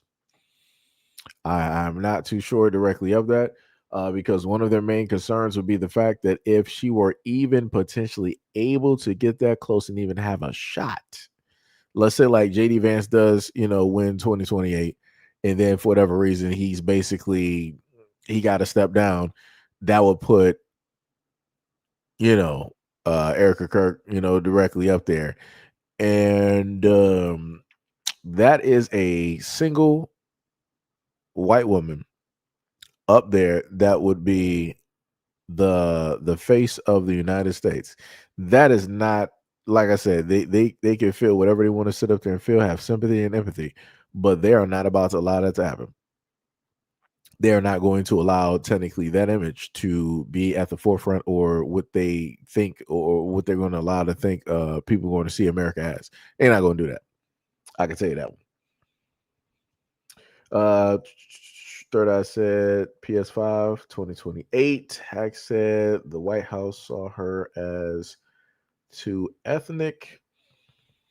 Talking about Erica Kirk. Third Eye said, sorry, you meant the PS6 for 2028. Yeah, I think it's like 2028 or 2027. I know the Xbox is supposed to be slated for, I think it was 2026 or 2027? I think it's 2027. But yeah. This woman Gail's like, I don't even drink coffee at all. This woman. Hack said JD's wife. Oh, okay, I got you. You talking about the Indian woman? Yeah. Okay, I got you. Yeah. Oh, yeah. They're not letting that happen. Oh no. They're not about to allow an Indian woman nowhere close. That's not happening. They're not doing it. They would allow Erica Kirk in there before they allowed the Indian woman there, and then even with Erica Kirk, it would still come with limitations and boundaries. Like I said, it'd be a lot of stuff. It'd be a lot of stuff. But yeah. But anyways, That's pretty much it. 4 hours and 22 minutes directly in this stream.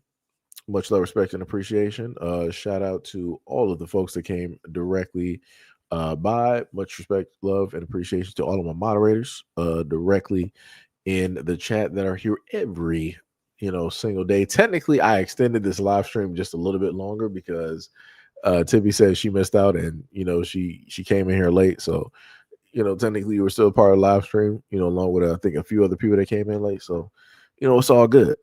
It's all good. Probably still gotta hit that replay though. And I can tell you, for some of the people that just might have got here within the last hour and you didn't see what happened previously, when you watch a lot of those videos and you hear some of the stuff there, your jaw will probably hit the floor like mine did, because it's nothing but like straight ignorance. Ignorance, coming directly out of the mouth of one of the women that showcased. D Money says, Seji, who's the number one mod though? What you mean number one mod? I'm a little bit confused on that. We got ratings out here. I didn't know that. When did that start up? I mean, YouTube keeps track of stuff, by way of comments and stuff of that nature. But I would have to, look directly at their stats, at those stats on, how they decide to, sit up there and do that, things of that nature. So, yeah. But for me, I don't really have a number one, because the main thing is pretty much everybody here shows up, consistently in one way or another. You got some people that, either, donate by way of the channel, by way of the membership, or, the Patreon. You got other people that, pull directly up to the scene, that's here, directly in the live streams, and, they'll just, regulate that way, either, out there or in the shadows. And it was like something else I was going to sit up there and list as well too, and I forgot. But yeah, this man talking about some who's number one though. People try to set you up. D Money said, "Damn, what YouTube say? What do you say?" This man right here. Third Eye said, "Number one headband belongs to me." This man sat up there and went for some Afro Samurai right there. Yo, Afro. That's crazy. That's crazy. But yeah, much love, respect, and appreciation to everybody who took part. I will have some videos directly up there for you guys. I'm trying to see. Didn't I have something directly that I can start working on and uploading? I think I did. Oh, I didn't download that? Oh, that is wild. So yeah, I gotta actually download the video and put it directly up there. That is wild. I got another crazy video too, where you got this white cop that decided that he wanted to get in his car and try to, run some people over, some diabolical work. And I'm like, yeah, people ain't gonna be talking about that one though. They're gonna sit up there and say, it was the blacks. They did something. It's always the blacks, the blacks, that type of deal. But yeah, we're gonna sit up there and check out some videos. I have them up there for y'all in a few while I'm eating, at the same time, getting the big backer tree going.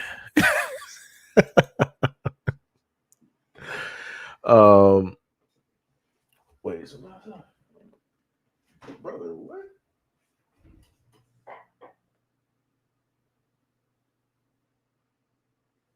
Like, I do not understand like how people just be in spots. Like, that's wild to me. Gail said, "What?" Hack said, "I saw that video." Yep, I got a message. Well, not me getting a message, but I got a post directly from the police when it deals with that, and it's pretty much the same old stuff that they normally say. Third, I said, now I want to make an Naruto style headband with the number one on the metal part. Yeah, the funny part is I always wanted the Itachi and the Village of, I think, the Mist headband. Those were like the main bands that I would sit up there and wear. Mo said in Baltimore. Was it in Baltimore? I'm trying to look. You got to give me a quick second because I got to get the paper. Not the paper. I'm sorry. I got to get the post. Yeah, it was from Baltimore. Yep, I got a statement from the Baltimore Police Department. Yep. So that is going to be the video that will be showcased in a bit. Currently, it is what is about 2:40. So yeah, I'll have that up. Yeah, hopefully it'll be up before like 3:30. Depending on which one I happen to put up. So that's what we'll do. Thought I said I'm sure it will have over a lot of go over a lot of people's heads. Haha, I see what I did here. Oh yeah, I see what you're saying. Go over. Yeah, I got you. Yeah, much love, respect, and appreciation. Y'all can have at it. Go catch up on some stuff, have some fun, play some video games, go get some Starbucks, order some food or whatnot. Get some big backetry in, just eat some good food. But peace out, and I will catch you guys in the next live stream.